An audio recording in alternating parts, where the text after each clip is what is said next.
The story begins in a magnificent and ancient capital called Tongzhou City, filled with rows of old houses and incredibly prosperous streets. A notice has been posted, declaring that tomorrow will be a momentous day. The princess is to be married to Zhao Dian. Amidst the bustling streets stands a sky-piercing pillar. On it, a notice proclaims that because the Zhao clan of the immortal tribe bravely entered the great wilderness and rescued the heir of the Qin family, they have performed a great service for the court. Since Qin Yu of the Qin family was also gravely injured and is unlikely to recover, his engagement to the princess will be nullified. A crowd gathered around the sky-piercing pillar, buzzing with discussion after reading the notice. So, Li Qinghe is about to get married. Does she even deserve Qin Yu? The Qin family had 2 generations of war gods who both died venturing deep into the great wilderness. Even Qin Yu, once the most gifted sword god and war god in all of Tongzhou City, has been reduced to a cripple. A couple standing nearby also discussed it. To think that in just 1 month, that woman would be in such a hurry to marry someone else. The girl replied, "Young Master Zhao is a descendant of the immortal tribe. What woman wouldn't want to marry him? I heard that today, young Master Zhao and Miss Li personally went to the Qin manor to visit Lord Qin Yu. How righteous and admirable of them." After reading the notice, the surrounding crowd slowly dispersed to go about their lives. The scene shifts to the inner courtyard of the Qin manor. At this moment, Qin Yu is lying in bed, his body covered in wounds from the battle in the great wilderness. Suddenly, 2 figures appear before Qin Yu, calling his name. Ah, Qin Yu. It turns out to be that adulterous, cheating pair. The scoundrel Zhao Dian speaks up. "Since childhood, you were the pride of Tongzhou City.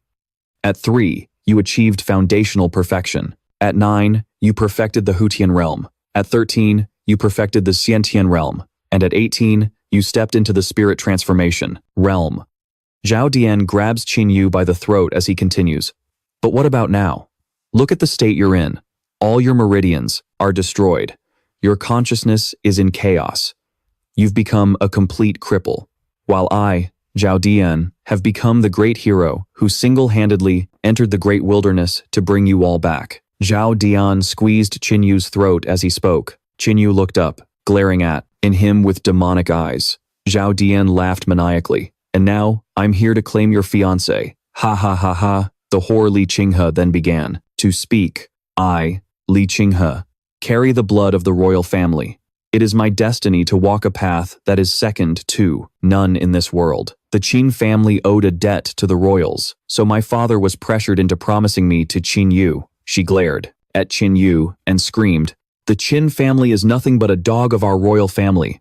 What right do you have to marry the grand princess of the royal bloodline?" This time, a simple little scheme was all it took to get Qin Zhan and Qin Heng killed. Even this, Qin Yu was turned into a piece of trash overnight. As for me, Li Qinghe, I will certainly ascend to a much grander stage. She then placed her hand on Zhao Dian's chest and nestled into his embrace, saying, "Young Master Zhao, you are a descendant of the immortal tribe. You and I are truly a match made in heaven." Zhao Dian stared intently at Li Qinghe. "Qinghe, you truly are a woman destined for greatness. The wedding is tomorrow. Tonight, I will make sure you are thoroughly satisfied." Then, the cheating couple burst into laughter and left the Qin manor. Suddenly, Qin Yu's body began to emit a golden light. In his subconscious, a monster appeared, whispering, in his mind, "Do you wish to live?" Countless rays of light slowly emerged, enveloping Qin Yu's entire body. In his consciousness, the demonic beasts of the great wilderness roared. A scroll containing 180 divine beasts of the wilderness gradually materialized, transferring its power to Qin Yu. Another voice echoed in Qin Yu's mind. "Let me see what little patience this Qin Yu has left." After the series of sounds faded, Qin Yu's eyes snapped open. He sat up and pulled back the blanket to check his body. He looked at his hands, trembling. What is this? Am I back?" Then, Qin Yu clutched his head, remembering his father and grandfather. "But why have I returned at this moment? If I could have come back sooner, even just a little sooner, my father and grandfather wouldn't have died." Qin Yu's heart was filled with hatred, his entire body enveloped in light. He screamed, "Li Qinghe, Zhao Dian, you adulterous bastards. In my past life, you schemed against my Qin family, had my father and grandfather killed, and turned me into a cripple, then held your wedding, to utterly humiliate us. But returning at this moment isn't so bad either. Back then, I couldn't accept Such a drastic change. So I foolishly ran to the place where you two were holding your wedding ceremony. Just you wait. It was that dog Zhao Dian who humiliated and trampled all over me.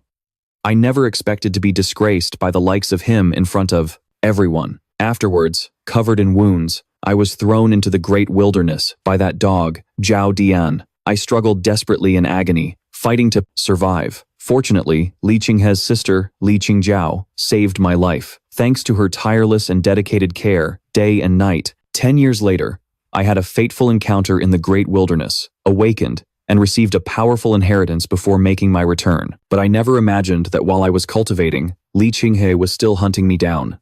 She then found Qinghe and tortured her to death with the most extreme methods. Wounded and in despair, I resolved to avenge Qinghe and wash away the shame of the Qin clan. I went to the royal family alone. On the way, I learned that Li Qinghe and Zhao Dian had already left. And so, once again, I stepped. On my path to becoming a supreme being, I continued to hunt down Li Qinghe and Zhao Dian. By then, Li Qinghe had already become the empress of the entire continent, and Zhao Dian had become the lord of the immortal clan. You wretched, adulterous couple, you united the cultivators of the world to hunt me down. And so, Zhao Dian and I engaged in a fight to the death in the Great Desolation. In the end, I was no match for them and was cornered by Zhao Dian. He came before me, spewing countless insults, wanting to kill me. But I told him, "You vile couple, even if I die today, I'm dragging you down to hell with me." Finally, I unleashed all my energy, gathering the last of my divine power to self-destruct. In this life, I will make you pay with your blood.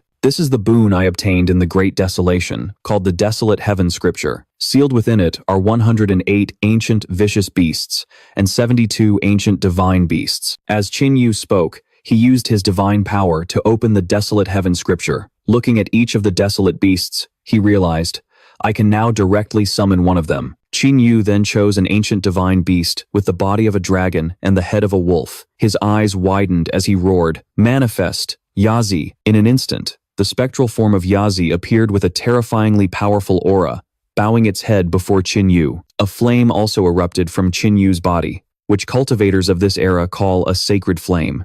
The vicious beast Yazi enhances its master's physical strength, reinforcing their bones and tendons, providing invincible power. This power could even become the cultivation base that allows me to break into the God connection realm.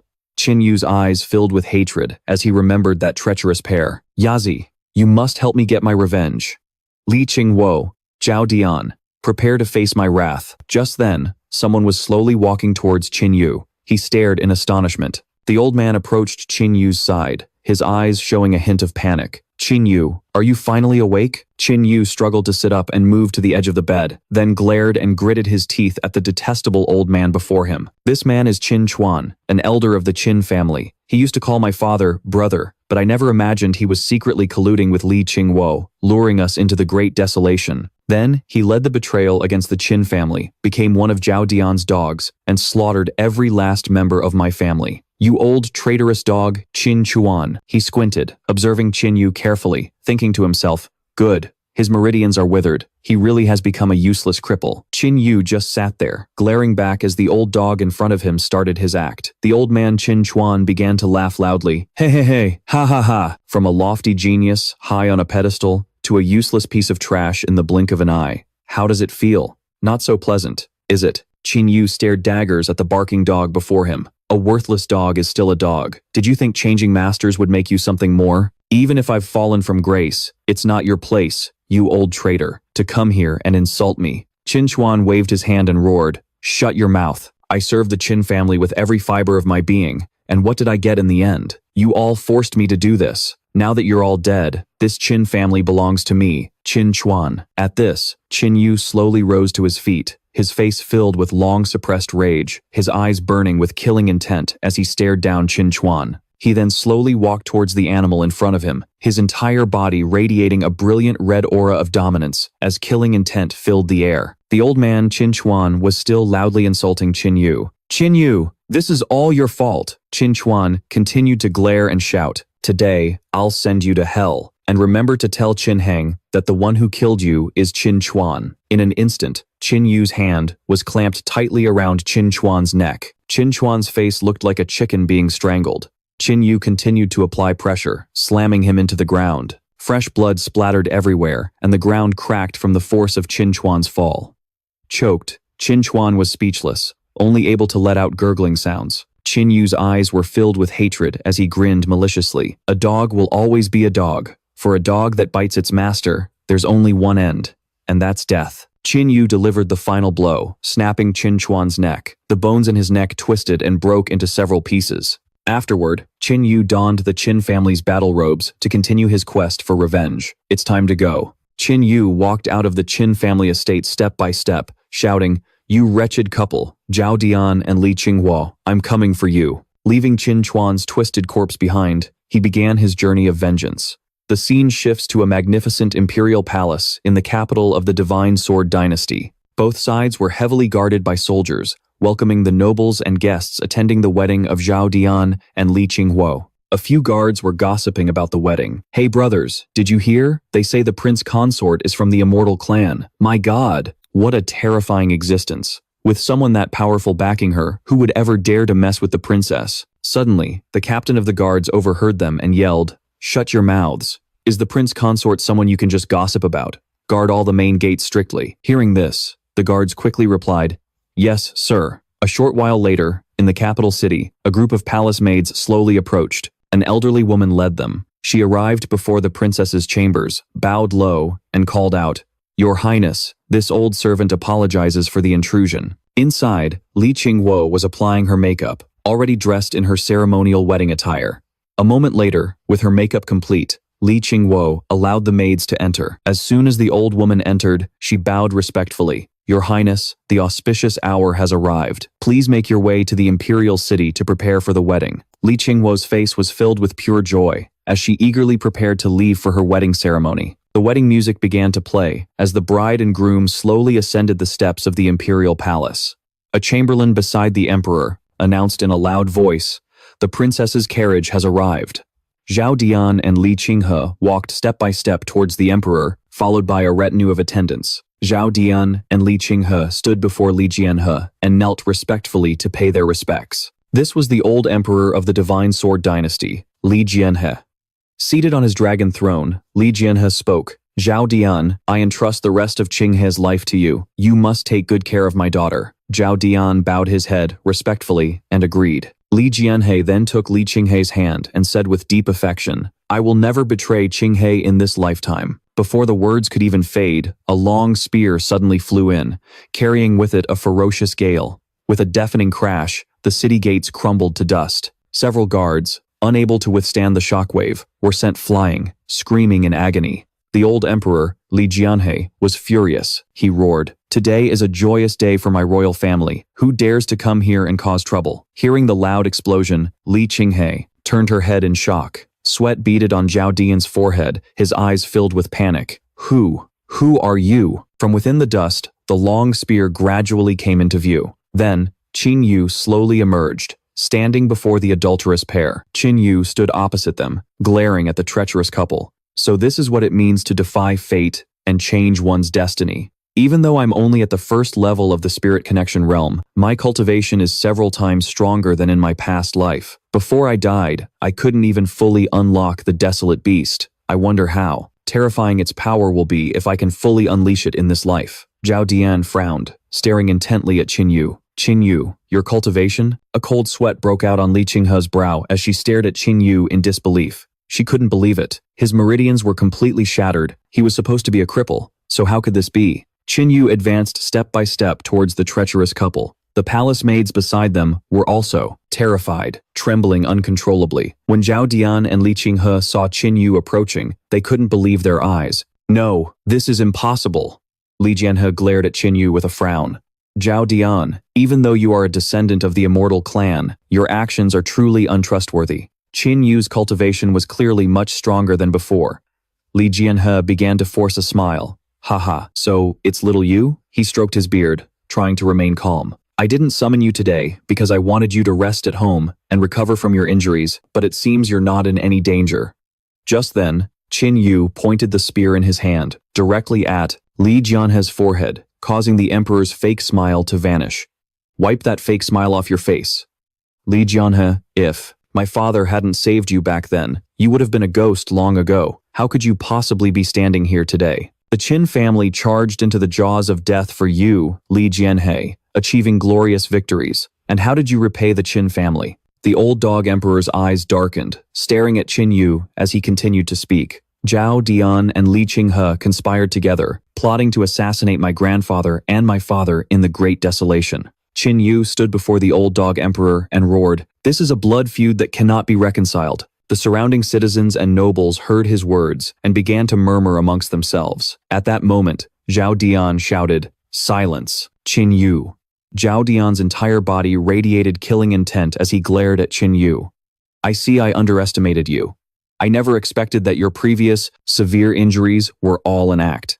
But even if your cultivation is back, you're merely at the first level of the spirit connection realm. Do you really dare to be so arrogant?" Qin Yu glared back at Zhao Dian. "You can try me." Then, Qin Yu swung his spear and threw a punch, his entire body enveloped in a dazzling golden light. All the guards immediately surrounded the emperor, shouting, "Protect his majesty." The old emperor, Li Qinghe, had already made his calculations. Both Zhao Dian and Qin Yu were at the first level of the spirit connection realm, but Zhao Dian possessed the bloodline of the immortal clan.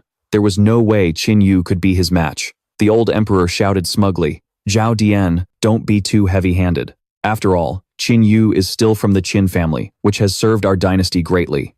Just cripple his cultivation and teach him a little lesson." Zhao Dian accepted the order, channeling energy into his hands, his eyes fixed sinisterly on Qin Yu. Qin Yu glared at the old dog emperor Li Qinghe. "A little lesson? Fine, then bring it on." At the same time, Zhao Dian channeled energy with both hands, summoning the immortal energy around him, which enveloped him in divine power.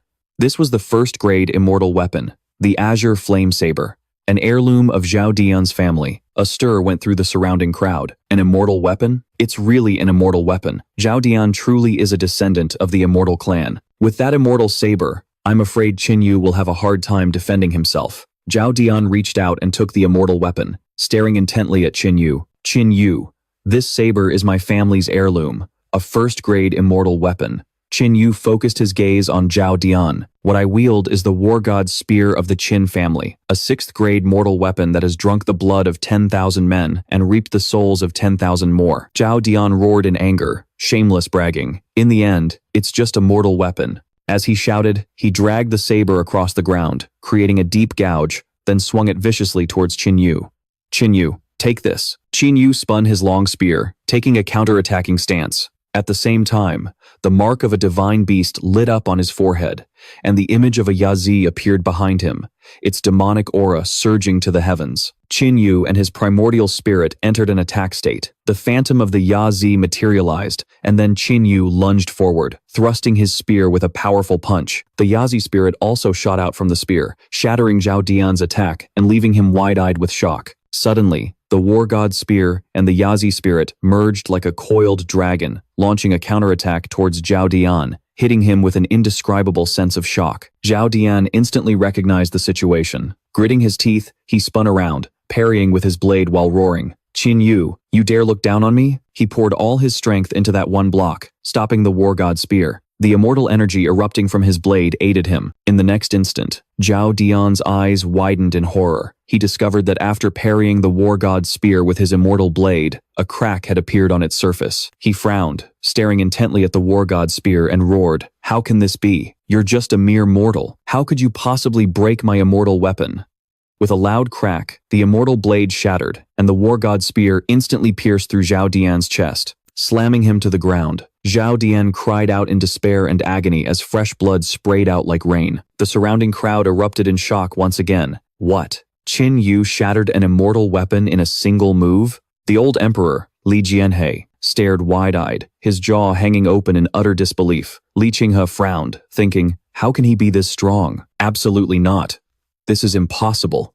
She immediately pointed at Zhao Dian and ordered loudly, "Zhao Dian, get up. I forbid you from losing to that bastard Qin Yu." After landing that last blow, Qin Yu slowly walked towards Zhao Dian. His expression was ice-cold. "So, you're a descendant of the immortal clan?" Gravely injured, Zhao Dian gripped the war god's spear with both hands. His body trembled in agony. "Damn you! Qin Yu, still indifferent, reached out and grabbed his spear. He yanked it out forcefully. Is this what your royal family is so proud of? Zhao Dian screamed in pain as Qin Yu pulled the war god spear free. Fresh blood gushed out like a fountain. Qin Yu glared at the pathetic dog before him. Can't even take a single hit. If you're this weak, you should have stayed home. Zhao Dian staggered back, clutching the wound on his chest. Your spear. It broke my immortal weapon. It's definitely not a mortal weapon. I can't believe the Qin family dared to secretly possess an immortal artifact. Qin Yu wiped the blood from his spearhead. Then he stood tall, radiating the aura of a war god. The war god spear was forged from the blood of my Qin family's ancestors. You think it can't compare to that broken blade of yours? Qin Yu looked at his spear, realizing the Yazi's divine power can be infused into a weapon. Normal weapons are divided into two major grades, mortal and immortal. Right now, the war god spear has the power of an immortal weapon, at the very least. The old dog emperor, hiding behind his guards, stared at the spear, deep in thought. The Qin family dared to hide an immortal weapon? Impossible. I've been monitoring their every move. Could this be one of the opportunities he found in the Great Wasteland? I must keep watching. Let's see what other tricks this brat has up his sleeve. The old dog emperor clasped his hands behind his back and shouted at Zhao Dian. You can't even handle a single Qin Yu? It seems I was wrong to marry my daughter to you. Zhao Dian's whole body trembled as he turned his head. No, your majesty is wise. Zhao Dian gritted his teeth against the pain, struggling to his feet. His eyes were bloodshot as he roared, Damn you, Qin Yu, damn you. The immortal clan's seal on Zhao Dian's forehead began to erupt, his entire body radiating a thick, killing intent. He roared in fury. Qin Yu, I underestimated you. But you must know, I am still a descendant of the immortal clan. Zhao Dian leaped into the air. The ground where he'd been standing cracked and shattered under immense pressure. He lunged forward, reaching out. He roared endlessly. A filthy commoner like you could never. Before he could finish, a fist smashed into his face, sending him tumbling dozens of times, his head spinning. Qin Yu shouted as he struck, Get lost. Zhao Dian had just hit the ground from the punch, not even having a moment to recover, when Qin Yu followed up with a kick to his groin, nearly shattering his family jewels. He screamed in agony, my jewels. Qin Yu glared down at Zhao Dian. Zhao Dian, you harmed my grandfather, and you harmed my father. Today, you will pay your debt in blood. Qin Yu gripped the war god's spear with both hands, aiming its tip at Zhao Dian. He planted his foot on the man's wound and viciously thrust downwards. Qin Yu roared, Die, Li Qinghe. Standing by the old dog emperor, cried out in panic, Save him. Seeing the spear tip coming for him, Zhao Dian screamed in terror, Save me, save me. At that very moment, a figure appeared like a bolt of lightning, rushing towards Qin Yu, leaving a golden streak in its wake. Startled, Qin Yu turned his head to see the person strike his war god's spear with a golden hand. Qin Yu was caught by the surprise attack. He hurriedly raised his spear to block the blow, and at the same time, casually sliced off Zhao Dian's arm, causing him to scream in pain. Arg, my arm is gone. Having felt the force of that last attack, Qin Yu thought, so strong. This was the man who had just rushed in, clad in golden armor, and saved Zhao Dian's life. He quickly placed Zhao Dian on the ground, then turned to Qin Yu and shouted, Qin Yu, you have some nerve, causing trouble in the imperial city. This man was Bai Wudi of the Imperial Guard, completely covered in golden armor. Qin Yu frowned at Bai Wudi. He thought, Bai Wudi is Li Qinghe's personal guard. He's a master of his craft and has already reached the transcendent realm, second level of the spirit ascension realm.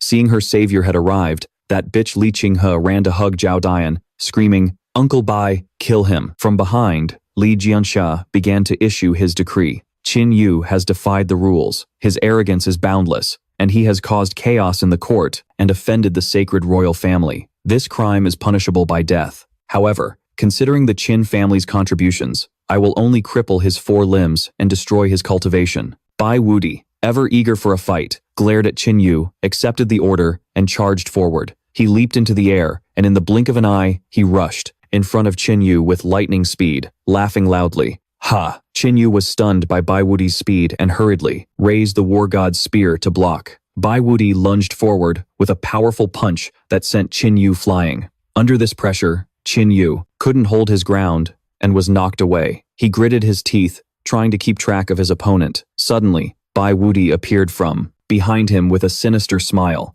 lunging with his golden gauntlets to cripple Qin Yu's limbs. "Break for me!" But, unexpectedly, he noticed the mark on Qin Yu's forehead glowing brighter. The image of the divine beast intensified, and the light quickly enveloped his entire body. Bai Wuti shouted in alarm, What is this?" He saw Qin Yu being protected by the phantom of a Yazi, and for a moment, he was utterly horrified. Seizing the opportunity, Qin Yu grabbed Bai Wuti's hand tightly. After getting a firm grip, Qin Yu drove a powerful kick straight into his opponent's dantian. "You're the one who should be broken." The look of pure hatred returned to Qin Yu's eyes. With that one blow, both of Bai Wuti's arms were severed from his body, slowly falling to the ground as fresh blood gushed out endlessly. Qin Yu had easily defeated another opponent. He landed gracefully. Then, he reached into the dust cloud to retrieve the war god's spear, and slowly walked towards the old dog emperor. "My turn." Qin Yu scowled, glaring and shouting at Li Jianxia. Li Jianxia's face twisted with anger. He yelled back, "Qin Yu, you're good, very good. It seems living under the protection of the Qin family has made you forget." Qin Yu froze, surprised by the old dog emperor's words. Li Jianxia declared with smug satisfaction, "You have severely underestimated the power of the royal family." At that very moment, the royal guards leaped down from the rooftops, surrounding Qin Yu with incredible speed, shouting in unison, "Qin Yu, surrender and die." Standing in the middle of the encirclement, Qin Yu sneered, "Is this the so-called power of the royal family?" Qin Yu channeled his power once more, his entire body radiating a golden light. "Li Jianxia, it seems you've also underestimated the power of my Qin family." In a flash, Qin Yu broke through the encirclement, swiftly moving past each guard, to grab the old dog emperor Li Jianxia by the throat. Li Jianxia was so shocked he couldn't believe his eyes. What? In just an instant, Qin Yu was standing before him, his hand clamped around his neck, causing Li Qinghe to scream in terror, "Father!" The guards also turned their heads in shock to look at the emperor. Li Jianxia trembled, muttering, "Qin Yu, think this through. You're surrounded by imperial guards at the second level of the spirit ascension realm.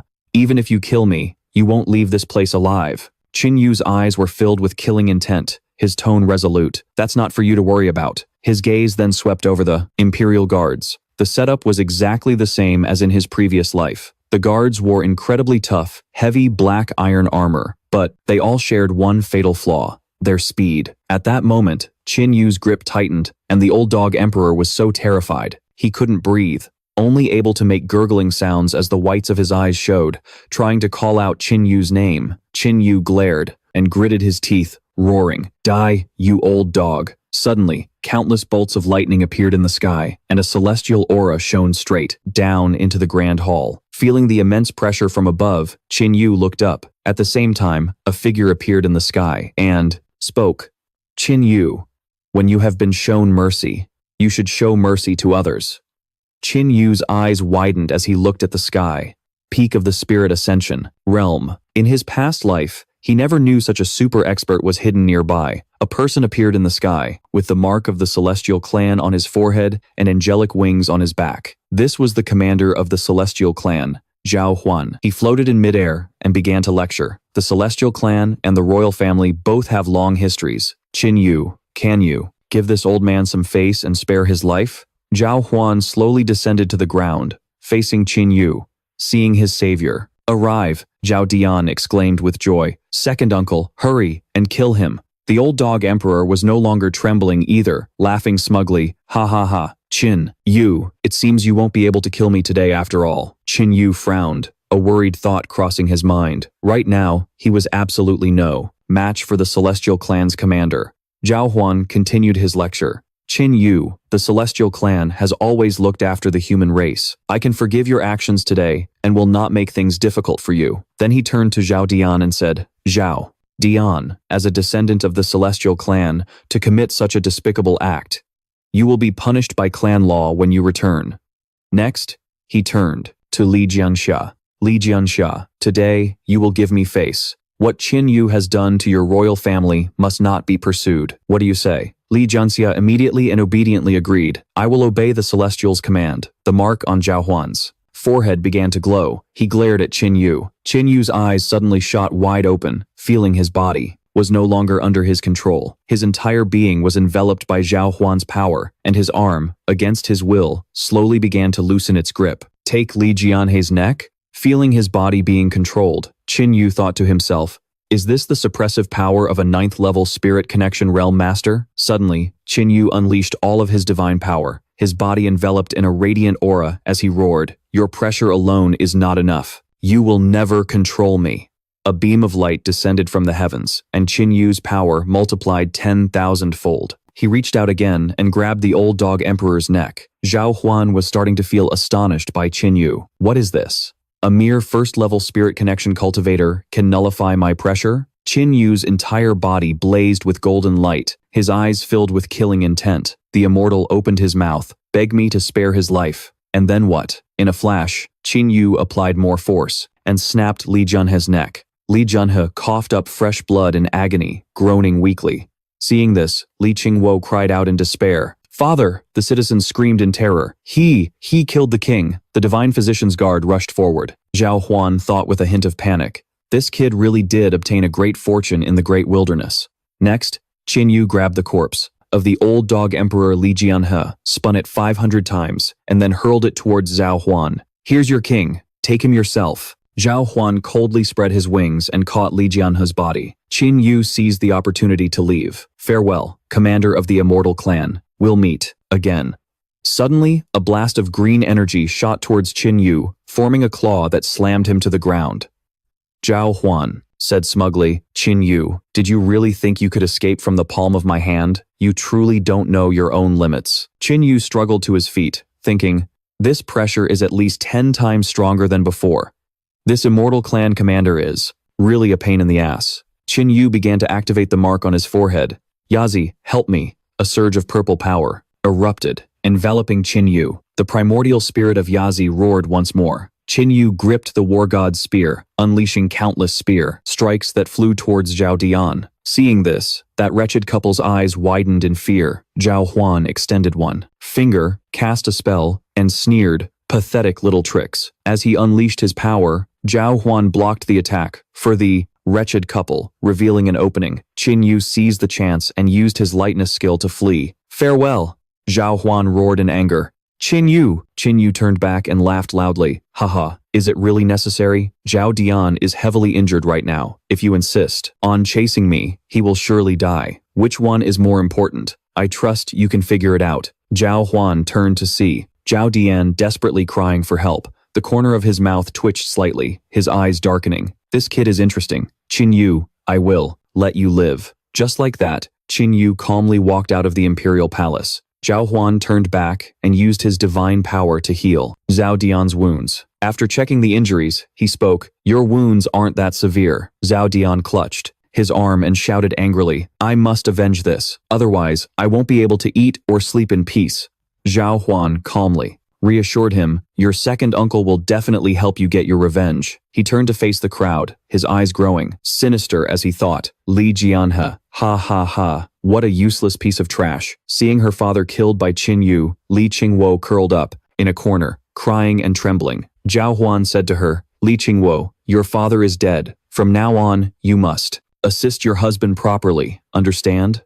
Li Qinghe continued to sob, bowing her head in obedience to his command. At the same time, Zhao Huan slowly floated up, looking down at everyone to announce, "People of the Divine Sword Dynasty, listen up. Your king is now dead. Therefore, the Divine Sword Dynasty will temporarily belong to the Immortal Clan. You must all obey my commands." He glared and raised his hand to continue his order. "Everyone, hunt down Qin Yu with all your might. He must be captured alive. Do you hear me?" A few guards looked at Li Qinghe, who was cradling the king's body, and stammered, "Princess." Li Qinghe gritted her teeth, her eyes blazing with rage as she began to command, "Everyone, follow the immortal's orders."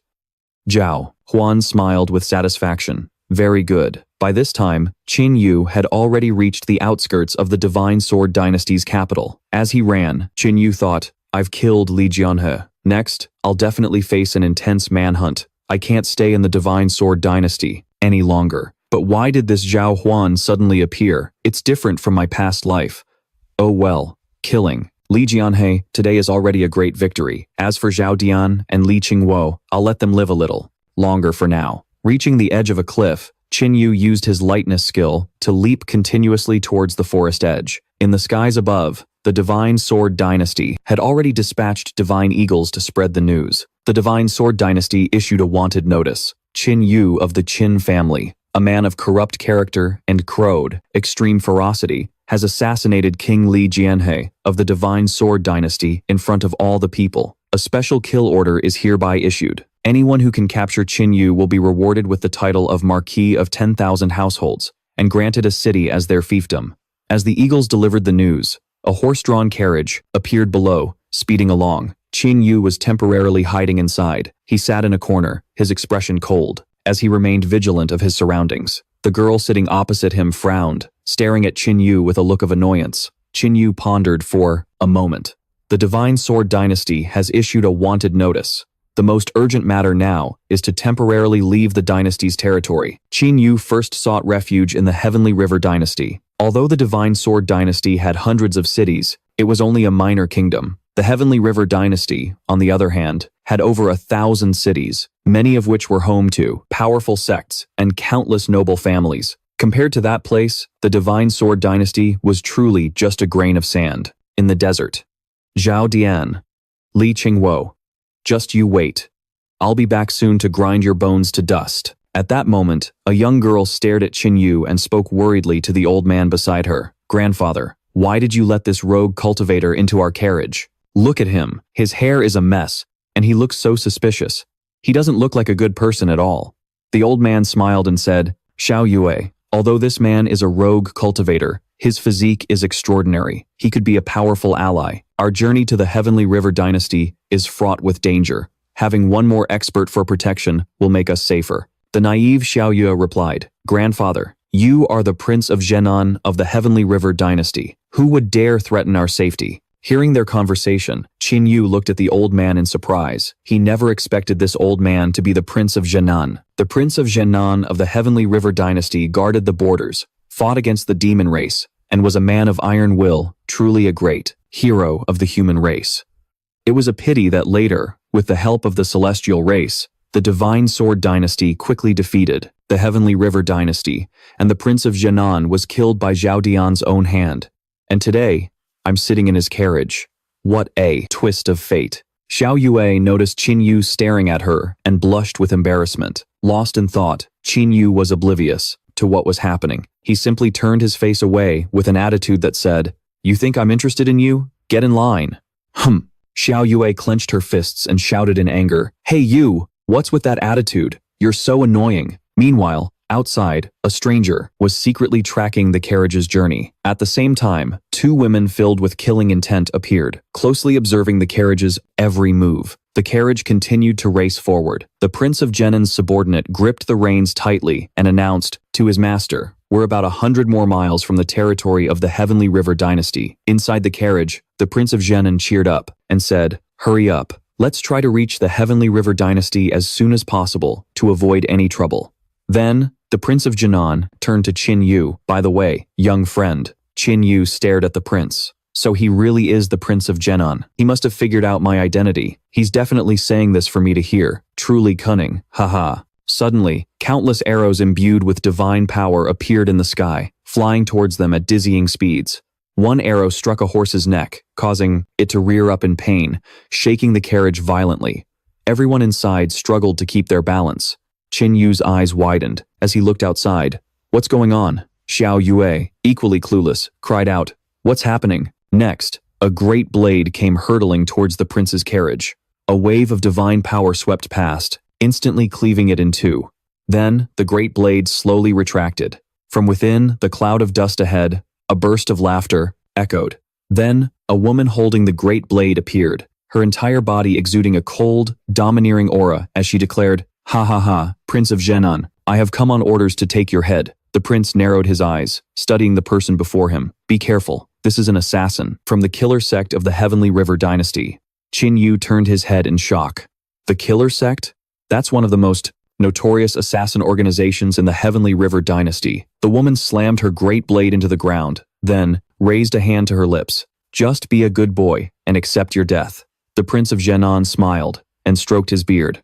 Your killer sect truly underestimates this old man. The prince's gaze turned serious, fixing on the assassin from the killer sect. Immediately, the Prince of Zhenan's subordinates summoned their sacred weapons in unison, preparing for battle. You dare come to kill me all by yourself? The female assassin from the killer sect replied softly. Of course not. At the same time, a flash of light appeared above the Prince of Zhenan's head, rapidly closing in. Qin Yu spotted it, and his eyes widened as he yelled, "Watch out!" Qin Yu reached out, summoned the war god's spear, then leaped up, gripping it tightly to block the arrow that was shooting towards the Prince of Zhenan. The prince looked at Qin Yu, astonished by his strength. Qin Yu gritted his teeth, struggling to block the arrow from the sun-chasing divine bow. With a powerful spin, Qin Yu finally snapped the arrow in two. Qin Yu landed back in front of the prince's men, and with a single sweep of his spear, he deflected all the remaining arrows. After neutralizing the attack, Qin Yu slid back a few feet from the sheer force of the arrows. He panted heavily, clutching the war god's spear, and frowned at the assassins from the killer sect as a smile slowly formed on his lips. The female assassin stared intently at Qin Yu. To think you could block my sun-chasing divine arrow. She leaped down to stand beside her comrade. The Prince of Zhenan's eyes widened in shock. The sun-chasing divine arrow. The sun-chasing divine arrow, one of the 3 profound rank sacred weapons of the killer sect. The prince sighed, feeling the immense pressure from the assassins. To kill this old man, it seems you've really come prepared. It took quite some deliberation. Fine. The Prince of Zhenan stared daggers at the 2 female assassins from the Deathbringer sect and roared, "Listen to me, and listen well. This old man is willing to accept death, but I have one condition. Let everyone by my side leave this place safely." Xiao Ye cried out in alarm. "Don't." The female assassin brandished her blade, pointing it at the Prince of Zhenan. "Very well, I will grant your wish. That will save us a considerable amount of time." But just then, Qin Yu immediately stepped in front of the Prince of Zhenan, blocking the way. He looked at the prince and said, "Enough with the drama. You're not dying while I'm here." Then, he glared at the assassins from the Deathbringer sect. "This old man is under my protection." Qin Yu, the 2 assassins from the Deathbringer sect, immediately unleashed their powerful auras. "If you're so eager to die, we'll be happy to oblige you." Qin Yu spun his spear into a combat stance. "State your names. I don't kill nobodies." The 2 female assassins spoke in unison. Wu Yue, from the Deathbringer sect. Wu Si, from the Deathbringer sect. Qin Yu glared at the 2 assassins, thinking to himself, so it really is the Wu sisters. In my past life, after the dynasty fell, these 2 sisters went to the great wilderness seeking their fortune. They made quite a name for themselves, killing countless famous experts. A shame, really. In the end, they couldn't stand against Zhao Dian, and were beheaded by that bastard.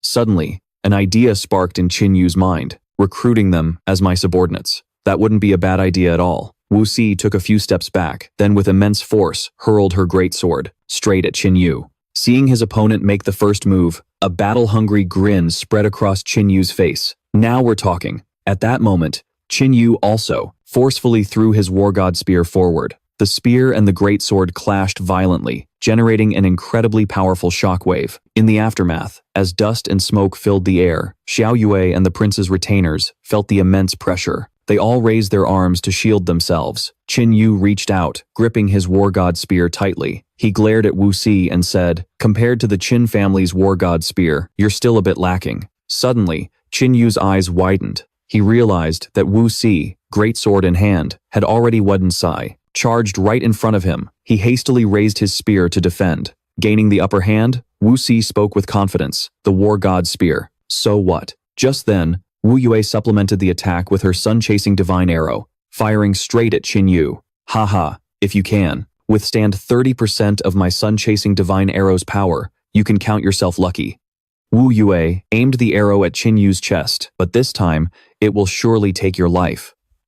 Qin Yu gently flicked the tip of his spear, then spun around in a fluid motion, effortlessly knocking Wu Si back. Thrown off balance, Wu Si stared intently at Qin Yu. "To be able to block 2 of my strikes at only the first layer of the spirit connection realm, that's actually not bad. It seems you were born with divine strength. A pity, though. The gap between our realms is just too vast." With that, Wu Si focused her spiritual power, unleashing her killing move. Her eyes locked onto Qin Yu as she began to charge. A phantom image of the blazing sun blade flew forth.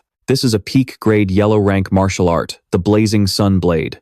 Qin Yu's eyes widened as he roared, Yazi Phantom. Instantly, the phantom of a Yazi began to manifest, letting out a heaven-shaking roar. The Yazi Phantom flapped its wings and easily blocked the Blazing Sun Blade. The sound of the impact echoed everywhere. But blocking that attack consumed a great deal of Qin Yu's energy, and he had to grit his teeth to hold on. Wu Xi's eyes widened as she looked at him. It seems you can just barely handle me on my own. Innumerable cracks began to spread across the Yazi Phantom before it dissipated into spiritual energy and returned to Qin Yu's body. After that one clash, Qin Yu was sent tumbling backward. He was thrown a great distance, digging his hand into the ground to stabilize himself before lifting his head to glare at Wu Xi. He thought to himself, even though I've manifested the Yazi Phantom, at my current cultivation of the first layer of the spirit connection realm, it's still incredibly difficult to deal with two masters at the 9th layer. I don't have a martial art powerful enough to deal with Wu Xi at her level. The pressure is immense. But then, Qin Yu got to his feet and laughed heartily. Haha, there's a problem with your martial technique. A problem. Wu Xi's aura flared as she advanced step by step. Don't you dare spout nonsense. Qin Yu raised his spear once more, taking a ready stance. He continued. Your technique is incomplete. Flawed. It should be powerful enough to be a Xuan-grade art.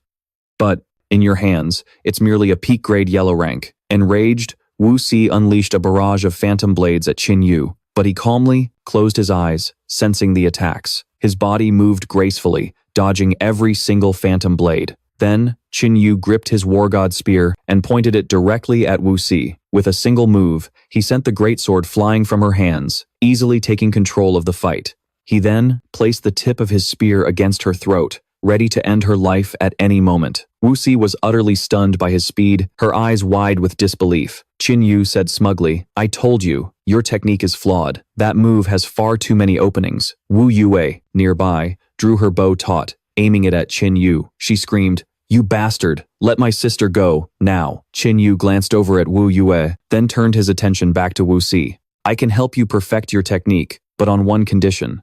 Wu Xi glared and shouted, I don't need your help. My skills were no match for yours. If you're going to kill me, just get it over with. She then turned her head to look at her sister. Sister, don't worry about me. Kill them and complete the mission. Wu Yue was now extremely worried for her sister, drawing her bowstring taut, but she didn't dare to fire. Qin Yu's gaze shifted between the two sisters. Such a strong sisterly bond. Meanwhile, Xiao Yue, who was standing behind the Prince of Zhenan, had a look of utter astonishment on her face. He's that strong? The Prince of Zhenan watched on intently. Model. The old man looked Qin Yu over. This kid from the Qin family was truly impressive. It seemed his journey through the great wilderness was quite fruitful. My bet on him was the right one. Qin Yu gripped the war god spear and gently pushed it forward. The tip pierced Wu Xi's neck, causing her immense pain. Wu Yue hesitated for a moment, then decided to slowly lower her weapon and kneel. Please, spare my sister. I'm willing to die in her place. Qin Yu closed his eyes, in thought. Having achieved his goal, he began to withdraw the war god spear. Looking at Wu Xi, he said, The people of the Purple Death Sect are despicable and shameless. They may have raised you, but everything they do goes against your will. Do you really want to keep following a power like that? Wu Xi clutched the wound on her neck, staring at Qin Yu.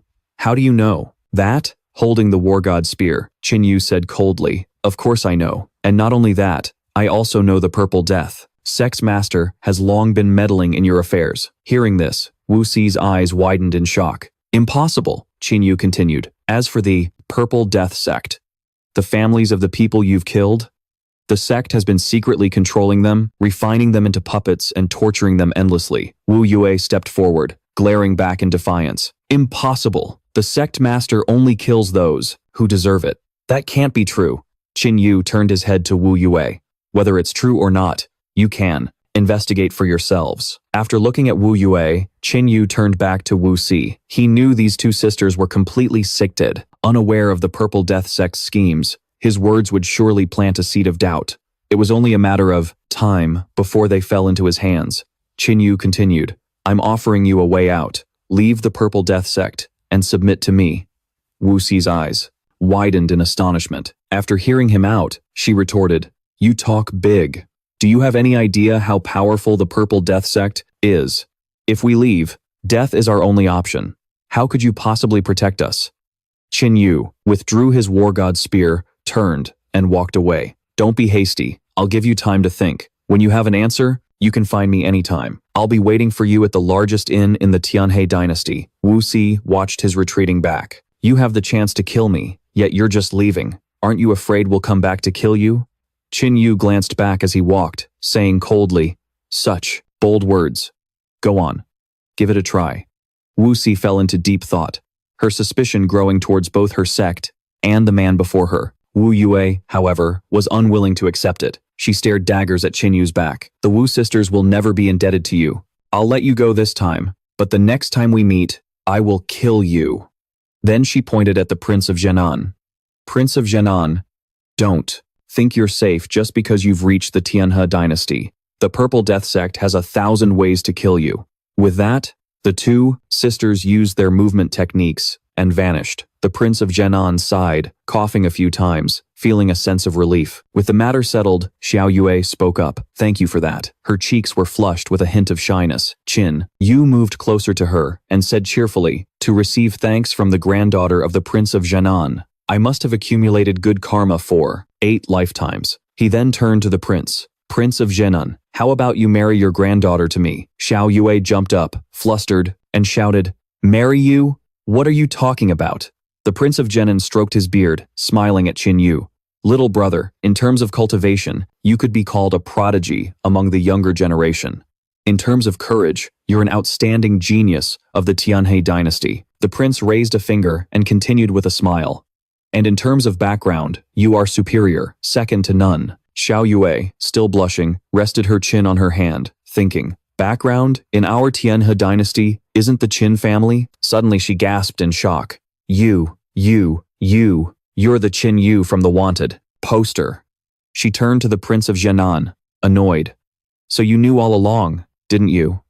The prince stroked his beard and laughed heartily. This child is so slow on the uptake. The prince turned to Qin Yu, gently pushing his granddaughter forward. If little brother Qin is truly sincere, this old man can witness the engagement right now.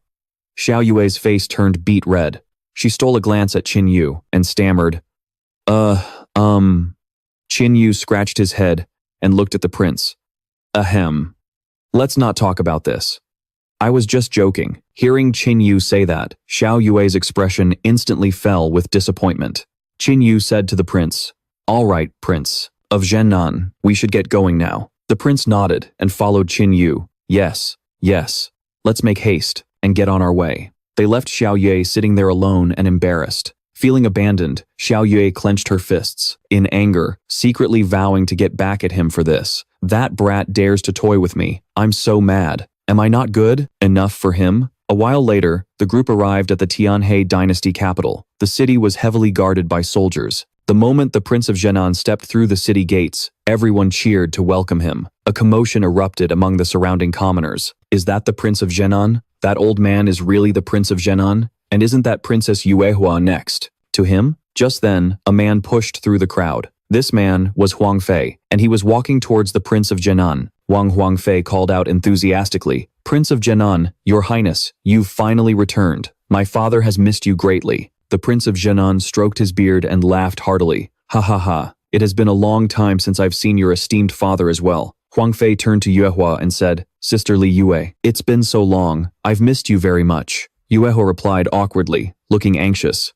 Huang Fei, you and I have never been that close. Huang Fei stared intently at Yuehua. Sister Li Yue, we're childhood sweethearts. Our marriage was arranged before we were even born. How could you say such things? Qin Yu held out his hand, smiling at Princess Yuehua. So, this is your fiancé? He looks decent enough. A real talent indeed. Princess Yuehua, both angry and embarrassed, shouted, He is not my fiancé. Seeing this, Huang Fei stepped in front of Qin Yu, striking a pose. Haha, you flatter me. Princess Yuehua gritted her teeth and clenched her fists, absolutely furious at the sight of Qin Yu's smug face. A mischievous smile spread across her face as she decided to stir up trouble, running over to hug Qin Yu. Qin Yu, darling, are you angry again? Seeing this, Huang Fei was so furious, his eyes nearly popped out of his head. Qin Yu was bewildered, caught in this honey trap. This girl is setting me up again, and with that sly little smile of hers, too. The Prince of Zhenan and his entourage simply nodded, closing their eyes and pretending not to see what was happening right in front of them. Huang Fei was fuming, pointing at Princess Yuehua. Sister Li Yue. Princess Yuehua looped her arm through Qin Yu's and said, "Let me formally introduce you. This is the man I love." Huang Fei grew even more enraged, stomping his foot so hard the tile cracked. "Sister Li Yue, stop joking with me." Yuehua continued, "We've already set our wedding date. We're going to grow old and gray together. The ceremony is going to be held very soon." Huang Fei's eyes were filled with rage, and he clenched his hand so tightly that his fan snapped in two. "Sister Li Yue, you must be tired from your long journey. I've prepared a banquet." He turned to the Prince of Zhenan, clasping his hands in a salute. "Prince of Zhenan, Huang Fei asks for your permission to host a welcoming banquet for you first." The Prince of Zhenan stroked his beard again and nodded in agreement. "Very well, very well."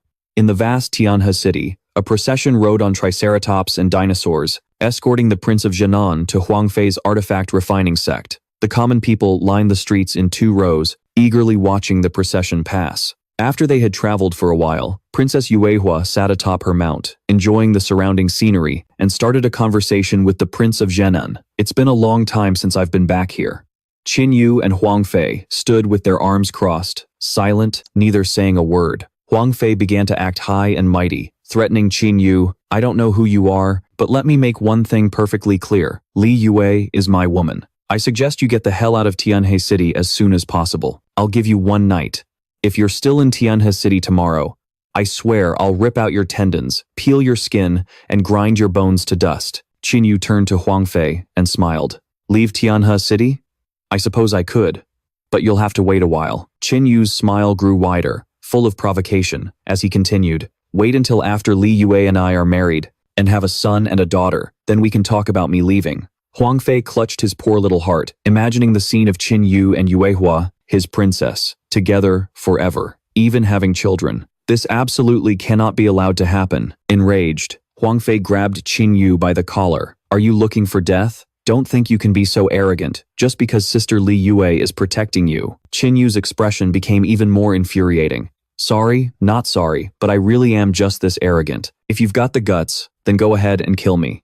Huang Fei was furious enough to die, but there was nothing he could do, so he had no choice but to let go. "You rotten brat, just you wait." Qin Yu brushed off his clothes and sighed. "This Li Yue. I've barely arrived and she's already causing me so much trouble." Not long after, Qin Yu and the others arrived at the artifact refining sect, one of the largest sects in Tianhe City. Upon their arrival, the first thing that caught their eyes was the sacred flame furnace, blazing intensely. Huang Fei leaped down from his dinosaur and walked to the main gate of his sect. He then looked up at the Prince of Zhenan, clasped his hands and bowed. "Prince of Zhenan, Sister Yue, please, both of you, come in." Afterwards, Princess Yuehua and the Prince of Zhenan also dismounted and went inside to admire the architecture of the artifact refining sect. It's truly worthy of its title as the greatest artifact refining sect in Tianhe City. The formation at the main gate alone is already at the low-grade emperor level. Princess Yuehua crossed her arms, glared, and snorted coldly. Huang Fei continued to bow to the Prince of Zhenan. "You flatter us, Prince of Zhenan. The gate's formation was merely arranged by my father on a whim. It's nothing worth mentioning. Let's hurry inside." Huang Fei gestured for everyone to enter, leading the way to the main hall of the artifact refining sect. "My father had some urgent business and is not currently in the residence," Huang Fei said. "Today, I will be in charge of hosting the Prince of Zhenan. Please wait a moment. I will go prepare the food right away." Qin Yu stepped inside, looked around, and thought to himself, as expected of a great sect, it's so extravagant. A moment later, a sumptuous feast with a fragrant aroma was laid out on the table. Huang Fei came out from the kitchen, chattering endlessly. It's here, it's here." He placed a plate of earth dragon meat on the table and said, "Sister Yue, this is earth dragon meat, which is very good for martial artists, especially those who are cultivating their bodies, just like you. Please, don't be shy." After all that trouble, he was in the middle of speaking to Yuehua when he suddenly heard Qin Yu say, "This food smells amazing," and whipped his head around in panic. He looked over and, "What the hell? My dragon meat." Huang Fei immediately lunged forward to get the plate of earth dragon back. "That's not for you to eat." Qin Yu swung his hand and smacked Huang Fei, nearly making him collapse. Damn it, this kid hits hard. In the blink of an eye, Qin Yu had devoured all the earth dragon meat, leaving only a single bone. He then felt a surge of energy flowing through his body. His entire body emitted a golden light as his meridians broke through on the spot. Looking at his hands, now brimming with power, Qin Yu couldn't help but let out a satisfied cry. He then picked up 8 bowls of rice and relentlessly devoured the food on the table. Huang Fei turned to the king of the Southern Suppression. He clasped his hands and said, "Oh, that's right, King of the Southern Suppression. I have some good news to share with you." The king looked at Huang Fei in surprise, his face full of questions. Huang Fei smiled and continued, "As you know, I recently awakened a 5th-grade sacred flame. At the same time, I also became a disciple of the artifact Immortal Ancestor." The king and Princess Yue Hua couldn't help but stare at Huang Fei in shock. Huang Fei continued with wide eyes, talking about the marriage engagement between myself and little sister Li Yue. "My master is also aware of it, and in a few days, he will personally come to Tianhe City to preside over our wedding." Hearing this, the faces of the king and Yue Hua darkened, leaving them speechless. Qin Yu sat to the side, listening to Huang Fei while he ate. He thought to himself, "I can't believe this Huang Fei guy actually managed to awaken a sacred flame." In this era, a sacred flame is a creation of heaven and earth. All martial artists who awaken one gain special divine abilities. There are 9 grades of sacred flames in total. 1st grade is the weakest, and 9th grade is the strongest. Any martial artist who awakens a sacred flame can achieve the most esteemed status on the continent, an artifact refiner. From what I can tell, even though Huang Fei only awakened a 5th-grade sacred flame, he's still considered a rare talent in the Tianhe dynasty. Moreover, that artifact Immortal Ancestor is no ordinary character. His cultivation is at the peak of the spirit ascension realm. You could say he's a figure who can shake the heavens and earth in the Tianhe dynasty. Huang Fei squinted, giving Princess Yue Hua a sinister smile. "Furthermore, my master has agreed to give little sister Li Yue the grandest wedding ceremony ever seen." The king of the Southern Suppression sat in deep thought, at a loss for words. This was starting to get complicated. That night, the moon hung high in the sky. After dinner, Qin Yu headed to the largest inn in Tianhe City. Yue Hua followed behind him. Her face was filled with confusion. "You could have clearly stayed at the king's manor. Why come to this inn?" Qin Yu walked to the inn's entrance and turned around. He looked at Yue Hua and said with a laugh, "Haha, could it be that you can't bear to see me go?" Suddenly, Qin Yu's eyes widened as if he saw something. At that moment, a melancholic expression appeared on Princess Yue Hua's face, and her eyes began to well up with tears, leaving her speechless. She then turned, silently covering her face as she walked back towards the king's manor. Qin Yu watched her departing figure with wide eyes, lost in thought. "Don't worry. That Huang Fei guy is definitely no good. Fate brought us together, and I won't let you fall into his demonic clutches." A moment later, Qin Yu entered the inn and rented a room to rest. Then, he sat on the bed and began to meditate. Instantly, Qin Yu's body was enveloped in a golden light, and behind him, the phantom image of a Yazi appeared. "The fastest way to increase my cultivation isn't by consuming vast amounts of rare treasures, but by using the flesh and blood of exotic beasts. I'll have to find some good stuff tomorrow. Once I enter the 2nd level of the Spirit Ascension realm, I can unlock the 2nd desolate beast, the 9-legged golden crow." That's right, the 9-legged golden crow, a golden bird with 9 legs that controls the strange flames of heaven and earth. That Huang Fei. I wonder what kind of face you'll make when you see a 9th-grade sacred flame, Meanwhile, at the artifact refining sect, after sending his men to investigate Qin Yu's background, Huang Fei had received the information. One of Huang Fei's subordinates clasped his hands and reported, "Young master, we've investigated thoroughly. Qin Yu is from the Qin family of the Divine Sword Dynasty." As soon as Huang Fei heard Qin family, he exclaimed, "What? Is that the same Qin Yu who was cuckolded by the immortal race and then hunted down?" Huang Fei began to let out a wicked, sinister laugh. "Ha, this is hilarious. I thought he was some formidable figure, but he's just a piece of trash. Fine, I'll let you live for a while. I want you to watch with your own 2 eyes as Li Yue becomes my wife." Meanwhile, back at the inn, Qin Yu finished writing down the Wind Thunder Palm martial skill using his divine power, then put it away and let out a long sigh. Writing down this martial skill is exhausting. This Wind Thunder Palm is something I was lucky to obtain in my past life, although it's only a low-grade profound rank, but it's still enough to be traded for a large amount of rare treasures. Qin Yu slowly got out of bed, dressed, and started heading towards the Tianhe auction house. An hour later, Qin Yu arrived at the entrance of the Tianhe auction house. Inside, countless people were gathered. There were members of both the demon and human races. Qin Yu stepped inside and looked around. "I'm back again. so many memories. Just then, a chameleon demon approached Qin Yu. Welcome, welcome, honored young master. What might you be looking for? Qin Yu pondered for a moment before shaking his head. What I want is beyond your authority. He then pointed in a direction. Go and get Miss Wanner for me. The chameleon demon was stunned and hurriedly ran off. Please wait a moment, young master. Nearby, a three-headed snake, slowly slithering out, with a woman on its back holding a pipe, exhaling a puff of smoke. My name is Dugu Wanner, and I don't believe I've ever met you, sir. Qin Yu stared intently at Wanner and said, It's been a long time, Miss Wanner. Sitting on the back of the three-headed snake, Wanner carefully sized up Qin Yu. She thought, who is this man? I'm sure I've never met him. Qin Yu walked up to Wanner and gestured with his hand. I want to participate in today's auction. Wanner stared at Qin Yu for a moment, then let out a soft, A member of the chameleon demon clan narrowed his eyes, observing Qin Yu thoughtfully. Looks like we've run into a formidable character. Dugu Wanner turned and began to lead the way. Sir, please follow me. A few minutes later, Qin Yu was led to the corridor entering the auction hall. The old chameleon bowed as he opened the door, inviting Qin Yu inside. After entering the waiting room, Qin Yu stretched and said, It feels good to be back here again. Dugu Wanner began lighting her pipe, taking a deep drag. This young master looks very unfamiliar. I wonder who recommended him. Qin Yu crossed his arms and said coolly, You don't need to know that. I'm well aware of the auction rules. Then, Qin Yu took out the Wind Lightning Palm secret manual. Take a look at this. Is it enough? How much is it worth? Dugu Wanner took the manual, examining it carefully, before her eyes widened in shock. Isn't this a lower-grade Xuan rank technique? Qin Yu crossed his arms, looking pleased with himself. That's right. This is a lower-grade Xuan rank technique. Dugu Wanner held the manual and spoke. A Xuan rank technique is so precious. Are you sure you want to auction it? Qin Yu nodded repeatedly. Of course. Dugu Wanner began to worry, preparing to offer a price.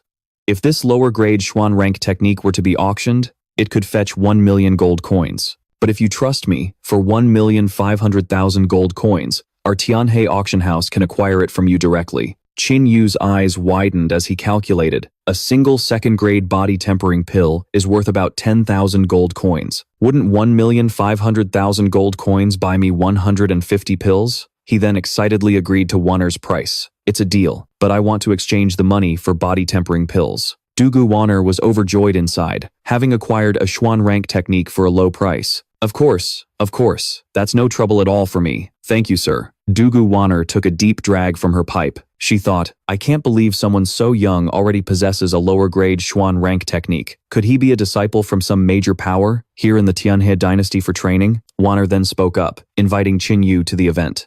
Aren't you going to participate in the auction tonight, sir? Qin Yu nodded again. Of course, I'm participating. Then, Qin Yu raised a hand to his chin. He recalled his past life. If my memory serves me right, an extraordinary treasure is set to appear at the Tianhe auction house today. Dugu Wanner cheerfully offered to lead the way for Qin Yu. Then allow me to guide you to a private seating area. After that, Qin Yu followed behind Wanner. They arrived at the main hall to join the auction.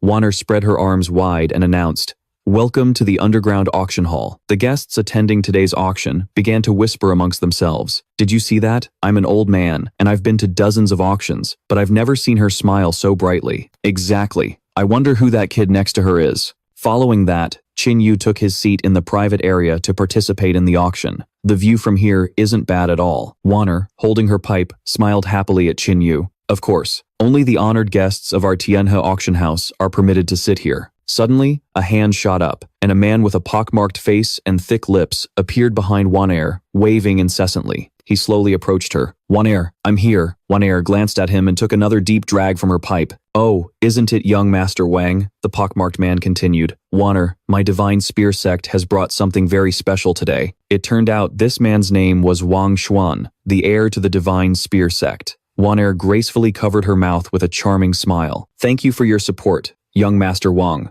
Wang Xuan continued to drone on. Wanner, my father has visited your home many times to propose a marriage between our families. Why do you keep refusing? As Wang Xuan rambled on, his hand unconsciously reached forward, attempting to touch Wanner's waist. She smiled charmingly, quickly dodging to the side and covering her chest with her hands.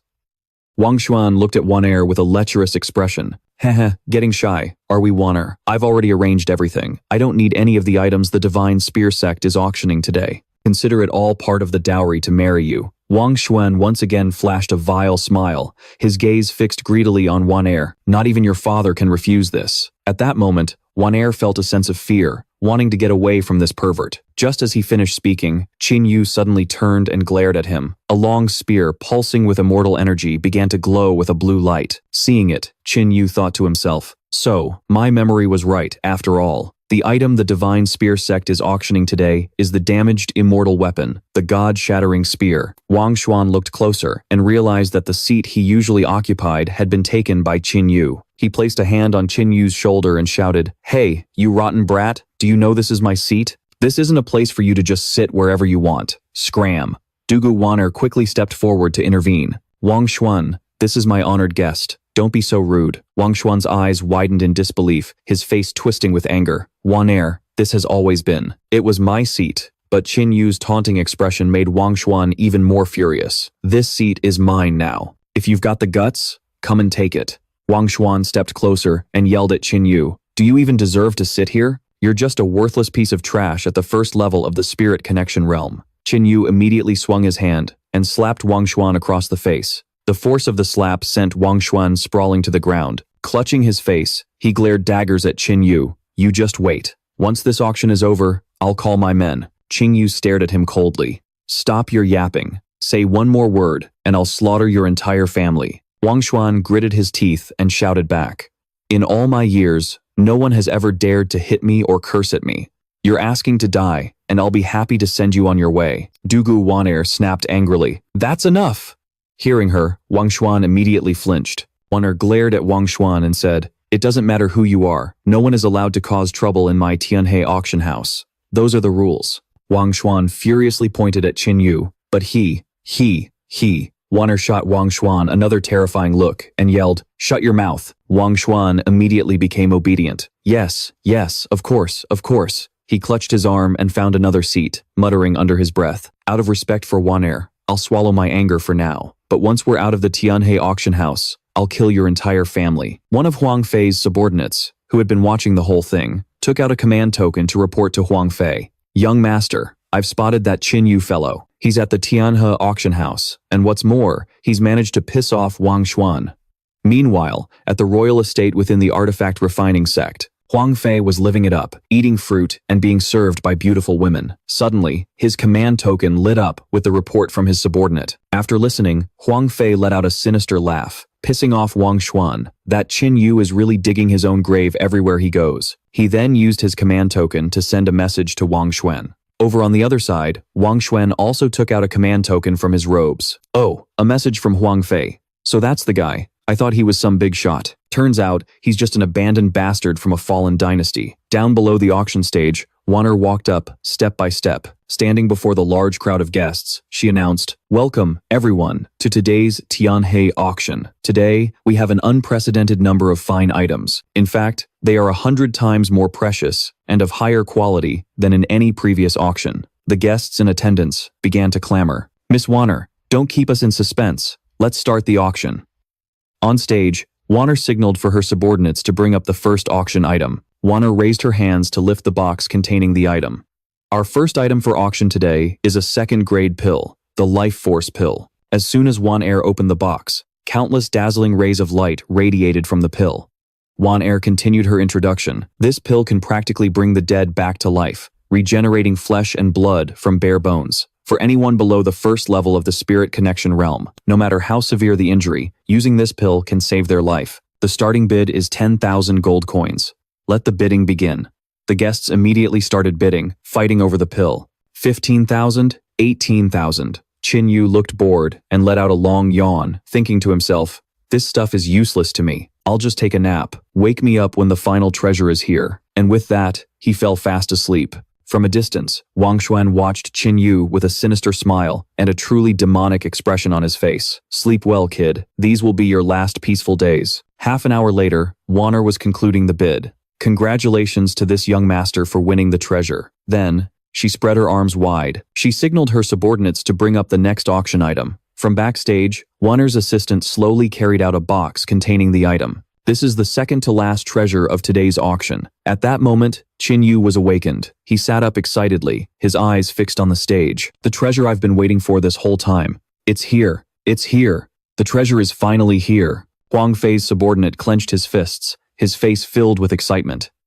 It's here, the fragmented immortal weapon the young master wants. On stage, Wanner gestured for her subordinate to open the box, and then announced, "This is a first-rank immortal weapon, the God-shattering spear. Although it's damaged, it is an immortal weapon nonetheless. The starting bid is 1 million gold coins. Please place your bids." Huang Fei's subordinate immediately raised his hand and shouted, then bowed to the crowd. 1.5 million gold coins. Everyone, this item is extremely important to the artifact refining sect. I hope you will all give us some face. Wanner glared at Huang Fei's subordinate. Damn that artifact refining sect, using such tactics to suppress the price again. Qin Yu frowned in thought.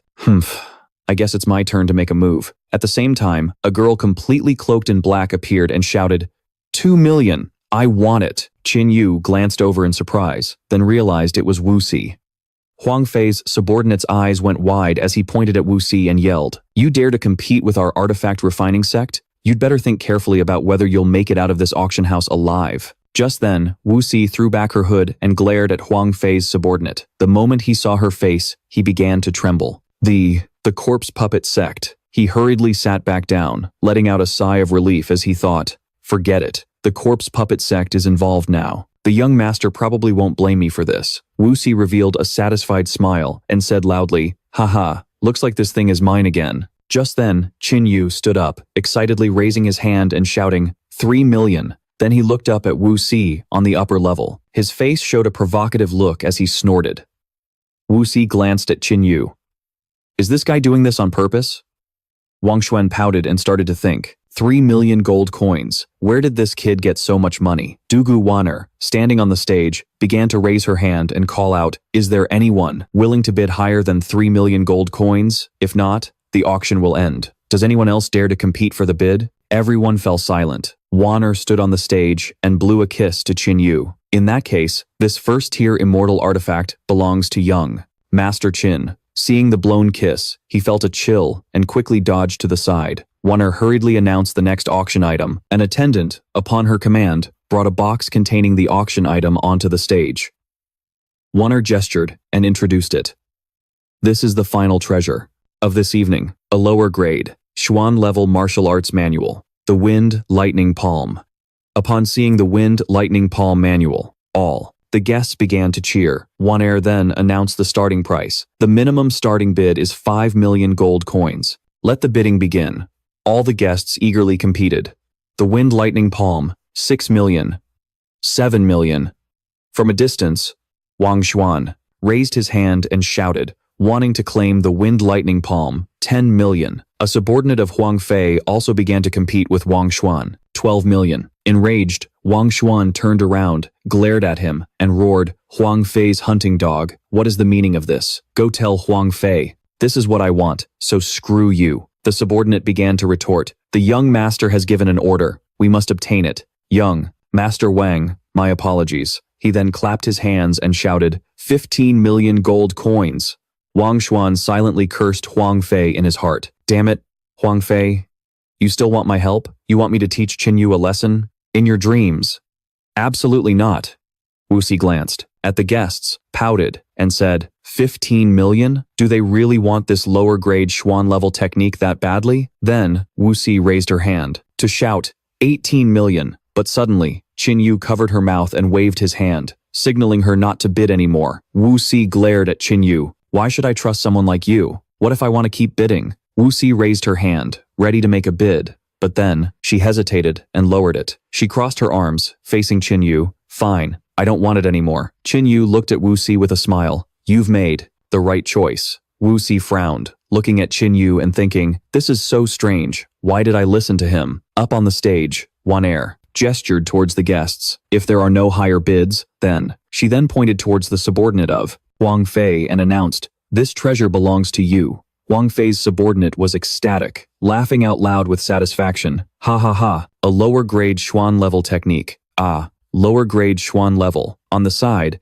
Qin Yu leaned close to Wu Si and said, do you remember what I told you before? Then Qin Yu turned to leave, looking back over his shoulder to say, I'm at the largest inn in Sky River City. When you've thought it over, remember to come find me. I'll be going now.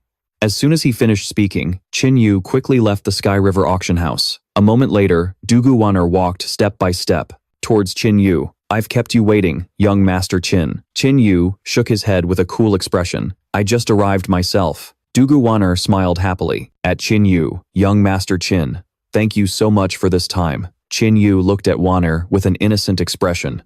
"My lady, they say all's fair in business. I didn't expect the bidding to reach such a price either." Qin Yu crossed his arms and stared at Wan'er. "Dugu Wan'er, doesn't this mean you owe me a huge favor?" Then, Wan'er slowly pressed her body close, her bountiful chest pressing against Qin Yu. "Yes, it is a huge favor." The corner of Qin Yu's mouth curled up, and then, he put his arm around Wan'er's waist, pulling her close and making her blush with shyness. "Since that's the case, can I ask you, for one thing?" With her cheeks flushed, Wan'er looked intently at Qin Yu. "Young Master Qin, you're being so." Qin Yu began to pull back his smile. "I won't tease you anymore." Then, Wan'er took out a storage ring and placed it on her hand, her cheeks still blushing shyly. She raised her hand and pretended to cough. "Ahem, everything is inside this storage ring. This ring is a gift to you from the Sky River auction house." Qin Yu took the ring, immediately put it on his finger, and then carefully examined the storage ring. A mid-grade, Huang level item. Not bad. "Oh, right. If Wang Xuan asks you to go explore the ancient ruins in the future, remember to tell me beforehand. I must go with you." Qin Yu then turned, raising his hand to wave goodbye. "See you later." Wan'er watched Qin Yu's departing back and thought curiously, what ancient ruins? On the main street of Sky River City, Qin Yu strolled leisurely among the bustling crowd. As Qin Yu walked, he reminisced. In his previous life, he and Dugu Wan'er met after she had returned from the ancient ruins. At that time, because Dugu Wan'er had been framed by Wang Xuan in the ruins, she was forced to marry him. Hatefully, after they married, Wang Xuan immediately revealed his true face. Dugu Wan'er began to live a life worse than death. In my past life, due to an unforeseen accident, I couldn't save her from that abyss. This life, I will absolutely let her soar freely in the sky. That night, at the largest inn in Sky River City, Qin Yu's entire body was enveloped in holy fire, and the energy from the body-tempering pills filled the entire room. Qin Yu's hand began to absorb the body-tempering pills, floating in mid-air. For a martial artist with average talent, at the first level of the spirit connection realm, they can only use one pill at a time. Someone with better talent can use 3 pills at once. A true genius can use 10 at a time.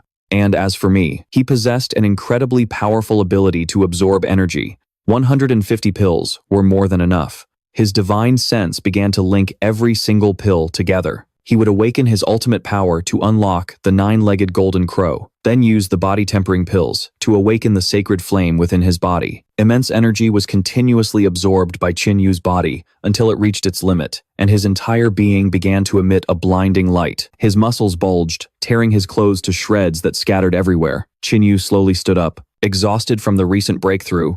The 9-legged golden crow insignia on his forehead began to glow. Qin Yu let out a long sigh. 150 body-tempering pills really did help me reach the 2nd level of the spirit connection realm. Then, Qin Yu took out the Desolate Heaven scripture. He opened it with his divine power and gazed at the 9-legged golden crow. Qin Yu then reached out and touched its image. A phantom of the 9-legged golden crow slowly materialized, bowing its head in submission to its master. Qin Yu extended his hand again. A small spark from the golden crow leaped forth, gradually enveloping Qin Yu's arm.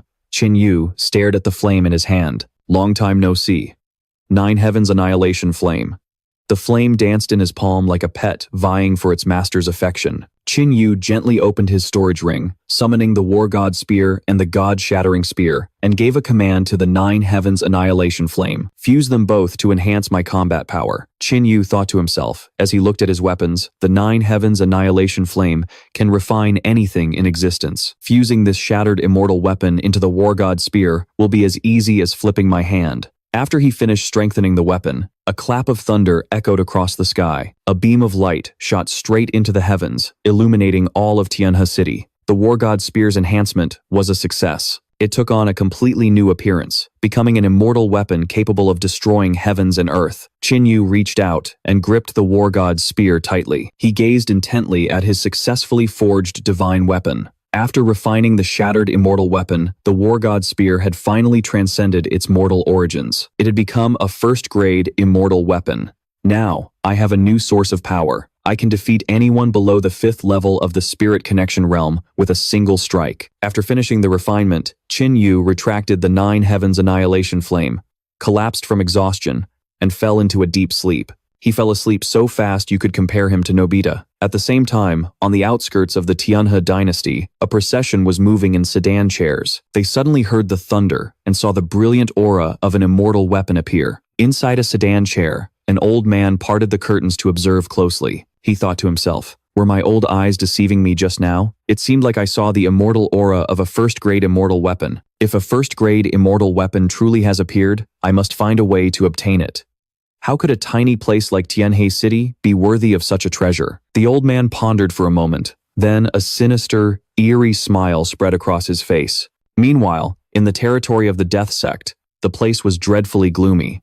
A thick killing intent filled the air, illuminated by the ghostly nether flames burning atop 2 skulls. Wu Si and Wu Yue were respectfully bowing to the sect master of the Death Sect. With their heads lowered, Wu Si and Wu Yue spoke with a hint of anxiety. Sect Master. This was the sect master of the Death Sect, Huo Siren, neither man nor woman, an inhuman creature. The creature rested its chin on its hand and looked at the 2 Wu sisters. Wu Yue, Wu Si, you 2 have failed repeatedly. How should I deal with you? Wu Si placed a hand on her chest and said respectfully, I beg the sect master to punish this useless servant. Huo Siren let out a strange laugh. Then, it walked over to Wu Si and lifted her chin. Ha ha ha. I raised you 2 sisters since you were children. How could I possibly have the heart to punish you? Its eyes stared intently at Wu Si, its expression carrying a strange, eerie quality. A new mission has arrived. I hope you won't fail this time. Upon hearing this, Wu Si and Wu Yue's faces darkened with worry. In unison, they said, please give us your orders, sect master. Huo Siren looked up and said, the one who ruined your operation is Qin Yu. He is also a descendant of the Qin family from the Divine Sword Dynasty. Because he killed Li Qinghe, he was forced to flee to Tianhe. The Zhao Immortal Clan has issued an order that Qin Yu must be captured alive. I'm entrusting this matter to you. After hearing the mission Huo Siren assigned, the 2 sisters bowed to accept the order, then used a teleportation technique. In a flash, they vanished from Huo Siren's sight. Useless. Both of you are useless. You can't even handle such a simple matter. All the years I spent raising you were wasted. Then, it covered its grotesque face with its hands. If you fail again this time, it seems I'll have to cultivate some new disciples. It then spread its arms wide and summoned a doorway leading to a secret place. The next morning, at the largest inn in Tianhe City, Princess Yuehua was already standing outside the door, loudly calling Qin Yu's name. After waiting for a while, she finally saw Qin Yu walk out, yawning. Qin Yu tiredly rubbed his head and looked at Yuehua in confusion. Hey kid, what's all the noise about so early in the morning? Princess Yuehua walked right up to Qin Yu, pointed at him, and said, from today on, you will stay at our Prince of Zhenan's manor. You are not allowed to stay at this Tianhe inn any longer. Qin Yu looked seriously at Yuehua and grinned. What's wrong? Are you missing your fiancé already?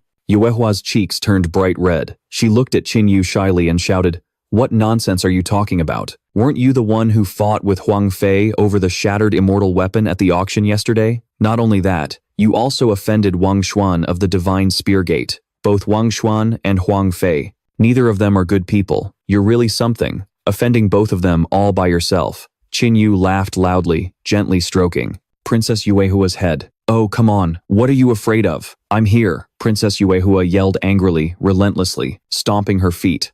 Not only that, but the Ziren sect has also accepted a mission from the Divine Sword Dynasty.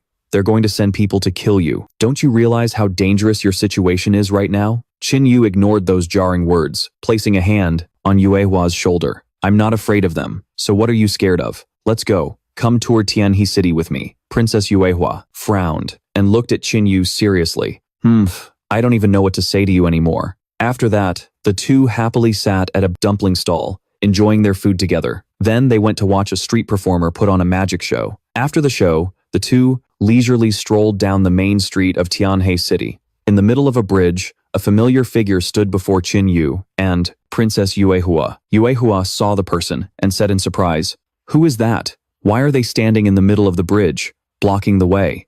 The girl exhaled a long plume of smoke. Turns out, it was Dugu Wanner. That figure, that bust. How could anyone forget? Yuehua carefully sized up Dugu Waner. That's Dugu Waner from the Tianhe auction house. I never expected she'd be so breathtakingly beautiful. Qin Yu turned his head to compare Yuehua. Yeah, now look at yourself. It's just indescribable. Yuehua covered her chest with both hands. You shut your mouth. Qin Yu continued walking towards Dugu Waner to greet her. Dugu Waner turned to face Princess Yuehua and Qin Yu. Waner greets Princess Yuehua. I have already met young Master Qin, so there's no need for another introduction. Princess Yuehua smiled brightly and said to Waner, Sister Waner, we haven't seen each other in years. Why are you being so distant? Just call me little sister Yuehua. Waner also smiled in return. Yuehua, all right, little sister Yuehua. Then Waner turned to look at Qin Yu. Young Master Qin, Waner was bold, enough to block your path. I hope I'm not disturbing you? Qin Yu crossed his arms and nodded slightly. How could meeting a beauty ever be a disturbance? But you should probably get to the point. Waner's expression became grim as she spoke seriously. If little sister Li Yue were here, I'm sure she'd be telling me the same thing. Young Master Qin, you must be especially careful during this time. The Z-Ren sect, that sect master, has accepted a mission from the Immortal Clan. He's ordered his disciples to hunt you down. Qin Yu clapped his hands, maintaining a calm demeanor. I've already anticipated this. Don't worry, it's just a small matter. After hearing this, Waner reluctantly said her goodbyes. Since that's the case, Waner will take her leave and not disturb you two any longer. Princess Yuehua suddenly rushed forward and hugged Waner. Since you're already here, Sister Waner, come for a walk with us. It just so happens I haven't been back to Tianhe City in a long time, and there are still many places I'm not familiar with. Qin Yu crossed his arms, nodding repeatedly. Yue'er is right. Then, Qin Yu stepped forward, spread his arms wide, and wrapped them around both girls' waists, making them blush beet red. It's decided then. Let's go together. Ha ha ha. Waner's cheeks flushed red as she glanced at Qin Yu. This guy is really. After that, Qin Yu embraced the two beauties and walked forward, shouting loudly, Let's go. The surrounding citizens all stared at Qin Yu in shock, buzzing with discussion. Isn't that Princess Yuehua? And next to her is Dugu Waner. Who's that guy? How dare he embrace them like that? Is he even worthy? You don't even know who he is? Yesterday at the Tianhe auction house, he was full of confidence, incredibly arrogant, and offended quite a few people. Qin Yu heard the discussions around him and let out a sigh. It seems your reputations are even greater than I imagined. Dugu Waner covered her mouth and giggled. Don't worry, young Master Qin. Yuehua, already used to Qin Yu, spoke up.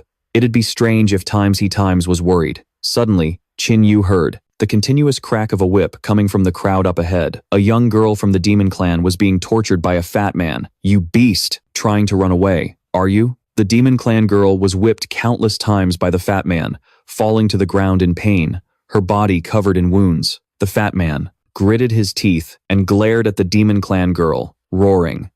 Did this old master spend money on you just so you could run away? Watch me beat you to death. Dugu Waner stood beside Qin Yu, staring intently at the fat man. That tone belongs to Li Qinghe. Look at him. He's torturing a newly bought slave again. Princess Yuehua glared at Li Qinghe, showing her fury. One day, I will abolish the slave trade in the entire Tianhe dynasty, Waner also said grimly. This Li Qinghe is arrogant and conceited, relying on the fact that he's a relative of the Lanxiang artifact refining sect's royal family to do whatever he wants, without any regard for others. In any given month, he's out on the streets, torturing slaves for at least half of it. Yuehua clenched, her fists frowning at the fat man. Isn't there anyone to stop him? Waner could only shake her head and explain, she's his slave. How can anyone else manage her? There's no reason to interfere. Over with Li Qinghe, he once again used his whip to relentlessly strike the demon clan girl, causing her to collapse in pain the moment she tried to stand up.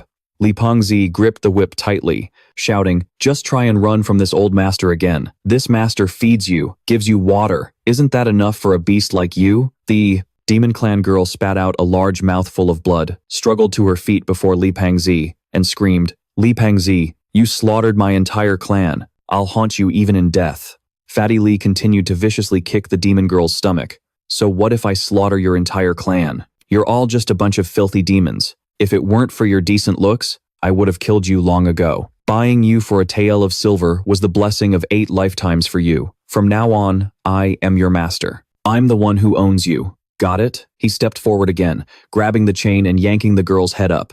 Ji Ruoyo, if I ever catch you trying to escape again, it won't be just a simple beating. The demon girl's eyes were filled with fury and hatred. She gritted her teeth, staring daggers at the beast in front of her. Suddenly, upon hearing that name, Qin Yu blurted out, "What did he just say?" Ji Ruoyo? Wanner, beside him, nodded slightly. "Yes. What's wrong, Qin Yu?" Qin Yu broke into a faint smile. "I never expected such an unforeseen reward." Seeing that familiar smile, Yuehua was startled. What is this guy planning now? Whenever he smiles like that, it's never a good sign. Then, Qin Yu slowly walked towards the beast before him. "I have to save this girl. Otherwise, the human race will face a great calamity in the future. Tens of thousands will die by her hand." After tormenting her for a while, Fatty Li grew tired. He loosened the chain and said, panting, "Damn, I'm exhausted." He turned to the surrounding crowd and shouted, "What are you looking at? Have you never seen someone disciplining their own slave before?" The demon girl's eyes suddenly flew open, filled with an extreme, suppressed hatred.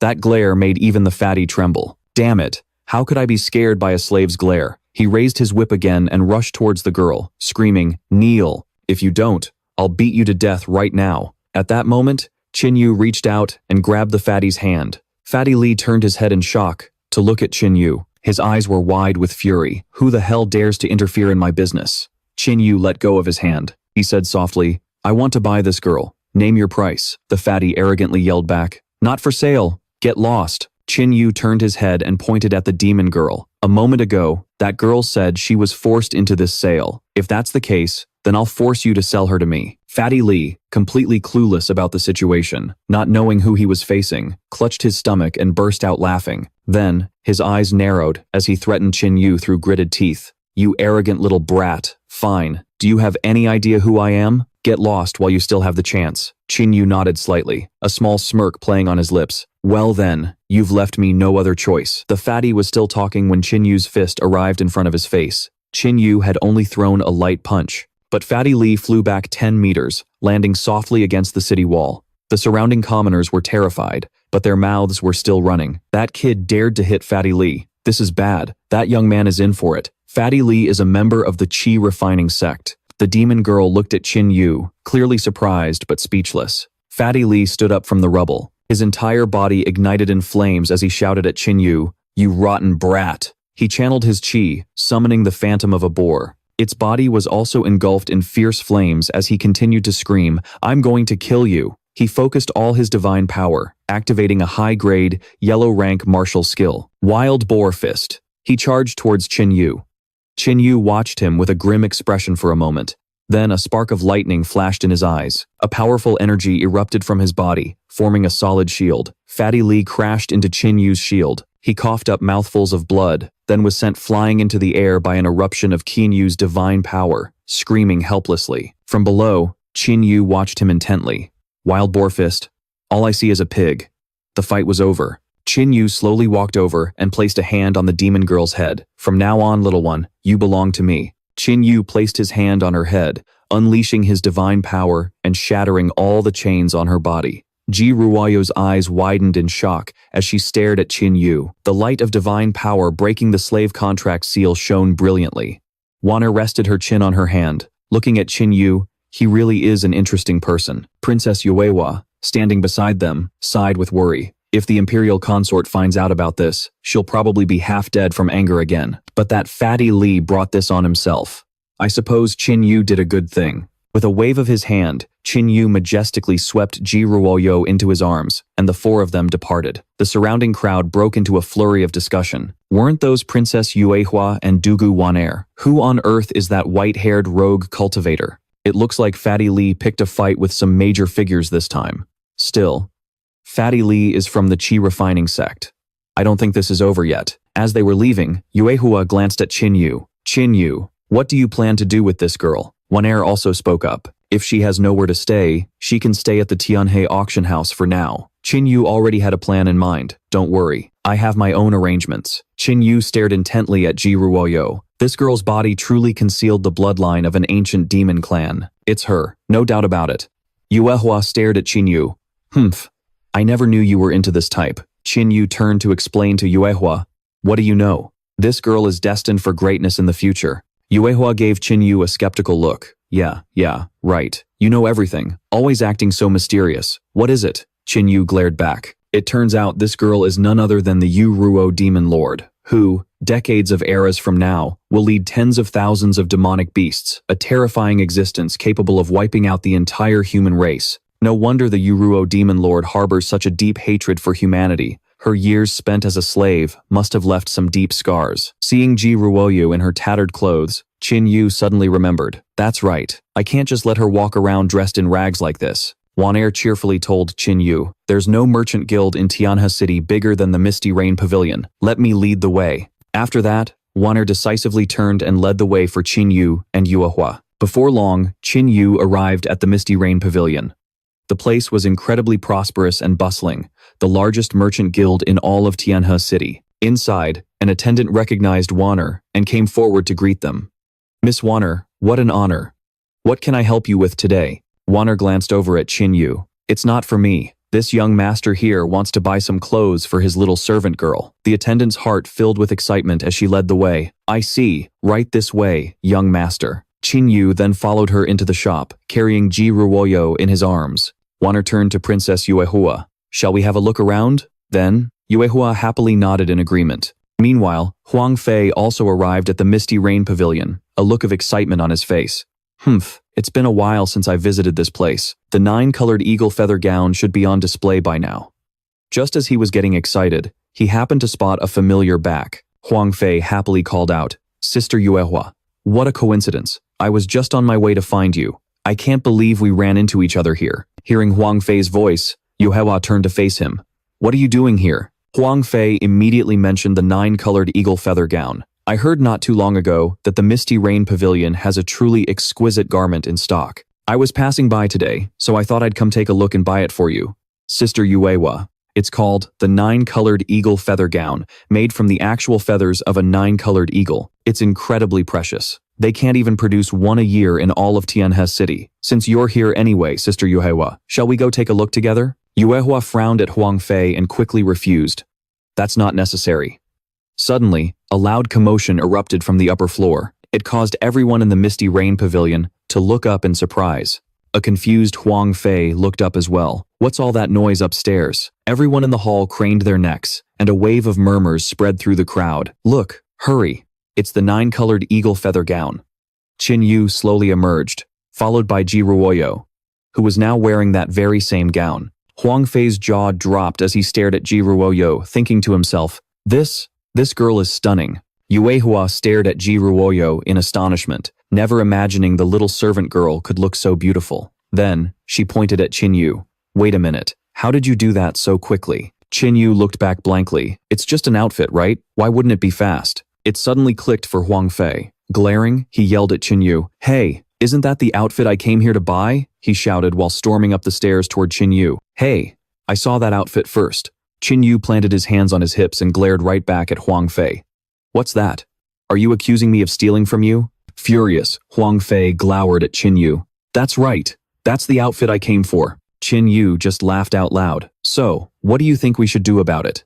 This only made Huang Fei's face darken with more rage. You're going to give me that outfit, obviously. Name your price, so you can't say I'm bullying you. Qin Yu grinned, ready to make a deal. Qin Yu pointed directly at Huang Fei and declared, I want your entire artifact refining sect. Down below, Princess Yuehua and Wanair watched on, trying to stifle their laughter. Hey, is he trying to piss Huang Fei off? Huang Fei finally snapped, grabbing Qin Yu by the collar. Are you trying to provoke me? Qin Yu casually patted Ji Ruoyo on the head, but leaned in close to Huang Fei's face. Don't scare the child. And yes, I am provoking you. What you gonna do about it? Huang Fei's eyes blazed with fury as his divine power erupted from his body. You bastard, you've gone too far. Just then, a man came running towards them, shouting, Young master, young master. Hearing the shouts, Huang Fei turned and saw it was Fatty Li, who was running towards them while clutching his stomach and wailing. Young master, you have to help me. Someone beat me up and stole my servant. I'm your man. An insult to me is an insult to you. Huang Fei glared at Fatty Li. What did you just say? Qin Yu looked at the pathetic, beaten man. He turned back, put a hand on Huang Fei's shoulder, and leaned in for a closer look. Oh, hey, wasn't I the one who beat you up? Fatty Li finally recognized Qin Yu and pointed frantically. You rotten brat. That's him, young master. He's the one who beat me up and took my person. This pushed Huang Fei's anger to its peak. He turned his head slowly to face Qin Yu. Qin Yu, because you know you err. I was planning on letting things slide, but you insist on humiliating me, again and again. Huang Fei then turned to Princess Yuehua. Sister Yuer, please forgive me. This man has to die. Yuehua crossed her arms, frowning deeply at Huang Fei. Huang Fei, are you saying you have no regard for my Prince Zhenen's estate? Enraged, Huang Fei pointed at Qin Yu and shouted, You're really going to protect him? Must you really bring the Prince Zhenen's estate into this to threaten me? Yuehua stared Huang Fei down as she spoke again. Because he is my future fiancé. Huang Fei was so enraged the whites of his eyes showed.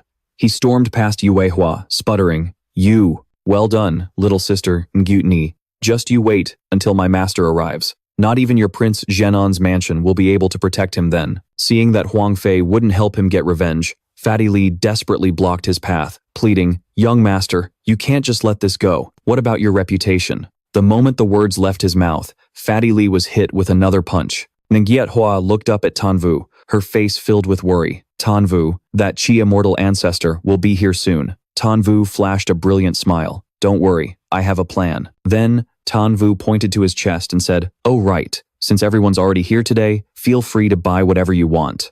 Guiet Hoa and Uyen Ni's eyes lit up as they exclaimed in unison, Really? But Tanvu pointed at Nuyet Hoa and said something that made her freeze on the spot. You're paying. That evening, after they finished shopping, Nuyet Hoa and Uyen Ni walked Tanvu back to the Tianhe Inn. Uyen Ni looked at Tanvu seriously. Well, we'll say goodbye here for today. Nuyet Hoa also pointed at Tanvu with a warning. Don't you do anything funny with this girl. Tanvu reached out and patted Ji Royu's head. Do I look like that kind of person? Jude Hoa blushed, quickly turning to head back to the Prince Zhenen's mansion. Afterwards, Tanvu took Ji Ruoyu to her room to rest. Meanwhile, he busied himself with arranging their things. It was then that Ji Ruoyu curiously asked Tanvu, Why did you buy me? Tanvu replied while still organizing, Not everything in this world needs a reason. You just need to know that good people like me still exist. With that, Tanvu walked out the door, waving as he left. All right, get some sleep. I'll be in the room next door. Tanvu left and closed the door, lost in thought as he walked away. Now, all he had to do was quietly wait for the moment Ji Ruoyu's bloodline awakened. Inside her room, Ji Ruoyu couldn't stop thinking about Tanvu's words. Meanwhile, at the Qi refining sect, Huang Fei returned, seething with resentment. Standing before his father, he couldn't stop thinking about Tanvu and muttered, Damn it. Seeing this, his father spoke up. Feier, I have told you many times, you must remain calm no matter what happens. Don't panic. Look at you now, getting so worked up over a stray dog. It's a disgrace. This old man was the sect master of the Qi refining sect, Huang Ting. As soon as his father finished speaking, Huang Fei bowed his head. You are right, father. Huang Ting, sitting in the head seat, waved his hand at Huang Fei. Don't worry anymore. Your master will arrive in Tianhe City in 3 days. By then, Li Yue will be as good as yours. But more important than that is the Sacred Flame Grand Competition. Huang Fei's brow furrowed, his tone filled with confidence. Yes, I understand. I will absolutely take first place in this Sacred Flame Grand Competition. The old man, Huang Ting, sitting in his seat, covered his mouth and let out a loud laugh. Ha, excellent. And you have your master supporting you from behind. If you win the championship in the Sacred Flame Grand Competition again, you'll be able to do as you please in the Tianhe dynasty. You won't have to fear anyone. Ever again.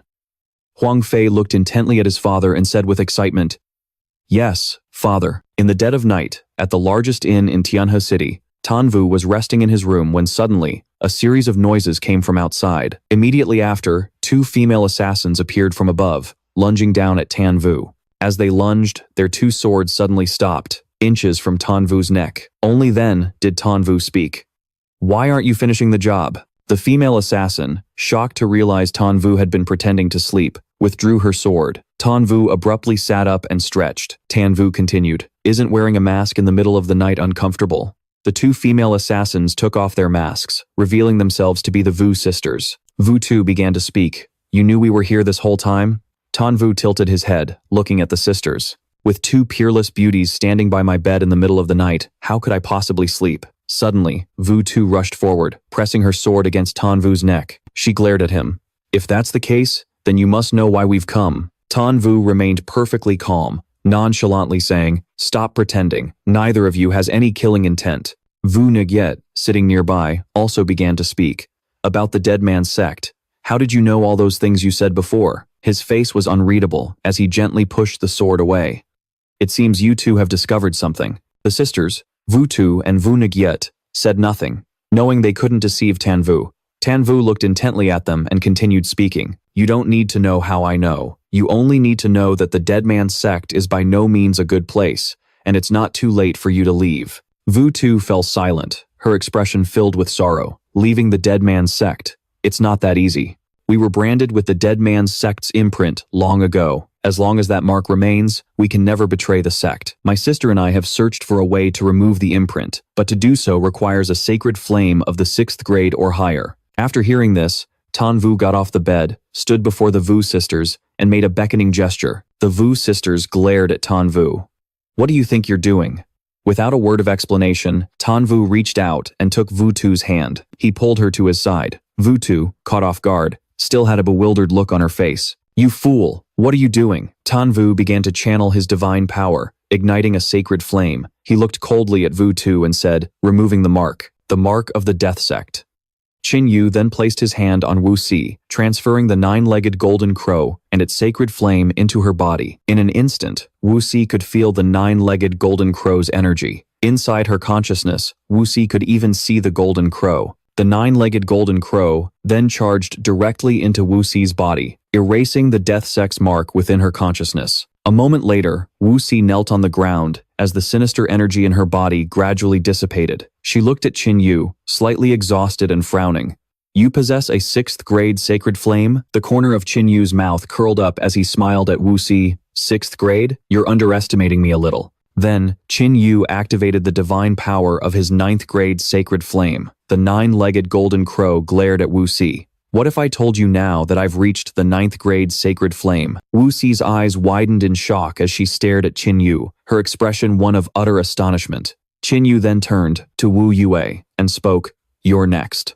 A short while later, the sinister energy on Wu Yue's body also began to fade away. Wu Yue raised her hand to examine it. "My mark is gone too." Qin Yu retracted his hand, recalling the 9-legged golden crow's sacred flame. Now, the death sect's mark inside both of them had vanished. From this day forward, they would no longer be controlled by the death sect. The Wu sisters were ecstatic, hugging each other tightly. "This is wonderful." Taking the opportunity, Qin Yu extended a hand and said, "Now, I'll ask again. Are you two willing to follow me and serve me from now on?" The two sisters exchanged a look of mutual trust, then bowed to Qin Yu and said in unison, "Wu Si and Wu Yue pledge our unwavering loyalty to young Master Qin from this day forth." Qin Yu looked at Wu Si with satisfaction. "Wu Si, I told you before that your cultivation technique has many flaws. It's clearly a low-grade Xuan rank technique, yet it can only unleash the power of the Huang rank. From now on, you will perfect this technique for me." Then, Qin Yu pointed at Wu Si's forehead, transmitting a martial arts technique to her. With the 9th grade sacred flame in hand, Qin Yu continued, "Your current cultivation is only at the 2nd level of the spirit ascension realm, so you can't practice stronger blade techniques. When you reach the 3rd level of the spirit ascension realm, I will grant you a mid-grade Xuan rank martial art." Wu Si clenched her fists, saying joyfully, "Thank you, young Master Qin." Qin Yu then looked towards Wu Yue. "Wu Yue, do you have the sun-chasing divine arrow with you?" Hearing this, Wu Yue immediately took out the sun-chasing divine arrow and presented it to Qin Yu. Qin Yu reached out, using the 9th grade sacred flame to empower it and teach Wu Yue a new set of skills. "I am teaching you a low-grade Xuan rank martial art that can be used with the sun-chasing divine arrow to unleash its ultimate power." Wu Yue could also feel the martial art enveloping her divine weapon and her body. A moment later, Wu Yue successfully fused the technique with the sun-chasing divine arrow and looked up at Qin Yu intently. "Young Master Qin, did you obtain all these divine skills and abilities from the great wilderness?" Qin Yu crossed his arms and smiled. "When the time is right, I will naturally tell you." Qin Yu's lips curled into a smirk again, revealing a dangerous smile. "It's getting late. Why don't we go get some rest?" The sisters, Wu Si and Wu Yue, were startled and embarrassed, their cheeks flushing red as they stared at Qin Yu. Qin Yu leaned in front of the two sisters and laughed loudly. "Ha ha ha. Don't get the wrong idea. You two can take another room. The sisters then bowed to Qin Yu and excused themselves. Watching the two sisters leave, Qin Yu relaxed. His body fell onto the bed and continued to ponder his plans. Old ancestor Qi Xian is arriving soon. Next up is the Sacred Fire Grand Competition. The Sacred Fire Grand Competition is a major event held once every 3 years in Heavenly River City, jointly organized by the 4 great sects that guard the 4 corners of the city. The purpose is to select outstanding disciples and train them to become the strongest weapon refiners. The 4 great sects are the Sacred Heart Palace, the Extreme Sun Sect, the Ruthless Sword Sect, and the Jade Maiden Sect. These 4 sects keep each other in check, creating a balance of power. That old ancestor Qi Xian also achieved his current status after winning first place. In the Sacred Fire Grand Competition, the 4 great sects all have deep foundations, and the cultivation levels of their sect masters are heaven-defying. If an ordinary martial artist receives even a little guidance from them, their future is bound to be limitless. For this Sacred Fire Grand Competition, the 4 great sects have joined forces to refine a 4th-grade pill called the Dragon Tiger Rebirth Pill as the prize for the winner. It contains a terrifying amount of spiritual energy, enough for me to instantly break through to the board for matter. 5th level of the Spirit Ascension Realm. After reaching the 5th level of the Spirit Ascension Realm, I will be able to unlock my 3rd desolate beast, the Suwani. The Phantom of the Suwani can grant me limitless divine power, and its divine ability is the indestructible adamant body. By then, my combat power will be comparable to a peak expert of the Spirit Ascension Realm. That will also be the time for me to go to the Divine Sword Dynasty and take revenge for the Qin family. You treacherous couple, and that bastard summoner from the Elf clan. Just you wait. Your doom is not far off. The scene shifts to Heavenly River City. On a small street, streams of people were flocking towards the Sacred Fire Grand Competition. Qin Yu also walked slowly with the crowd, observing his surroundings and thinking, as expected of the Sacred Fire Grand Competition. It's not even close to starting, yet the whole of Heavenly River City is already this lively. Suddenly, the sound of horse hooves echoed as a luxurious carriage sped past. Seeing this, the people began to buzz with discussion. Those are the experts from the Sacred Heart Palace. I heard the saintess of the Sacred Heart Temple is coming in person this time. If I could just get a glimpse of her face. Heh. Inside the carriage, the curtain was slowly drawn aside. It was none other than the saintess of the Sacred Heart Temple, Leng Tianshuang. The crowd erupted in another wave of awe and admiration. Is that really the saintess? She's gorgeous. If only I could just say a single word to her. Suddenly, Leng Tianshuang's eyes fell upon Qin Yu, standing amidst the crowd. Qin Yu didn't look away in the slightest. Instead, he raised his hand in greeting.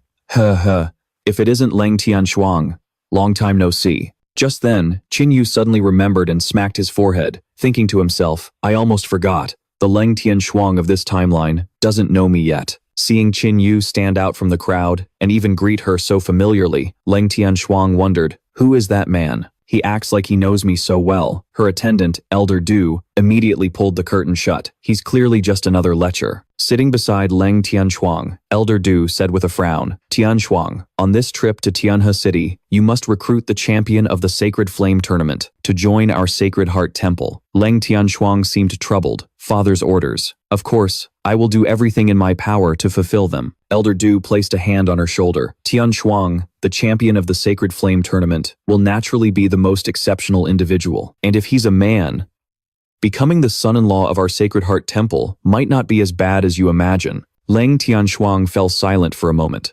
Elder Du, I'm sorry, but I will not sell myself off so cheaply. Just as Elder Du was about to speak again, Leng Tianshuang cut her off. Elder Du, I understand. Let's go. We must first pay our respects to the king who suppresses the south. And with that, the carriage quickly made its way toward the residence of the king. A short while later, the Sacred Heart Temple's carriage slowly brought the saintess before the king's manor. Leng Tianshuang gracefully stepped down from the carriage. Suddenly, a man approached and spoke. Well, if it isn't the saintess of the Sacred Heart Temple? This man was the divine son of the Extreme Sun Sect, Chu Lin. His face twisted into a sneer. So the rumors are true. To recruit some so-called genius, the Sacred Heart Temple is willing to sell off its own saintess. Leng Tianshuang replied with a calm but loaded tone. Chu Lin, it seems you didn't learn your lesson from our last encounter. Your mouth is as foul as ever. Chu Lin continued his baseless boasting. Last time, I only went easy on you because you're a woman. Do you really think you're that powerful? With a look of cold disdain, Leng Tianshuang gave an order to Elder Du, then turned to enter the king's manor. Chu Lin began to roar with anger. "You bitch! How dare you ignore me?" Suddenly, he saw Qin Yu also walking into the manor, and who the hell is this brat? Qin Yu strolled casually into the manor, raising a hand in greeting. "Hey, Tianshuang, you're here to see the king too? What a coincidence. I know this place, like the back of my hand. Let me show you in." Elder Du narrowed her eyes at Qin Yu, growing suspicious. "That lecher, he actually followed us all the way here." Suddenly, Chu Lin burst out laughing and slapped a hand on Qin Yu's shoulder. "Ha, Leng Tianshuang, I really underestimated you. I can't believe you just arrived in the Tianhe kingdom, and you've already hooked yourself a man." Leng Tianshuang spun around, glaring daggers at Chu Lin. "Chu Lin, you slander me again and again. Do you really think I won't get angry?" Chu Lin glared right back, beckoning provocatively. "Bring it on." But it was Qin Yu who roared, "Shut your filthy mouth." Startled by Qin Yu's roar, Chu Lin stumbled back a few steps in fear. Radiating a domineering aura, Qin Yu continued to yell, "And just who the hell do you think you are?" Chu Lin glared back and shouted arrogantly, "I am the divine son of the extreme sun sect." Suddenly, he saw an immense energy coalescing before his eyes, making him jump. At that moment, Qin Yu was radiating an overwhelming presence, and the phantom image of a Yazi had appeared behind him. He pointed at Chu Lin and declared, "If you utter one more word of insult toward Leng Tianshuang, I swear I'll turn you from a divine son into a dead one." Chu Lin's face went pale as he stumbled back in terror, thinking, just who on earth is this brat? How can a mere first-level spirit connection realm cultivator exert such terrifying pressure? I'm the dignified divine son of the extreme sun sect, and yet, he actually scared me. What a humiliation. Chu Lin then started shouting, "You rotten brat. I don't wish to take a life in front of the king's manor. Kneel and apologize right now, and I'll graciously let this slide." With a cold expression, Qin Yu simply beckoned at Chu Lin. "I'll give you one chance. Make your move." Chu Lin summoned a blade of fire, glaring at Qin Yu as he spoke. "You're the one asking for death." He began to gather his power before charging toward Qin Yu. He moved like a bolt of lightning, letting out a furious roar. "Die!" Leng Tianshuang, extremely worried, cried out, "Be careful, that's a flame blade condensed from a 5th grade sacred flame." But Qin Yu just gave a cold smirk, not moving to dodge at all. Chu Lin brought the flame blade crashing down from above, shouting triumphantly, "It's a hit." But then, he suddenly noticed that his flame blade, condensed from a powerful 5th grade sacred flame, was trembling before Qin Yu. Chu Lin's eyes went wide, his jaw hanging open in disbelief. He saw the 5th grade sacred flame cowering at Qin Yu's feet. Qin Yu decisively stomped on the flame, effortlessly extinguishing it. Then, in a tone dripping with contempt, he spoke to Chu Lin. "Is this 5th grade sacred flame of yours a fake? Why is it so pathetic?" Chu Lin gritted his teeth, glaring at Qin Yu with pure hatred. "You, what did you do? Why is my sacred flame?" Lan Thienswang and Du Tao were also utterly astonished by what had just happened. Lan Thienswang carefully observed Qin Yu. A 5th grade sacred flame was actually afraid of him. Could it be that he possessed a sacred flame higher than the 5th grade? Or perhaps he was born with a natural flame body? Du Tao was just as shocked, then looked at Qin Yu as if he understood something, and said, "So that's how it is." Suddenly, Qin Yu's entire body began to tremble uncontrollably. Chu Lin's eyes widened as he stared at Qin Yu, shouting, "Impossible, impossible. How could a 5th grade sacred flame be suppressed by a worthless piece of trash at the first level of the spirit connection realm? You must have used some kind of trick that ordinary people can't see."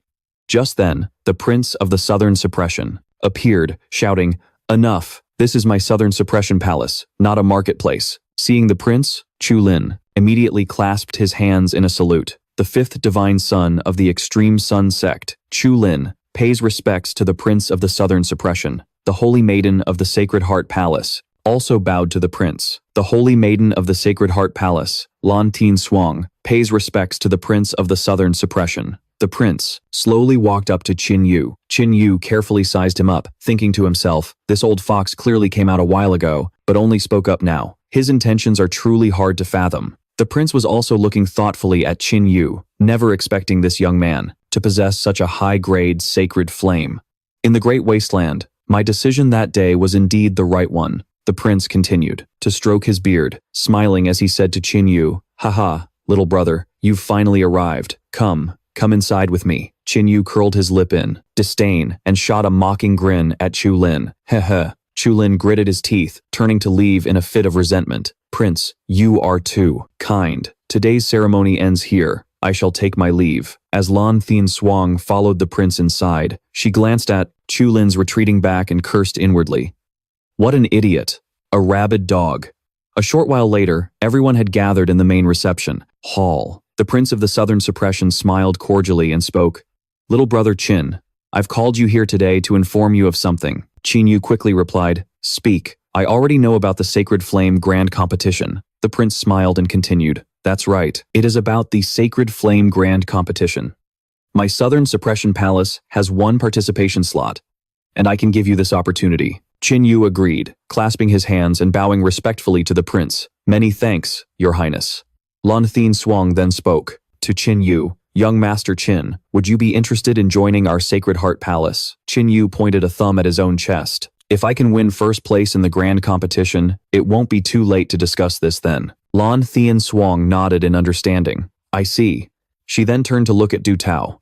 Understanding the signal, Du Tao took out a storage ring and respectfully presented it to the prince. Your Highness, this is a small token from the Sacred Heart Palace. Please, accept it. The prince happily reached out and took it. Haha, the Sacred Heart Palace is too kind. Du Tao then moved closer and whispered in Lan Thien Swang's ear, Holy Maiden, this man is favored by the prince and possesses a high-grade unusual flame. You should take the initiative and build a good relationship with him. Hearing this, Lan Thien Swang blushed and nodded shyly. She then stood up and called out to Qin Yu, Young Master Qin, I haven't been in Tianhe City for many years. I wonder if you might have time to accompany me for a stroll. Qin Yu agreed, without a moment's hesitation. The prince, understanding the Sacred Heart Palace's intentions, said, Since the Holy Maiden has extended the invitation, you should go. But remember to return to the palace for dinner tonight. The prince then added, Another psychological blow, your fiancé will be cooking for you personally. Qin Yu's eyes widened in surprise. This old fox is sharp, daring to tease. Hearing the prince's words, Lan Thien Swang's face showed a hint of disappointment. Having landed his blow, the prince stroked his beard and chuckled. All right. You two go on. This old man won't keep you any longer. The prince watched Qin Yu's retreating figure and began to muse. The Sacred Heart Palace, in order to recruit talent, wouldn't even hesitate to have their holy maiden make a move personally. What a pity for them. Proximity is the greatest advantage. And isn't my own granddaughter that very prize? Then, the prince's hearty laughter echoed throughout the entire Southern Suppression Palace. The scene shifts to the reception hall of the artifact refining sect. At this moment, Chu Lin was sitting and waiting for Huang Fei. Huang Fei walked out with a smile. I never expected you to come in, person. This is truly a great honor for the artifact refining sect. Chu Lin looked at Huang Fei in silence. Huang Fei, do you think you are certain to win first place in this Sacred Flame Grand Competition? Huang Fei bowed respectfully to Chu Lin. Rest assured, Your Highness, I can guarantee it. My master, the artifact immortal ancestor, will be arriving soon. With my master and you backing me, who could possibly threaten me? Chu Lin frowned, his mind replaying the encounter with Qin Yu. Not necessarily. I just met someone. This person may only be at the first level of the spirit connection realm, but he was able to suppress my sacred flame. Huang Fei was completely stunned. What? That's impossible. Since when did someone like that appear in Tianhe City? Chu Lin raised his hand and used his magic to conjure an image of Qin Yu. Do you recognize this person? When Huang Fei saw Qin Yu's face, his eyes widened with rage as he spat. It's him. Seeing Huang Fei's fury, Chu Lin asked, You know him? Seeing Qin Yu's image, the rage in Huang Fei's heart. Could this brat be Qin Yu? Chu Lin asked in shock. The same Qin Yu who killed Li Qinghe and is wanted by the Divine Sword Dynasty? Huang Fei immediately replied, Yes, that's him, that country bumpkin from the Divine Sword Dynasty. Chu Lin continued speaking about Qin Yu. There are rumors that this Qin Yu ventured deep into the Great Wasteland and obtained a heaven-defying fortune. It seems those rumors are true. Huang Fei's eyes showed his shock. Qin Yu obtained a sacred flame in the Great Wasteland? Then, in this sacred flame grand competition, doesn't that mean? Chu Lin emphasized again. The level of the sacred flame within Qin Yu is even higher than mine. I'm afraid no one will be his match in this sacred flame grand competition. Huang Fei gave his opinion, waving his hand emphatically. Divine Son Chu Lin, we absolutely cannot let him win this sacred flame grand competition. Chu Lin clenched his fists, thinking of a way to get revenge on Qin Yu. Of course. Huang Fei, when will your master arrive? Huang Fei clasped his hands respectfully. My master will probably arrive tomorrow. Chu Lin waved his hand, signaling for Huang Fei to leave. We'll discuss this after your master arrives. You may go. Chu Lin leaned back in his chair and began to scheme. A high-level sacred flame. Haha, if I can seize that sacred flame for my own use, then the future position of sect master of the extreme sun sect will surely be mine. By then, both Huang Fei and the Qi immortal ancestor will just be stepping stones for me. In Tianhe City, amidst the ancient houses and the bustling crowd, Qin Yu and Leng Tianshuang were strolling down the street. Suddenly, a light shone from Leng Tianshuang's hand. She raised it in front of her, and a message appeared. After reading the message, Leng Tianshuang seemed to understand something. Young Master Qin, so you are the Qin Yu, from the Qin family of the Divine Sword Dynasty. Leng Tianshuang suddenly stopped and called out Qin Yu's name. Young Master Qin, I am very sorry for what happened to the Qin family. Qin Yu turned to look at Leng Tianshuang. Miss Leng, you have a kind heart. Leng Tianshuang placed her hand on her chest, showing her sympathy for Qin Yu. If there's anything you need, our Sacred Heart Palace will do everything in its power to help. Qin Yu was about to speak. If it ultimately comes to war with the Zhao immortal clan, will your stance remain this firm? Leng Tianshuang kept her hand on her chest and said resolutely, the Zhao immortal clan may be strong, but the Sacred Heart Palace behind me is no pushover. Qin Yu looked intently at Leng Tianshuang. Miss Leng, you have a kind heart. I will handle my revenge myself, but before I get my revenge, I will still need a lot of help from you and the Sacred Heart Palace. Hearing this, Leng Tianshuang understood Qin Yu's meaning. Young Master Qin, you mean? Before she could finish her sentence, Qin Yu placed a finger on Tianshuang's lips to signal her, Miss Leng, it's enough that you understand. Leng Tianshuang blushed shyly and continued to walk with Qin Yu down the street. People around them inadvertently noticed them and recognized Leng Tianshuang. Oh, isn't that blushing beauty the saintess of the Sacred Heart Palace? Who's that white-haired brat with her? You must be new here. You don't even know who this young man is? Let me tell you, the woman by his side changes every day. One day, it's Princess Yuehua, the next, it's Dugu One'er. He's quite the player. Is he really that amazing? Way better than me. Suddenly, Qin Yu and Leng Tianshuang became the center of everyone's attention. Seeing this, Qin Yu feigned a cough, then took Leng Tianshuang's hand and quickly left. Miss Leng, let me take you for a stroll somewhere else. Elsewhere in Tianhe City, Fatty Li was trotting behind Wang Xuan.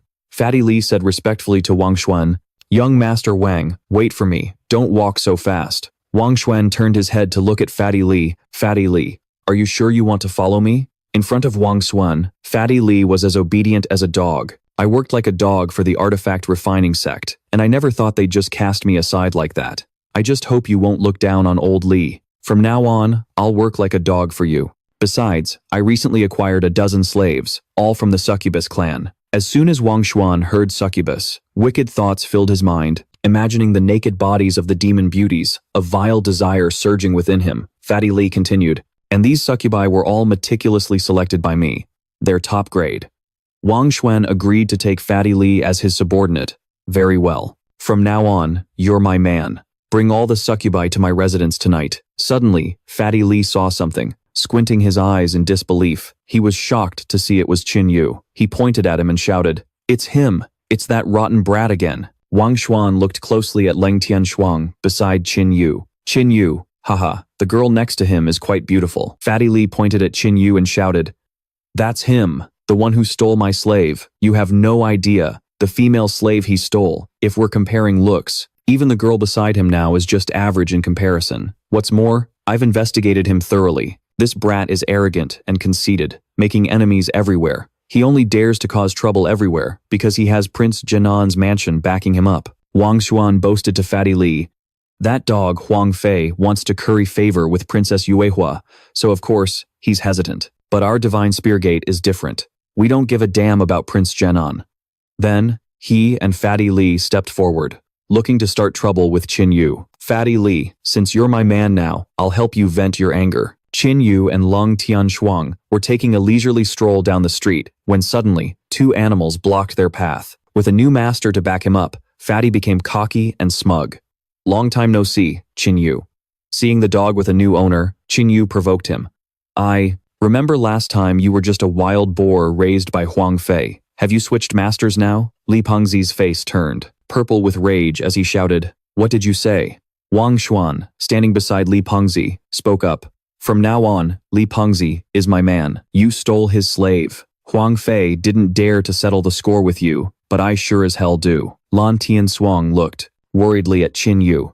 "Young Master Qin, you've certainly made quite a few enemies." Qin Yu stepped forward to face the two animals. "So, according to you, how do you plan to get revenge?" Wang Xuan pointed at Qin Yu and sneered. "The condition is obvious. Return the slave to me, and that little missy next to you isn't half bad either. From today onwards, she belongs to me, Wang Xuan." Feeling utterly humiliated, Lan Tianshuang's eyes blazed as her divine power erupted with overwhelming force. "You low-class scum will all die by my hand today." Just as she was about to step forward and teach Wang Xuan and his crony a lesson, she was stopped by Qin Yu's outstretched hand. "Miss Tianshuang, don't be hasty. Let me handle these two morons by myself." Qin Yu stood with his arms crossed, his tone slightly provocative as he said to Wang Xuan, "And what if I don't agree? A barking dog won't bite, will it?" Wang Xuan's eyes widened as he gritted his teeth and roared, "Then I'll cut you down." Qin Yu clenched his fists, cracking his knuckles. "Excellent. I was just itching to stretch my muscles a bit." At that moment, Wang Xuan spread his legs, and countless lightning bolts appeared around him as a roaring cyclone began to form. "You brought this on yourself. I might as well give you a little taste of the Xuan-grade martial art I just learned." The wind, lightning palm. Countless storm shockwaves converged on Wang Xuan, sweeping past Qin Yu and Lan Tianshuang. Even Li Pengzi couldn't stay on his feet in the storm's blast and was thrown to the ground. Lan Tianshuang turned her head, looking worriedly at Qin Yu.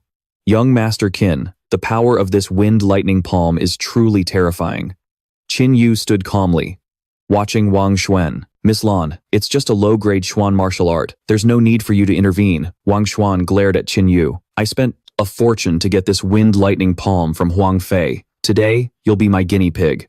Die." As soon as he finished speaking, he waved his hand, absorbing all the spirit energy in front of him, then aimed at Qin Yu, unleashed his palm, and yelled. A powerful surge of energy shot straight towards Qin Yu. Facing the wind lightning palm, Qin Yu calmly took a deep breath, draining all the spirit energy before him. He then unleashed his divine power, summoning the phantom spirit of the Yazi and letting out a mighty roar. The Yazi's roar shot out a colossal beam of energy towards Wang Xuan, launching him into the air. He screamed in agony before crashing heavily to the ground in a cloud of dust. Seeing Wang Xuan knocked unconscious in a single blow, Li Pengzi cried out in terror, "Oh my God." After his attack, Qin Yu let out a sigh of relief and pointed at Wang Xuan, telling Lan Tianshuang, "Miss Lan, I suppose that settles it." Lan Tianshuang was utterly stunned by Qin Yu's immense power. Wang Xuan was already at the 4th level of the spirit connection realm, and he even used a low-grade Xuan technique, yet he couldn't even withstand a single move from young Master Qin. Moreover, young Master Qin's technique also seems to be a Xuan-grade skill. Qin Yu walked up to the trembling Li Pengzi. "You're next." Seeing Qin Yu's terrifying expression, Li Pengzi trembled like a leaf and immediately knelt, kowtowing and begging for his life. "Please spare me. Spare my life. I'm willing to give you my entire fortune. I just beg you not to kill me." Qin Yu stared down at Li Pengzi and said, "Your entire fortune, you say?" Li Pengzi nodded frantically. Yes. Qin Yu turned to Lan Tianshuang. "Miss Lan, would you like to come take a look with me?" Then, Qin Yu kicked Li Pengzi in the butt and yelled, "What are you waiting for? Lead the way." Li Pengzi scrambled to his feet and led the way. A short while later, Li Pengzi brought Qin Yu to his mansion. After a tour to inspect all of Li Pengzi's assets, Qin Yu turned back and asked, "Is this your entire fortune?" Li Pengzi hastily nodded. Yes. Qin Yu started to glare at him. "This junk isn't enough to buy your life." Li Pengzi quickly waved his hands and said, "Please spare me. I really don't have anything else." Qin Yu clenched his fist and shouted, "Then die." Li Pengzi trembled, drenched in sweat. "Wait, I still have slaves, lots of slaves." Qin Yu's chilling voice terrified. "Li Pengzi, take me to see them." The panicked Li Pengzi walked to a wall up ahead. "Let me open the secret chamber for you." With that, Li Pengzi pressed a brick on the wall. The secret door slowly opened, and a disgusting stench wafted out from within. Lan Tianshuang covered her nose. Ugh, what a horrible smell. Qin Yu glanced at Li Pengzi. "To keep slaves in a place like this, Your cruelty is far beyond my imagination. Next, Qin Yu grabbed Li Qinghe by the collar and dragged him into the secret room. Let's go take a look. Miss Lan, please bear with it for a moment. The three of them stepped inside and discovered countless cells, the putrid smell hanging heavy everywhere. Lan Thian Swang saw the countless imprisoned slaves and said in horror, "These slaves, always kept in an environment like this? There are even women and children here, and the demi-humans have been tortured by him until they were crippled. He's keeping this many slaves?" Suddenly, a slave reached out to grab Fatty Li, screaming, "Fatty Li, you slaughtered my entire family and turned me into a slave. You will not die a peaceful death." Seeing the slave screaming before him, Fatty Li trembled and backed away, absolutely terrified. Leng Tianshuang, seeing this, was filled with fury. She glared and shouted, "Someone like you is unforgivable." Seeing Leng Tianshuang's rage, Fatty Li anxiously pleaded, "Milady, please calm your anger. I'll never do something like this again." Qin Yu angrily grabbed him and continued walking to see the other cells. "You're worse than an animal." Suddenly, Qin Yu stopped. He looked at the cell ahead, observing it carefully, and then realized that before him were two succubi, completely bound in chains. Qin Yu stared at the two succubi. "Are these your slaves as well?" Fatty Li said excitedly. Yes. Yes, these are newly acquired succubi. All my merchandise is top grade." Qin Yu gave a cold smile. "Fatty Li, you've done well." "Very well." Fatty Li forced a smile and said to Qin Yu, "As long as you are satisfied, sir. So, may I?" Qin Yu waved his hand, signaling to Fatty Li. "I said I wouldn't kill you. You can go." Spared by Qin Yu, Fatty Li laughed out loud. "Wonderful. Thank you, young Master Qin." Suddenly, from behind, Leng Tianshuang's hand struck like a blade. A single blow pierced through Fatty Li's back and out his chest. Fatty Li's eyes rolled back in his head, in absolute agony. Qin Yu stared at him. "I didn't kill you, but that doesn't mean Miss Leng wouldn't." Then, Leng Tianshuang withdrew her hand, her eyes filled with hatred. "For scum like you, who takes pleasure in torturing slaves, just killing you isn't enough. Young Master Qin, what do you plan to do with these slaves?" Qin Yu looked at the surrounding slaves with a serious expression. "They are all pitiful people. I will call the King of Southern Suppression to make arrangements for them." Leng Tianshuang wiped Fatty Li's blood from her hand. "That would be best. Thank you for your trouble, young Master Qin." A short while later, men from the King of Southern Suppression's residence quickly arrived. Princess Yuehua stepped out to command them. "Quickly, rescue all the slaves. Letting that damn Fatty Li just die was too easy for him. He should have been imprisoned here and punished." Qin Yu looked intently at Yuehua. "Killing one Fatty Li isn't enough to change the slave trade. You must always remember your responsibility to eradicate the slave trade system of the Tianhe dynasty. I'll leave the rest to you and Miss Leng. I also won't be able to make it to the residence for dinner tonight. I'm leaving first." Princess Yuehua glared at Qin Yu and shouted angrily, "You bastard! Do you have any idea how much effort, how much blood, sweat, and tears I put into making that meal? Next time, I absolutely won't forgive you." Leng Tianshuang watched Yuehua, lost in thought. It seems the relationship between young Master Qin and Li Yue hasn't reached that stage yet. Yuehua walked over and patted Tianshuang on the shoulder. Sister Leng, why is your face so red?" Leng Tianshuang was startled and quickly waved her hands. I'm fine. Yuehua looked at Leng Tianshuang's expression, deep in thought. What's going on here? The scene changes to the largest inn in Tianhe City. In his room, Qin Yu was using the divine power of the 9th grade sacred flame to refine his current items and enhance his constitution. Qin Yu's entire body was enveloped by the 9th grade sacred flame of the 9-legged golden crow. Qin Yu held out his hand, refining and then absorbing to enhance his own cultivation. The sacred flame grand tournament is about to begin. I won't miss any opportunity to increase my cultivation. At the same time, at the Divine Spear sect, the old sect, Master Wang Tisheng, was receiving an honored guest. I never expected you to come in person, young Master Liu. Your presence truly brings great honor to our Divine Spear sect. Before Wang Tisheng was young Master Liu Zhulang of the Ruthless Sword sect. He stared at Wang Tisheng and said, "Cut the crap. Is your Divine Spear sect participating in this Sacred Flame Grand Tournament?" Hearing this, Wang Tisheng's voice faltered. "Well."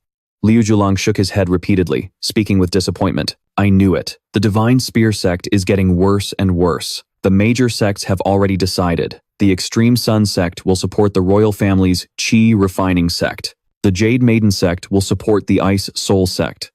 As for the Sacred Heart Palace, it's still undecided for now." Then, Liu Zhulong raised his hand, channeling his divine power, and summoned a 6th grade sacred flame.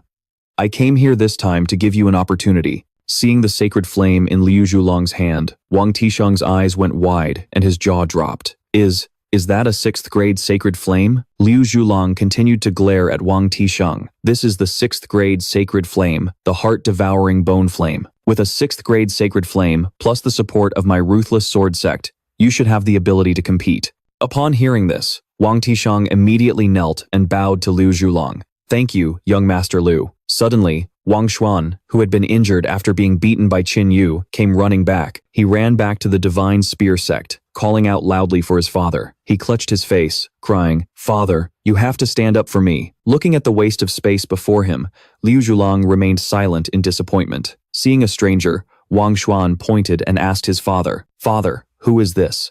Wang Tishang roared in anger. "What's all this shouting and screaming? Have you no shame? This is young Master Liu of the Ruthless Sword Sect." When Wang Xuan heard Ruthless Sword Sect, he stared at Liu Zhulong in shock. Zhu Lang handed the 6th grade sacred flame to Wang Tishang, then turned and left. "I hope your Divine Spear sect won't disappoint me." Wang Xuan watched Zhu Lang's retreating figure, then stared in astonishment at the 6th grade sacred flame and asked, "Father, what is this?" In response, Wang Tishang flicked him on the forehead. "You foolish piece of trash. This is a 6th grade sacred flame." Hearing that, Wang Xuan's eyes went wide and his jaw dropped in shock. A 6th grade sacred flame, with his hands clasped behind his back, Wang Tishang continued.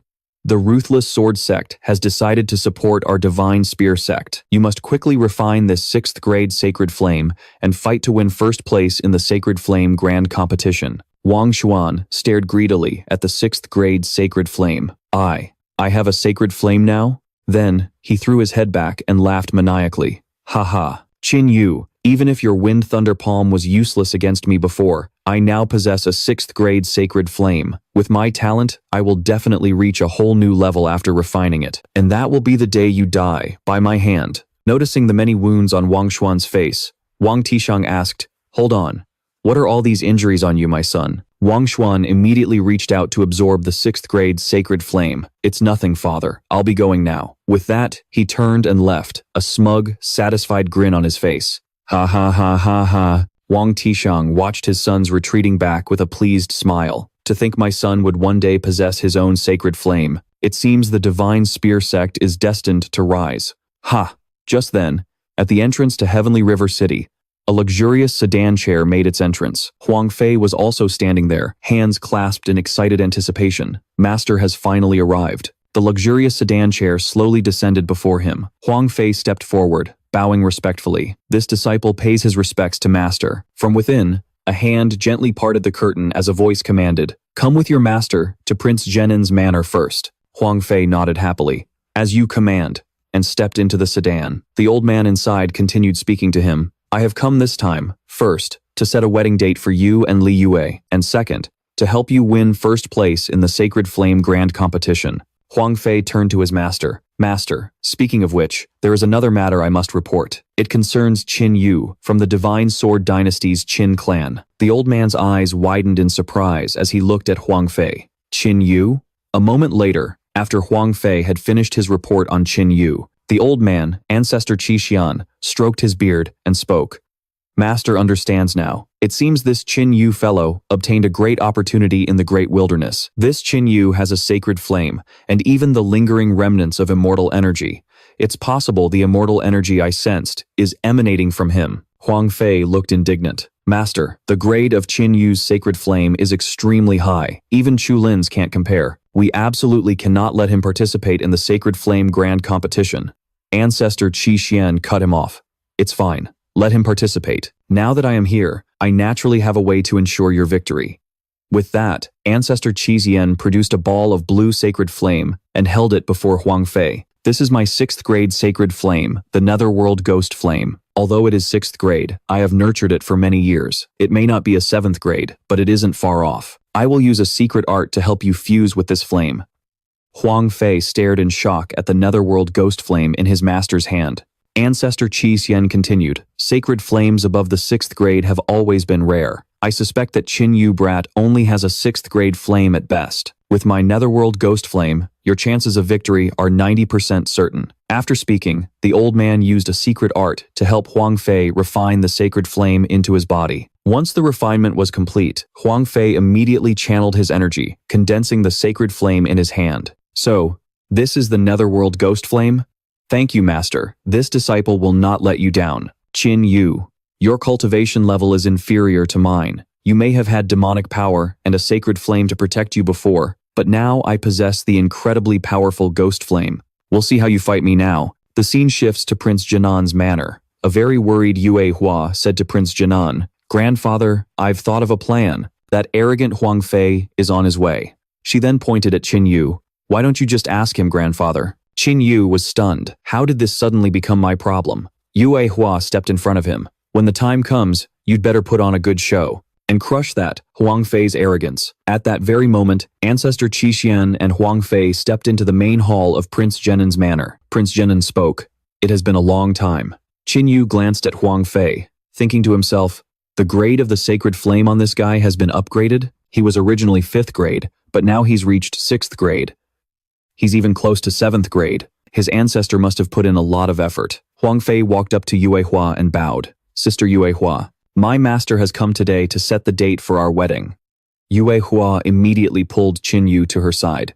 "There's no need. I already have a fiancé. You and I aren't close. We were merely childhood acquaintances. I advise you not to pester me anymore." Ancestor Qi stepped forward and spoke up. "This young brother must be Qin Yu of the Divine Sword Dynasty's Qin clan." Qin Yu also stepped forward to face the old man. "I am he." Ancestor Qi glared at Qin Yu and boomed, "Qin Yu, what right do you have to be Li Yue's husband? You are nothing more than is a stray dog of the Divine Sword Dynasty. Huang Fei is my personal disciple, and in the future, he is destined to become the champion of the Sacred Fire Grand Tournament. From this tournament, he will soar to the heavens. And you, what do you have to compare to him?" Yue Hua stepped forward, glaring and shouting, "Qin Yu has a sacred fire too. The champion of this tournament will definitely be Qin Yu." Qin Yu looked at the furious Yue Hua and thought to himself, such a simple taunt, and this silly girl fell right for it. This old geezer is pretending to provoke Yue Hua, but he's really trying to mess with my mind, luring me into a death match at the Sacred Fire Grand Tournament, using it as an opportunity to kill me. But that's exactly what I want. You want to kill me? How could I possibly let you off the hook? The Qi ancestor smirked and said, "Excellent. Then if Qin Yu manages to win first place in this tournament, Huang Fei naturally can't compare. But what if he doesn't win first place?" Yue Hua shouted angrily, "Impossible. Qin Yu will absolutely not lose to that guy." Huang Fei seized the opportunity to make a bet. "If I win first place in the Sacred Fire Grand Tournament, you must marry me immediately, without a moment's delay. What do you say? Since you trust him so much, why don't we make a wager? You wouldn't refuse, would you?" Yue Hua said resolutely. "Fine. Who's afraid of who?" Then she turned to Qin Yu. "Did you hear that? You have to win first place, or I'll fall into that demon's hands." Having achieved his goal, the Qi ancestor turned to leave. "Very good. At the Sacred Fire Grand Tournament, this old man will be watching with wide eyes." Yue Hua stared at the old man's detestable back. "I'm so furious. Qin Yu, in this tournament, you absolutely must teach that Huang Fei a lesson." Qin Yu pretended to be weak. "Beat Huang Fei? Are you sure? The Huang Fei of today is different from before. He used to only have a 5th grade sacred fire, but now the sacred fire pressure within his body has increased to the 6th grade, and it's even close to reaching the 7th grade. The naive Yue Hua spread her hands and said, "So what if it's close to the 7th grade? Isn't that even better?" Yue Hua suddenly understood and cried out, "What? Close to the 7th grade? Why didn't you say so sooner?" Qin Yu pretended to hold his head and sigh. "That's right. I have basically no way to beat him now. I'm afraid you'll really have to marry him. After all." Yue Hua slumped to the ground in despair, saying hopelessly, "It's over. I'm doomed. How could I have been so impulsive? So stupid." Seeing Yue Hua's expression, Qin Yu couldn't help but laugh. The Prince of Jinan also laughed heartily. "Ha ha ha, little brother, stop teasing Yue. For you, I doubt there's much difference between the 6th or 7th grade anyway." Yue Hua looked at Qin Yu with tears in her eyes, startling him. He scratched his head and said evasively, "Who knows?" That night, at the Heavenly River Pavilion, Qin Yu continued to use his divine power to refine items and break through to the next realm, his whole body emitting a brilliant light that filled the room. Suddenly, Qin Yu's eyes flew open as he stared straight ahead. He then raised his hands, summoning the phantom of the nine-legged golden crow on one side and the phantom of the fire Qilin on the other. Concentrating on fusing these two forces together, he then absorbed the newly fused energy sphere into his body. After the shockwave, Qin Yu sat on the ground, his entire body enveloped in a domineering blue aura. He let out a long breath and glared forward. Divine Connection Realm, 3rd level, complete.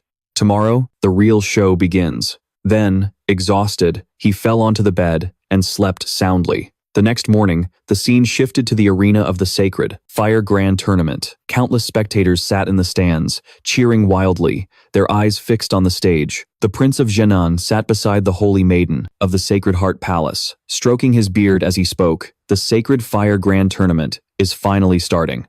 The Holy Maiden of the Sacred Heart Palace, Lung Tianshuang, sitting beside him, replied, "Indeed, I hope young Master Qin Yu's matches go smoothly." At that moment, the arena was incredibly lively. The 4 great sects were also seated in the 4 corners for a better view. The Qi Xian ancestor was also seated in one of the corners. The people below began to murmur, "The Sacred Fire Grand Tournament is really starting. It's a shame, if only I had a Sacred Fire too." This tournament has attracted many masters to participate. Huang Fei was also mixed in with the crowd, observing his surroundings. A bunch of naive ants have come to join this competition, but they have no idea that the outcome of this contest was decided long ago.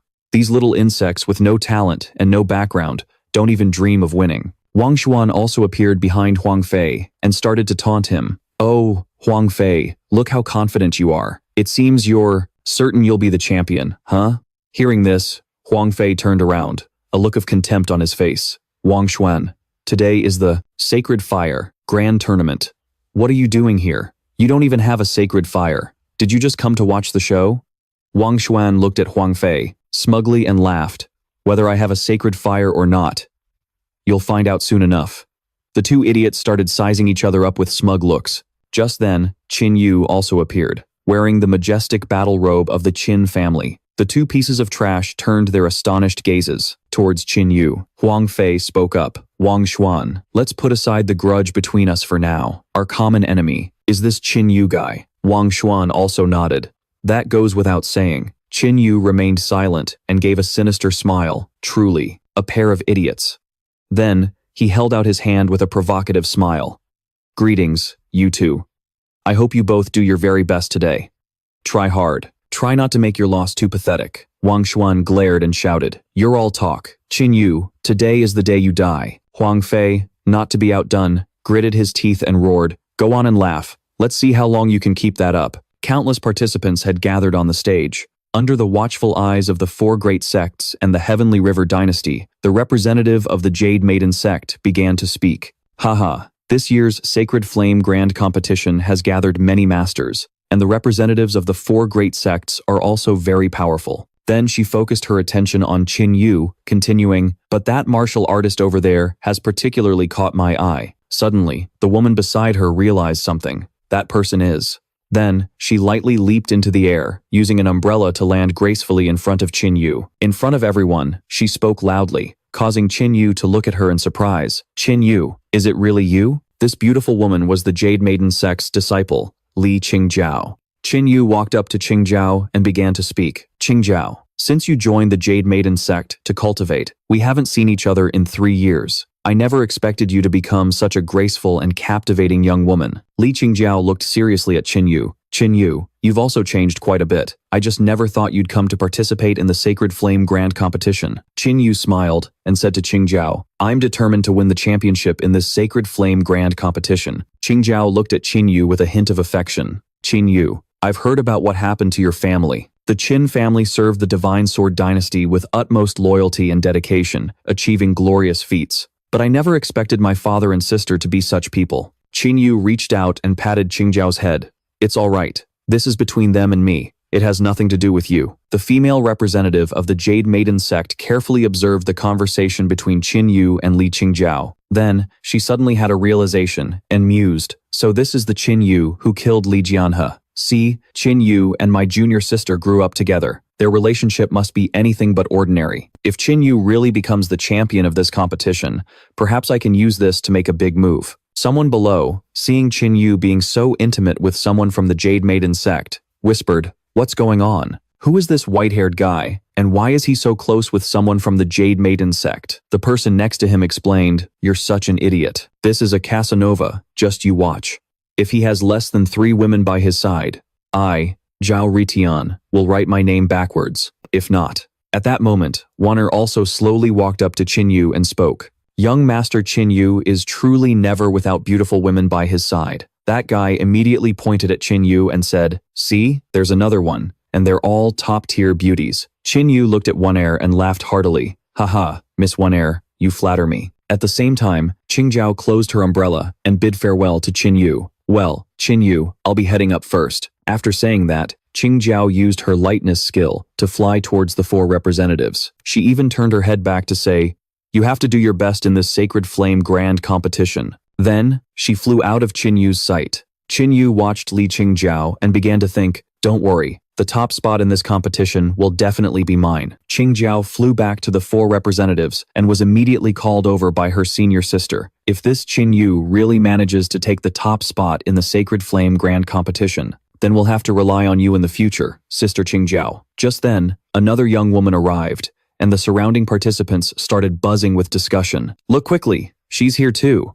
Qin Yu also looked in astonishment at the figure before him. Because this young woman was a disciple of the Ice Soul sect, Chu Hanyi, the surrounding participants began to whisper amongst themselves. "See that? That's the peerless genius who appears once in a century, a disciple of the Ice Soul sect who reached the heaven-reaching cultivation level at only 16 years old, and she even possesses a level 6 sacred flame. Is that really the Ice Soul sect's Chu Hanyi? Chu Hanyi was in seclusion for 3 years. I can't believe she's become such a beauty. I remember when I saw her back then. She was just a kid with a runny nose." Chu Hanyi slowly walked up to Qin Yu. Qin Yu also stared intently at Chu Hanyi. The 2 idiots from before started shouting loudly. How did this brat Qin Yu manage to hook even Chu Hanyi? Just as Chu Hanyi walked past Qin Yu, she called out his name, startling him. "Qin Yu, I have a connection with the Qin family. If you need any help in the future, feel free to find me. However, if we meet in the Sacred Flame Grand competition, I will not hold back." Qin Yu chuckled to himself. This girl, honestly. A moment later, countless contestants gathered on the arena, waiting for the Sacred Flame Grand competition to begin.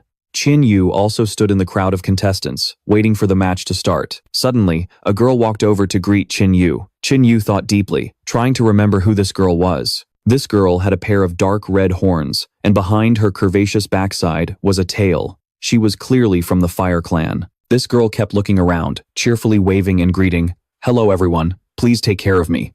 Then she walked up to Qin Yu and greeted him friendly. Qin Yu politely returned the gesture. Wanner, standing behind, stared intently at Qin Yu. Young Master Qin has so many acquaintances. Qin Yu stared at the girl in front of him, recalling his past life. As expected, she came too. In his past life, she won the championship of the Sacred Flame Grand competition. This time, this person's background is very mysterious. She claimed to be a rogue cultivator. In the previous life, she won through overwhelming strength, revealing a cultivation that had reached the spirit-severing realm. Ninth, she also possessed a sacred flame, no less than the Overlord grade. But strangely, ever since winning the Sacred Flame Grand competition, she vanished without a trace, and no one ever saw her again. In this life, I must carefully observe this woman and find out what her true origins are. Just then, Ancestor Qi announced loudly, "The time is near." Then, he and the King of the South leaped down from the arena. The King of the South stepped forward and declared, "Everyone, please maintain order. The Sacred Flame Grand competition is a momentous event for the Heavenly River dynasty. Today, I hope all of you will rely on your own abilities to win a high rank." After that, the King of the South gestured, inviting the representatives of the 4 great sects onto the stage. The representatives of the 4 great sects also slowly descended, each taking a position in one direction. Then, the 4 great sects joined forces once again, channeling their divine power, creating a colossal blue energy field. From within that energy field, a yellow crystal slowly emerged. Huang Fei stared at the crystal in astonishment and said, "This is the Heavenly Heart, Sacred Flamestone." Wang Xuan looked at the Sacred Flamestone and added, "The Heavenly Heart, Sacred Flamestone is one of the most mysterious treasures of the Heavenly River dynasty, said to be born from heaven and earth itself. Not only can it help martial artists control their sacred flames more easily, it can even raise the grade of the sacred flame within their bodies. Because the Heavenly Heart Sacred Flame Stone is so precious, it has always been jointly owned by the four great sects. All the contestants on the stage were endlessly amazed, and they all turned their gazes toward the composed Qin Yu. Qin Yu thought to himself, they're this shocked over something so small? If they knew that deep in the great wilderness, there's a Heavenly Heart Sacred Flame Stone the size of a mountain, what would they think then? Leng Tiancheng of the Sacred Heart Palace also spoke up. I'm sure everyone recognizes this. It is the Heavenly Heart Sacred Flame Stone. For those who possess a sacred flame, this is an extremely important treasure. The Heavenly Heart Sacred Flame Stone is normally managed by the four great sects, with each sect getting to use it for 3 months. But if you can win first place in the Sacred Flame Grand Competition and join one of the four great sects, you will have exclusive use of the Heavenly Heart Sacred Flame Stone for the next year. As soon as he finished speaking, the Heavenly Heart Sacred Flame Stone suddenly erupted in a massive flame. With the introduction over, the surrounding crowd roared, ready to watch the competition. Leng Tiancheng turned to look at Qin Yu thoughtfully. Young Master Qin, I hope you can live up to your words. Chu Lin also stepped forward and began to announce the rules of the competition. The rules of the Sacred Flame Grand Competition are simple. There are a total of 3 rounds. The first round is a single elimination tournament in pairs. The winner will advance to the next round. Now, I invite everyone to come up and draw lots. Following that, Chu Lin channeled his divine power, shuffling all the tokens before spreading them out. Each contestant then stepped forward to receive their token. When it was Qin Yu's turn, he approached Chu Lin and glanced at him. Well, little divine messenger of the extreme sun sect, we meet again. You're not going to pull any tricks with these drawing tokens, are you? Chu Lin, slightly angered, replied to Qin Yu, you seem to be underestimating me, Chu Lin. Qin Yu reached out, took his token, and laughed loudly. Haha, even if you do pull some tricks, it doesn't matter to me. Continuously provoked, Chu Lin glared at Qin Yu and said, you talk big, so I'll be waiting to see just how far you can go. Qin Yu whistled mockingly as he walked away. Then, you'd better open your eyes and watch carefully. After distributing the tokens, Chu Lin announced loudly, everyone, please look at the tokens in your hands. The tokens have different numbers for identification.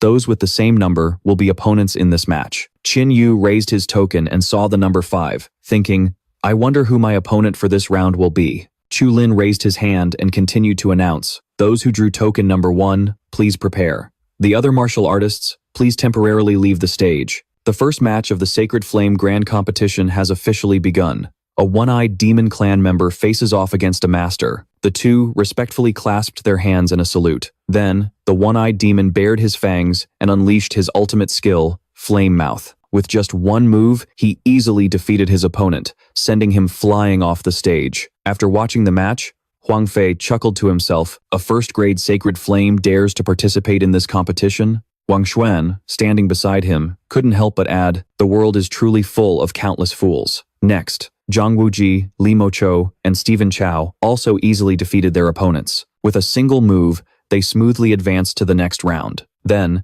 the 5th match between Qin Yu and the guy with the quail egg chin officially began. As soon as the quail egg chinned guy got on stage, he spoke contemptuously to Qin Yu. You pampered young master, I advise you to surrender early, lest you lose your life. Qin Yu sighed, and provocatively gave the quail egg chinned guy the middle finger, cut the crap and come try your grandpa. You underdeveloped little tadpole. The quail egg chinned guy turned purple with rage, focusing all his divine power to summon the illusion of a roaring tiger. You're the one asking for death. Qin Yu crossed his arms and looked straight at him with a disdainful expression. Up on a pillar, Leng Tiancheng carefully observed Qin Yu's opponent. A 3rd-grade sacred flame isn't bad, but it's a pity he had to run into young Master Qin. The quail egg chinned guy suddenly charged, rushing from behind, following the illusion of the ferocious tiger as he roared.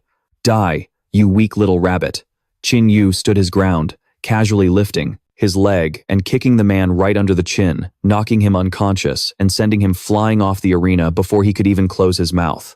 The other contestants nearby couldn't help but be shocked. Chu Hanyi, who had been watching the match closely, began to contemplate Qin Yu. His opponent was a 3rd-rank Sacred Flame user, yet he had defeated him instantly with just a single, ordinary kick. Qin Yu is much stronger than I imagined. After finishing the match, Qin Yu walked away with his hands behind his head, grumbling, they're all so weak. Wang Xuan glared at Qin Yu's, retreating back with confidence. What? Just you wait. I'll dice you into 100 pieces.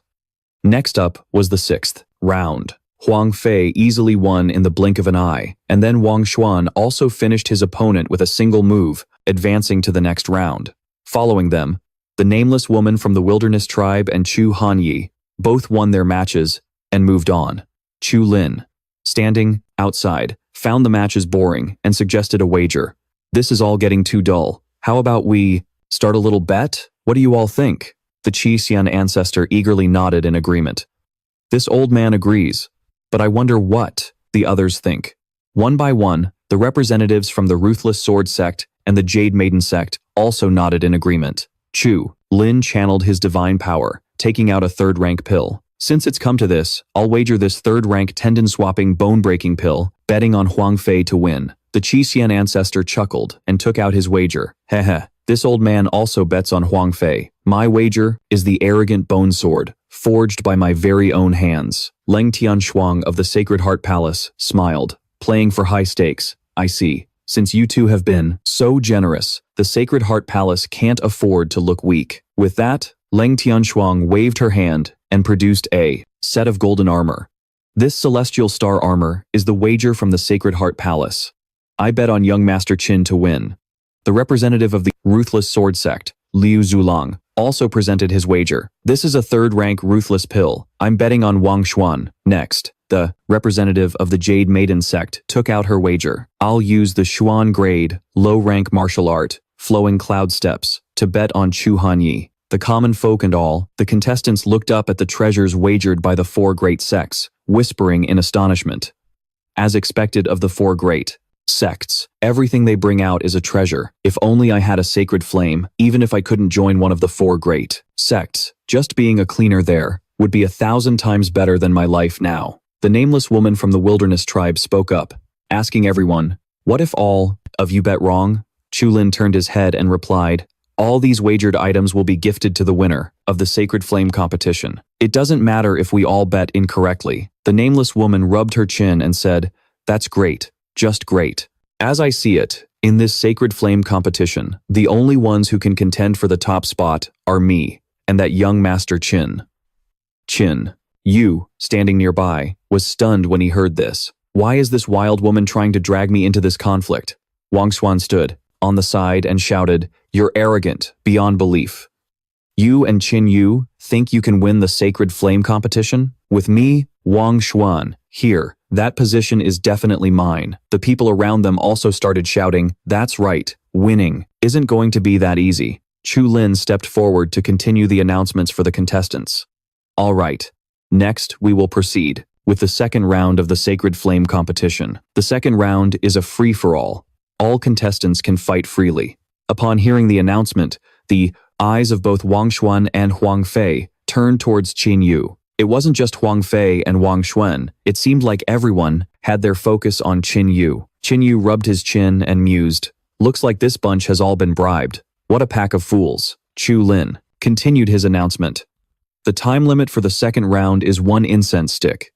After the time is up, the 4 people remaining on the arena will enter the final round. If the first round was just to eliminate the weak, then the second round is the true test of your Sacred Flames abilities. In the second round, all martial artists are only allowed to use their Sacred Flame to fight. You are not allowed to use martial skills or cultivation to suppress others. Now, the second round of the Sacred Flame competition officially begins.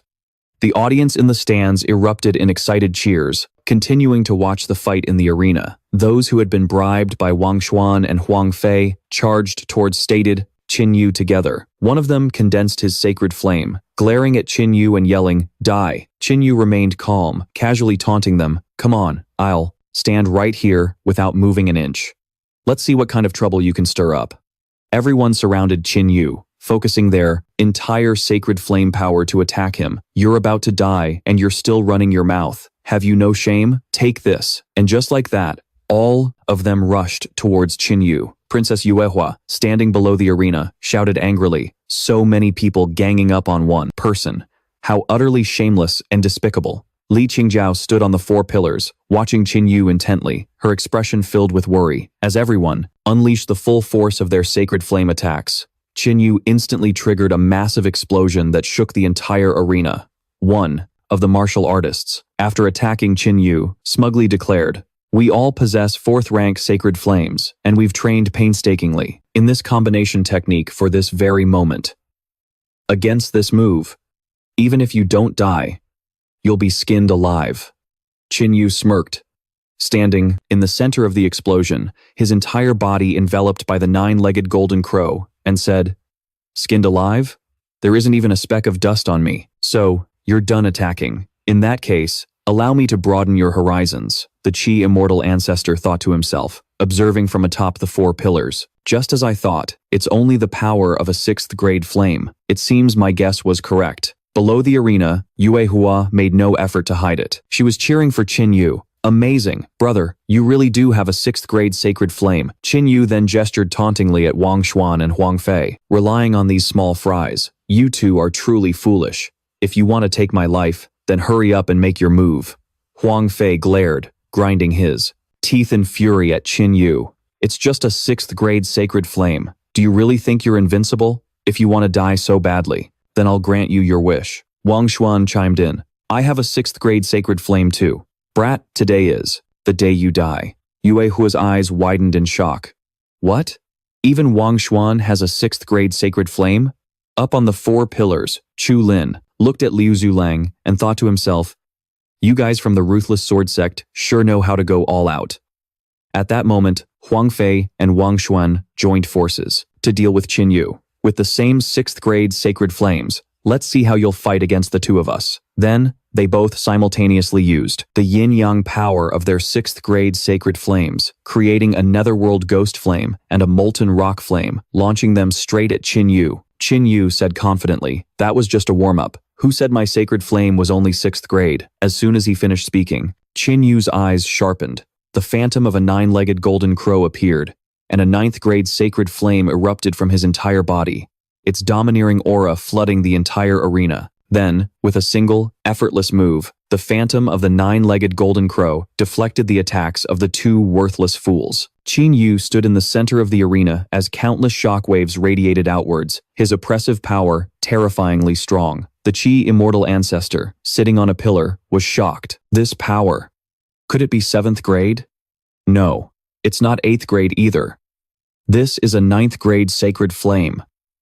The divine envoy Chu Lin also felt the oppressive power and was terrified. A ninth-grade sacred flame. Even the sect master of the Extreme Sun sect only has an eighth-grade sacred flame. Everyone in the stands turned their shocked gazes towards Qin Yu. That's a ninth-grade sacred flame. Qin Yu stood before the two worthless fools, his expression cold, the flames on his body erupting violently. Wang Xuan and Huang Fei's eyes went wide as they screamed in terror. Ninth grade. He has a ninth-grade sacred flame. The king of Jinan, sitting on his pillar, thought smugly, "I've hit the jackpot. A ninth-grade sacred flame." In the entire history of the Tianhe dynasty, there have only been a dozen or so people who possessed a ninth-grade sacred flame. Among them, even the weakest is now at the peak of the delusion-shattering realm. Not just in the Tianhe dynasty, but across the entire continent. They are top-tier existences. Finishing his thought, the king of Jinan laughed heartily. "Ha ha ha. Good, very good. To think that our Tianhe city would also produce a chosen one with a ninth-grade sacred flame." Master Leng Tian watched Qin Yu intently, utterly astonished. "To think it's actually a ninth-grade sacred flame. Even my own master only possesses an eighth-grade sacred flame.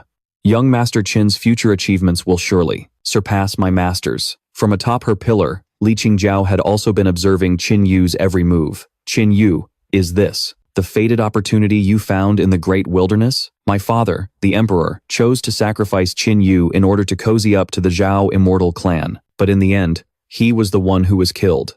Our divine sword dynasty has lost a chosen one like Qin Yu. Father, if you knew of this in the afterlife, you would surely be filled with regret right now." Back with Qin Yu, he was pointing at the two worthless fools and said, "You schemed and used every despicable trick you could think of to kill me. Unfortunately for you, in the face of a ninth-grade sacred flame, all your actions are nothing but a joke." With that said, Qin Yu made his move. The phantom of the nine-legged golden crow lunged repeatedly towards the two worthless fools, sending them flying. Looking at the two motionless fools, Qin Yu sneered, "I'm not killing. If you right now, because you still have some use.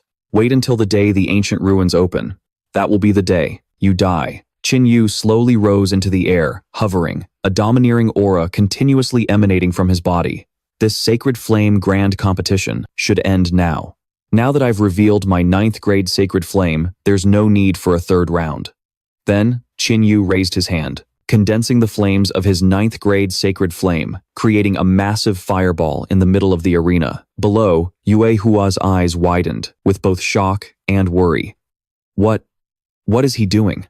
The woman from the desolate race also recognized this move as the 9 Heavens' profound annihilation flame. She smiled and thought to herself, it seems coming down to the mortal realm, this time, was the right decision. Once enough power was gathered, Qin Yu swung his hand to unleash. The killing move, roaring, 9 Heavens' silent destruction, exploding from within the fireball, countless streams of fire shot down, towards the ground, striking everyone else on the arena. The faces of those on the arena changed drastically, their eyes filled with utter terror as they screamed, "Run!" Countless massive explosions echoed in all directions, blasting away all the enemies before Qin Yu. Seen from a distance, Qin Yu's attack displayed immense destructive power, shaking the entire Tianhe city. The king of Zhenan also felt this terrifying pressure. The Sacred Flame Grand Competition has already found its champion in only the 2nd round. In all the time I have been alive, I have never seen such a world-destroying move. The arena was shrouded in dust and smoke, with embers flying everywhere. Those who had just confronted Qin Yu were all severely injured and collapsed. Only Chu Hanyi survived by jumping off the arena in time. Chu Hanyi stared at Qin Yu and said, "Qin Yu, you are a complete madman." Within the cloud of dust, the figure of the woman from the desolate race slowly came into view, watching Qin Yu intently from a distance. Father was right. The mortal world is indeed full of interesting things. Qin Yu, I hope that the next time we meet, your sacred flame will be even stronger. Qin Yu landed gently, standing tall amidst the dusty arena. Then he coldly announced, "Now that I'm the only one left, it seems the champion of this sacred flame tournament belongs to me." Chu Lin, the representative of the Ruthless Sword Sect, the Jade Maiden Sect, and Leng Tianshuang were all utterly shocked by the turn of events, left speechless. Just then, the severely injured Huang Fei struggled to his feet in a rage and roared, "You bastard! I possess a 6th grade sacred flame. How can the champion of this tournament not be me? How is it not me? Qin Yu, you're nothing but a discarded wretch, a humble servant of the Divine Sword Dynasty, a mere plaything for the royal family. What right do you have? I'm going to kill you. So, what if you have a 9th grade sacred flame? You're still just a first-layer piece of trash at the Divine Connection realm." Huang Fei erupted with all his divine power, hardening his body as a domineering aura enveloped him, and he continued to scream, "The champion of the Sacred Flame Tournament can only be me, Huang Fei. No one can stop me." With that, he charged towards Qin Yu once more, resuming his attack. He stretched out his hand, summoning a flame blade. He continued to roar as he attacked Qin Yu from behind. "Die, Qin Yu!" Leng Tianshuang cried out in alarm. "Young Master Qin, look out!" Qin Yu stood his ground, his entire body enveloped by the power of the Yazi, and said coldly, "If you wish to die so badly, then I shall grant your wish." Qin Yu continued to unleash the Yazi's power, and its phantom image roared, absorbing the surrounding spiritual energy for power. Huang Fei's eyes widened in a mixture of shock and terror. Then, the Yazi swung its palm and sent Huang Fei flying. He flew back in agony, vomiting blood non-stop as he wailed, "Why can't I kill him? Why? He's clearly just a piece of trash who should be trampled under my feet. How did it turn out like this? I refuse to accept this. I refuse to accept this." Qin Yu then summoned the War God Spear, and with a single thrust, pierced it straight through Huang Fei's chest. Struck by the spear, Huang Fei was pinned against the city wall. The powerful impact shattered the ground around him into countless pieces. Huang Fei died a gruesome death on the spot, right before everyone's eyes. The audience in the stands screamed in horror and scattered in chaos. The Qi immortal ancestor stared at the war god's spear, pinning Huang Fei to the high wall, grinding his teeth as he thought, a first-stage immortal weapon. So that's how it is. Was the aura of fortune I saw that day from this immortal weapon? Qin Yu, oh Qin Yu, not only do you have a 9th grade sacred flame, but you also possess a first-stage immortal weapon. Chu Lin glared furiously at Qin Yu and bellowed, "Qin Yu, You dare to kill someone in the arena. You dare kill someone under the protection of my Su family? Qin Yu reached out, retrieving the war god's spear, then gripped it tightly, pointing the tip at Chu Lin. He could try to kill me, but I can't kill him. If you say one more word, I'll kill you too. At that moment, Chu Lin had been publicly humiliated by Qin Yu. To save face, he furiously roared with all his might. What an arrogant little brat. I'd like to see just how you plan on killing me. Leng Tian Shuang rushed over, raising a hand to stop Chu Lin. Stop. Young Master Qin is someone my Sacred Heart Hall holds in high regard. If you wish to make a move against him, you'll have to ask if I agree. Are you planning to turn against the Sacred Heart Hall as well? Just then, Qin Yu spoke coldly. Tian Shuang. Let him come. If he wants to join Huang Fei in the underworld, then I'll be happy to send him on his way. Chu Lin continued to roar in fury. You're courting death. Then, he soared into the air. His entire body was shrouded in a brilliant aura as he brought his hands together, beginning to use a Xuan grade, mid-tier martial skill, the Extreme Sun Divine Yang. A colossal, blood-red sphere of fire energy materialized behind him.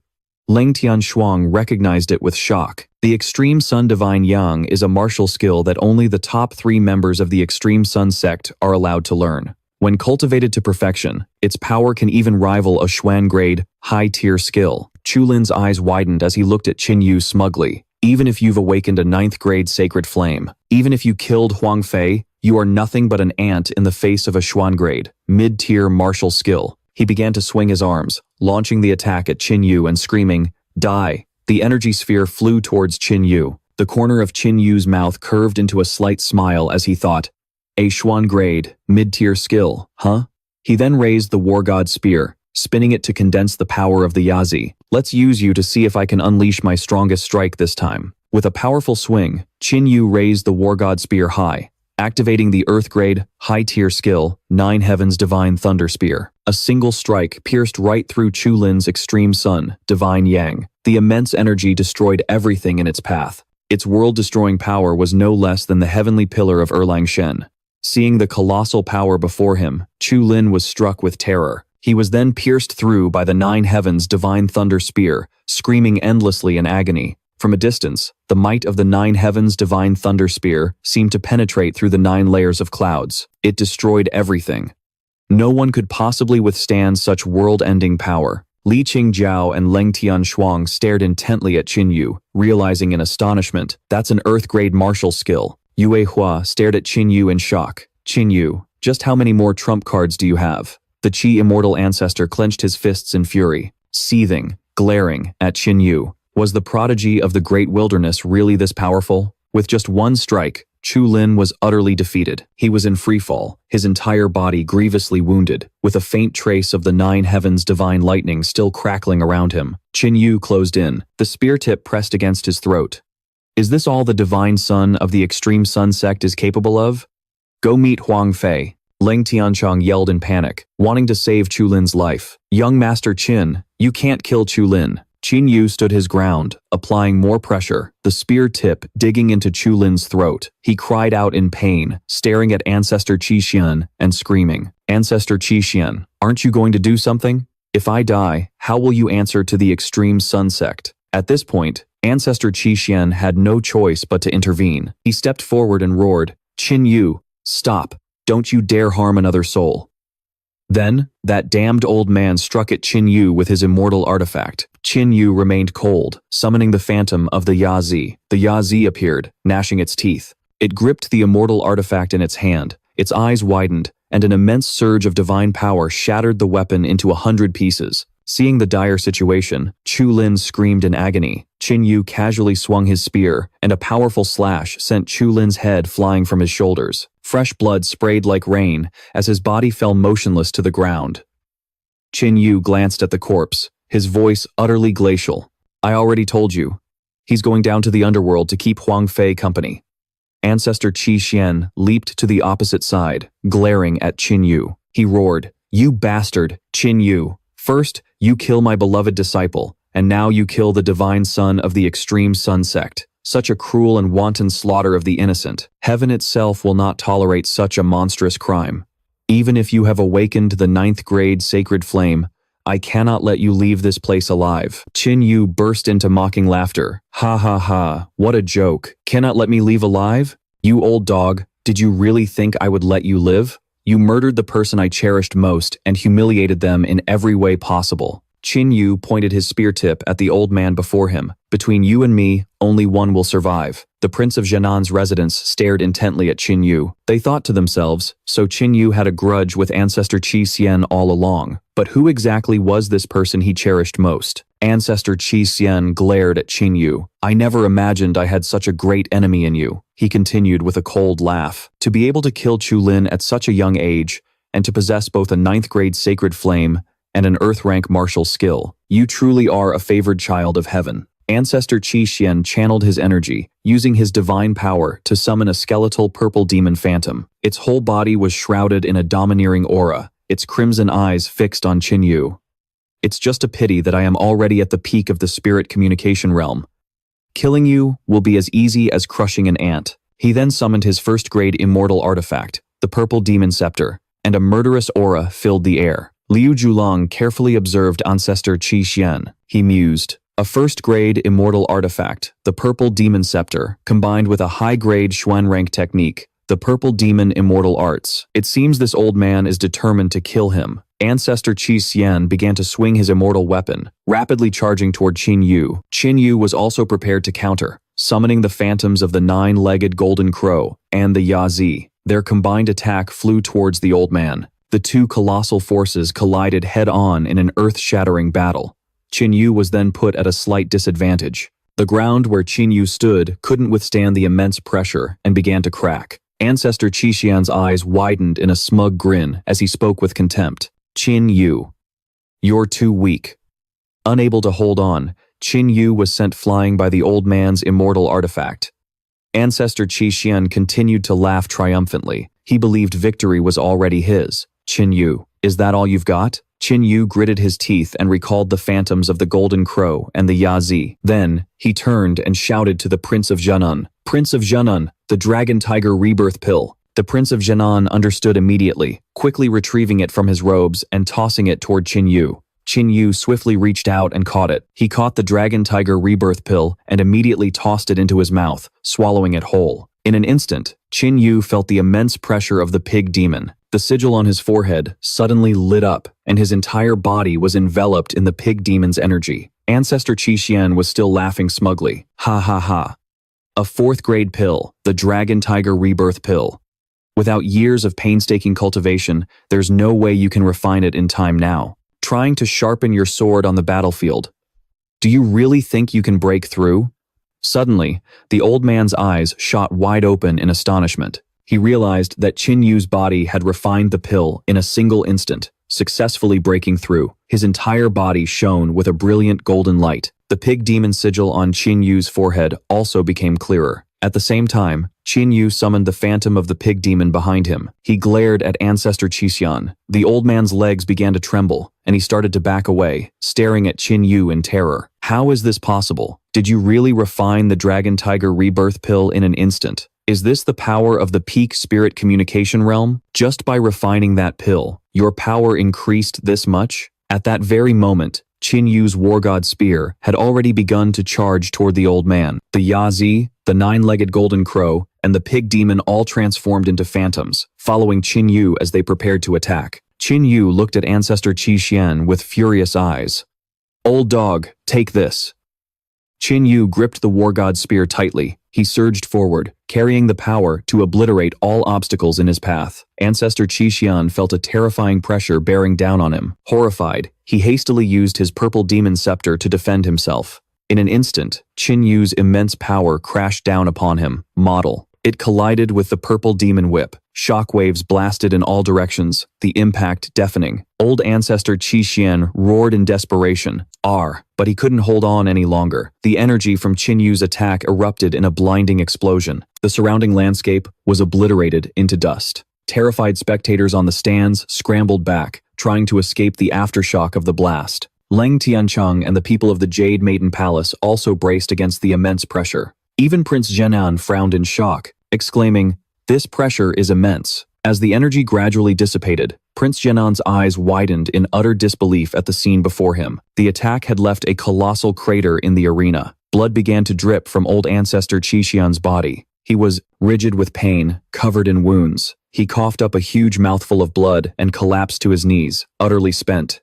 Qin Yu slowly walked closer, staring at old ancestor Qixian with eyes full of hatred. On the side, a sweating Leng Tiancheng stared intently at Qin Yu. To have a breakthrough mid-battle and defeat a peak spirit ascension realm master like old ancestor Qixian in a single move. Young Master Qin is far more terrifying than I ever imagined. Prince Zhenan stared at Qin Yu, his eyes wide with astonishment. Liu Zhulong also watched Qin Yu intently, sizing him up.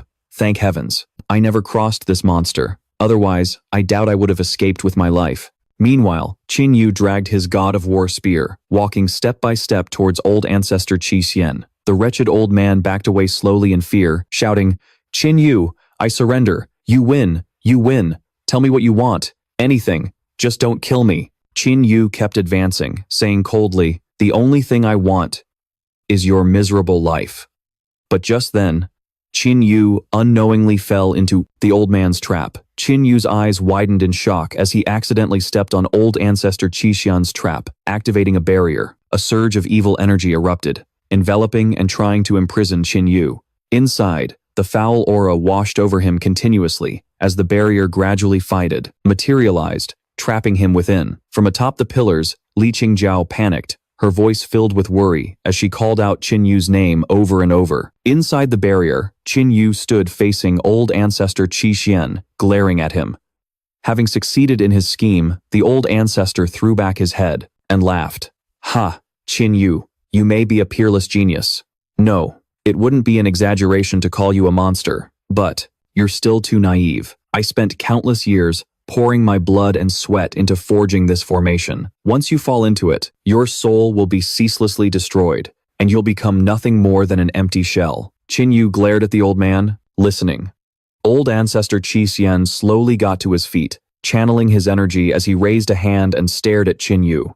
"I've lived for over 100 years and killed more people than I can count. Did you really think you could kill me with that filthy mouth of yours?" With that, he waved his hand, unleashing his divine power towards Qin Yu, intending to kill him with the barrier. Qin Yu's entire body was once again engulfed in flames as he glared with absolute fury at the old man. Old ancestor Qixian roared at Qin Yu, "Just wait. Once I destroy your soul, the holy flame inside your body will be mine." Ha! Suddenly, the ethereal spirit of a Suwani burst forth and shattered old ancestor Qixian's barrier with a single bite, causing the old man's eyes to widen in shock. The Suwani continued to roar, releasing a terrifying pressure. Qin Yu never stopped glaring at the old mutt with murderous, hate-filled eyes. After shattering the barrier, the Suwani turned, baring its fangs, its eyes glowing as it stared down old ancestor Qixian. The old man couldn't believe his eyes. My grand formation was broken. In the next instant, Qin Yu's hand shot out, grabbing the old man by the neck and slowly lifting him up.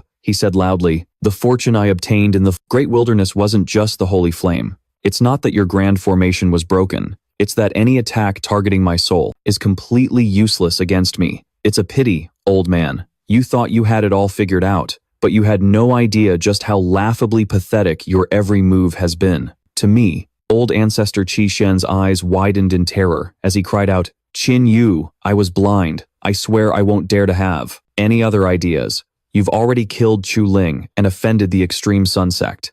If you kill me too, the Extreme Sun Sect will never let you go. Spare my life, and from now on, I'll follow your orders. I'll even help you get revenge on the Zhao immortal clan." The moment the words left his mouth, Qin Yu swung his fist with blinding speed, directly smashing the old man's left arm. The old mutt screamed in agony, spitting out another mouthful of blood. Qin Yu then let go, letting him slump to the ground. Old ancestor Qixian didn't stop pleading. "Qin Yu, you have to think this through. Even if the Sacred Heart Palace protects you, the Extreme Sun Sect will absolutely not spare you. Sparing my life is the same as sparing your own." Hearing this, Qin Yu furiously raised his foot and stomped on the old mutt's leg. "Sparing my own life, you say? My life is mine, and no one, I repeat, no one, will ever take it from me. Does a disgusting old mutt like you even have the right to bargain with me?" As he spoke, Qin Yu forcefully stomped again, shattering. Old ancestor Qi Xian's other leg. The man stared in agony and screamed, "You're a demon." Hearing the word demon, Qin Yu glared at the wretched old man before him. "You call me a demon? Humph. Old mutt, do you know, the very first time I saw you, at Prince Jinan's manor, I couldn't control the killing intent in my heart. Back then, I knew I wasn't strong enough to kill you, so I had to keep telling myself to suppress this rage." As Qin Yu spoke, all the anger that had been building up for so long suddenly erupted as he swung his hand. He crushed the remaining arm of that old dog, ancestor Qi Xian. The pain was so extreme, so agonizing, he wished for death but couldn't die, screaming endlessly. All four of his limbs were now useless. Qin Yu glared at him and continued, "But the rage in my heart right now is far too great." Ancestor Qi Xian, knowing he wouldn't survive the agony, spoke his last words. "Ha ha, I admit defeat. There's no injustice in dying at the hands of a monster like you, but let me die with some clarity. Who of yours did I kill?" Qin Yu continued the torture, raising his foot and stomping down hard on the old dog's dantian. He stared down at ancestor Qi Xian, his face grim. "In the first year of the Dali calendar, you followed Li Qinghe's orders to capture Li Qingzhao alive. Not only did you break her bones, you also imprisoned her in the Black Death Pool, a place that magnifies a person's pain infinitely, where even the lightest touch on the skin brings ultimate despair and agony. And you cruelly kept her there for 3 whole months. This burning resentment has tormented Qin Yu to this very day." As he spoke through his tears, ancestor Qi Xian writhed in agony, not understanding a word Qin Yu was saying. "What are you talking about?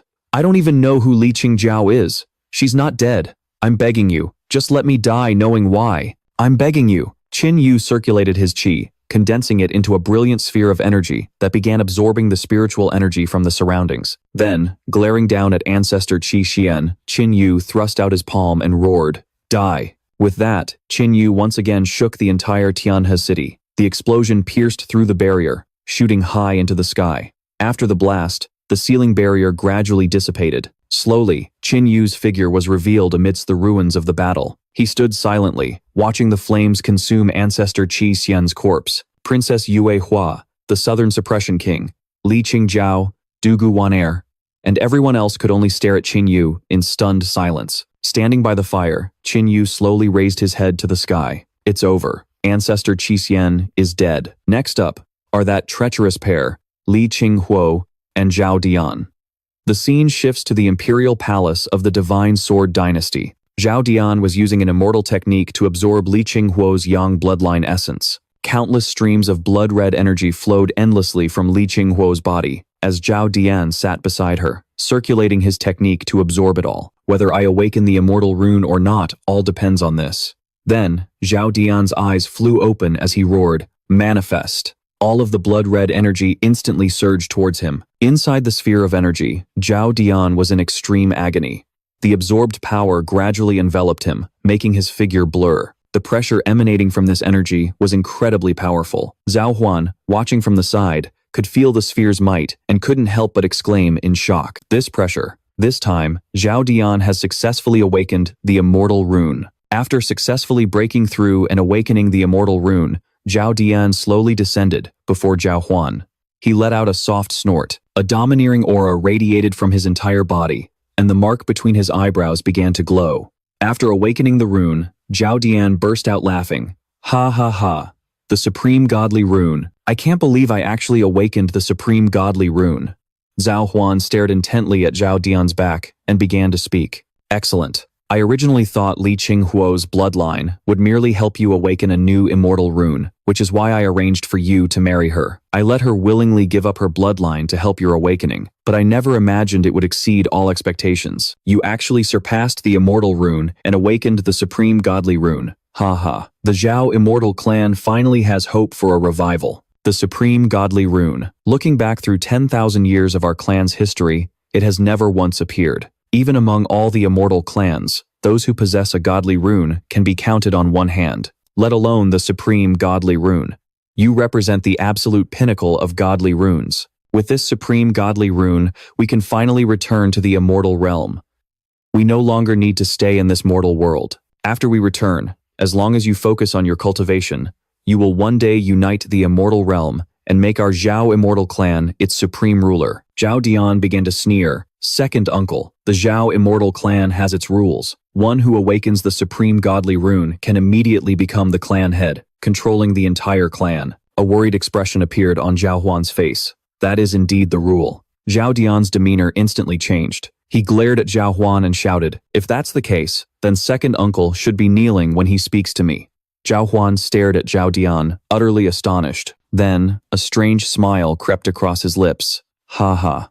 Good, good, good. If you had continued to speak to me so gently, I would have actually been worried for the future of the Zhao immortal clan. The immortal clan needs a domineering, cold-blooded leader like you." With that, Zhao Huan immediately walked before Zhao Dian and knelt in salute. He declared, "The 147th Great Protector of the Zhao immortal clan, clan head Zhao Huan, pays his respects to the master." Zhao Dian glared down imperiously. "Send word to the clan. Have them quickly descend the path of ascension and bring me back." Zhao Huan immediately placed a hand on his chest and said respectfully, "As you command." After giving the order, Zhao Dian waved a hand, signaling for Zhao Huan to rise. Zhao Huan turned to look at Li Qinghe. What should be done with this woman? Zhao Dian glanced at Zhao Huan and said, "Though she is a mortal woman, she has pleased me greatly.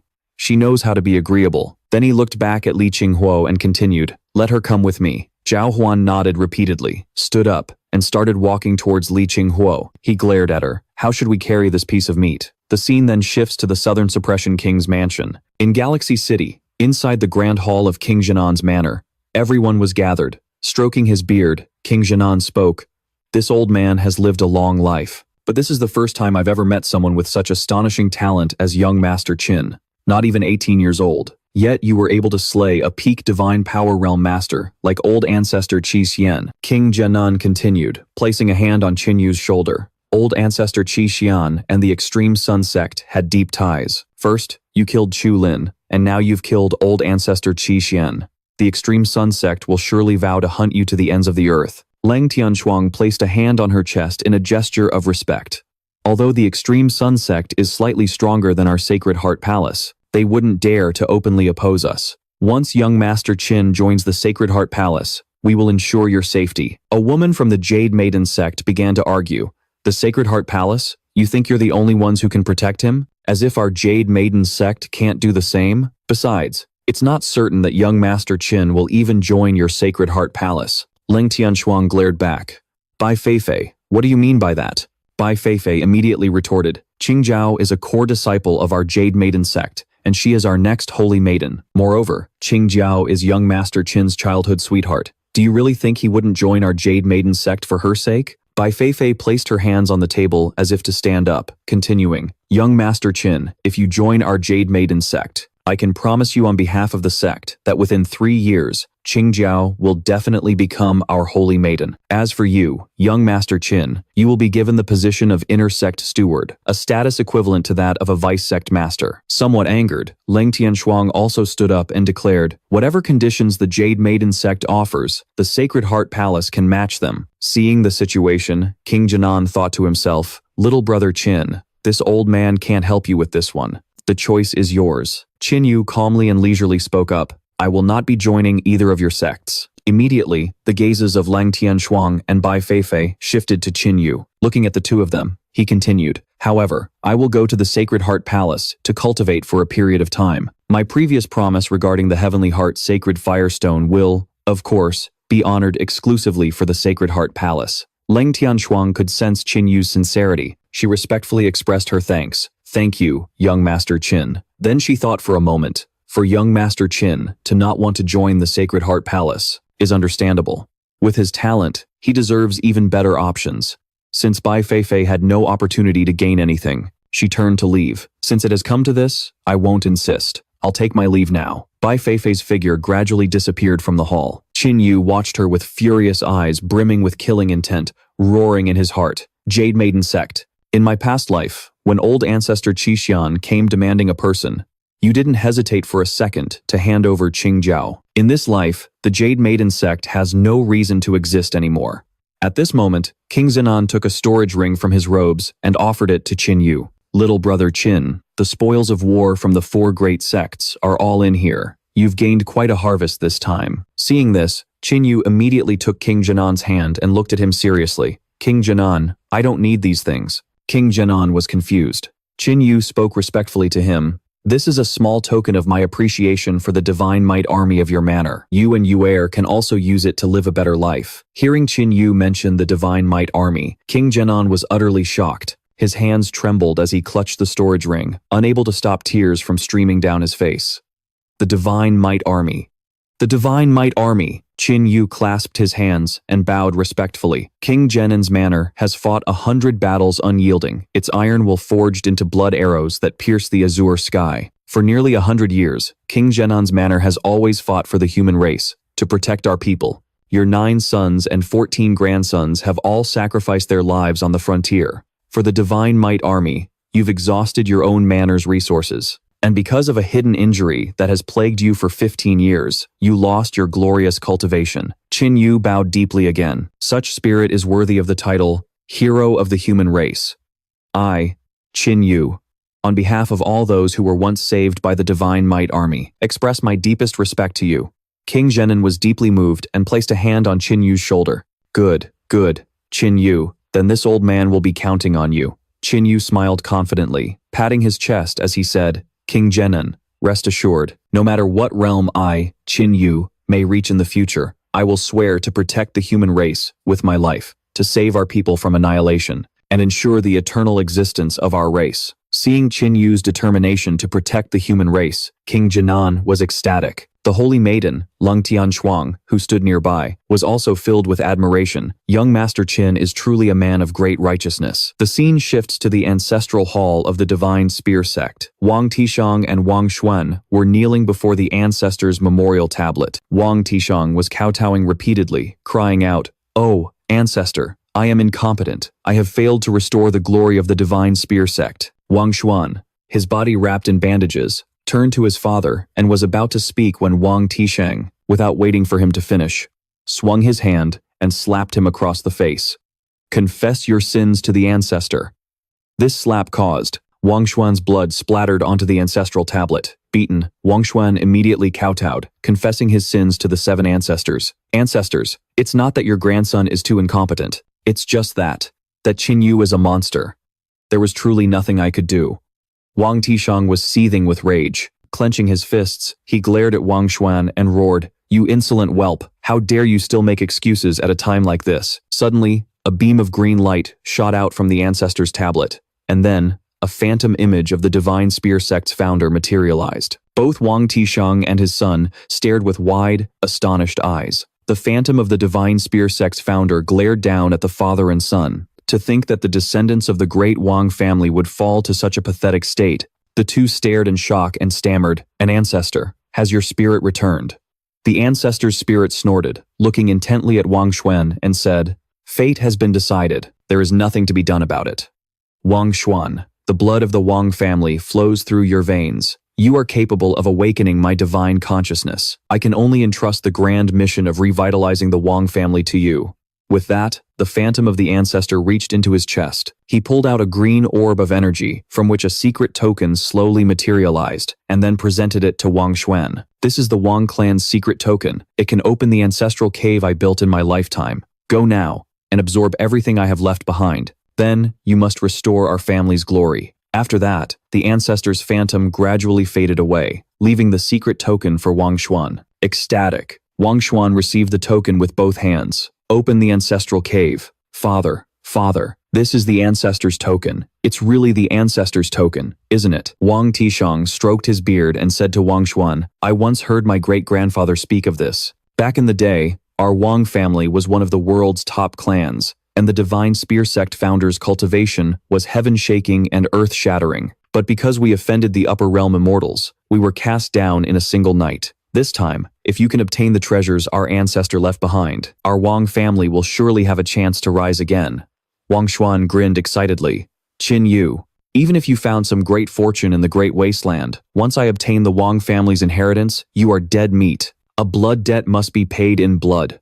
Suddenly, a clapping sound echoed from behind him, as Chu Lin slowly emerged from Wang Xuan's shadow. "I never expected the divine spear sect to be the descendants of a great clan.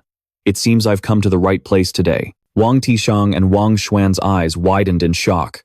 They turned to see it was Chu Lin, the very man killed by Qin Yu during the Sacred Flame tournament. Wang Xuan stumbled backward in panic, trembling as he stared at Chu Lin in terror. Chu Lin, are you a man or a ghost? Chu Lin removed his cloak and began to speak. I am a man, of course, Wang Xuan asked doubtfully. But, weren't you killed by Qin Yu? A sinister smile spread across Chu Lin's face.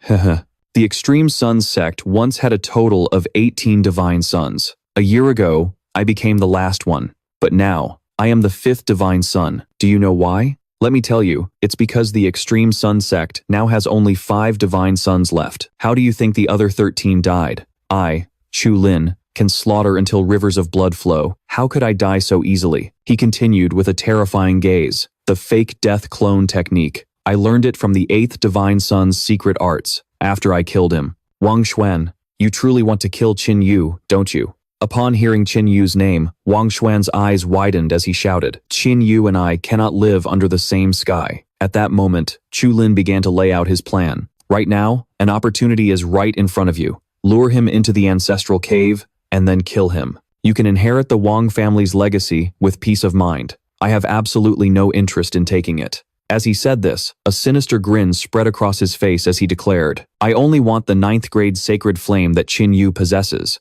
Wang Xuan said with some concern, but can you even defeat Qin Yu? Even the Qi immortal patriarch, a peak transcendent spirit realm master, died at his hands. Chu Lin had already calculated everything. I have my ways. After killing the Qi immortal patriarch, I'm afraid Qin Yu will head back to the Divine Sword dynasty next. If we can't lure Qin Yu into the secret cave by tomorrow, well, I think we both know what the consequences will be. With that, Chu Lin used an instant teleportation technique and vanished from their sight. Wang Xuan turned to his father and asked, Father, what should we do now? Wang Tisheng frowned in thought. Things have come to this.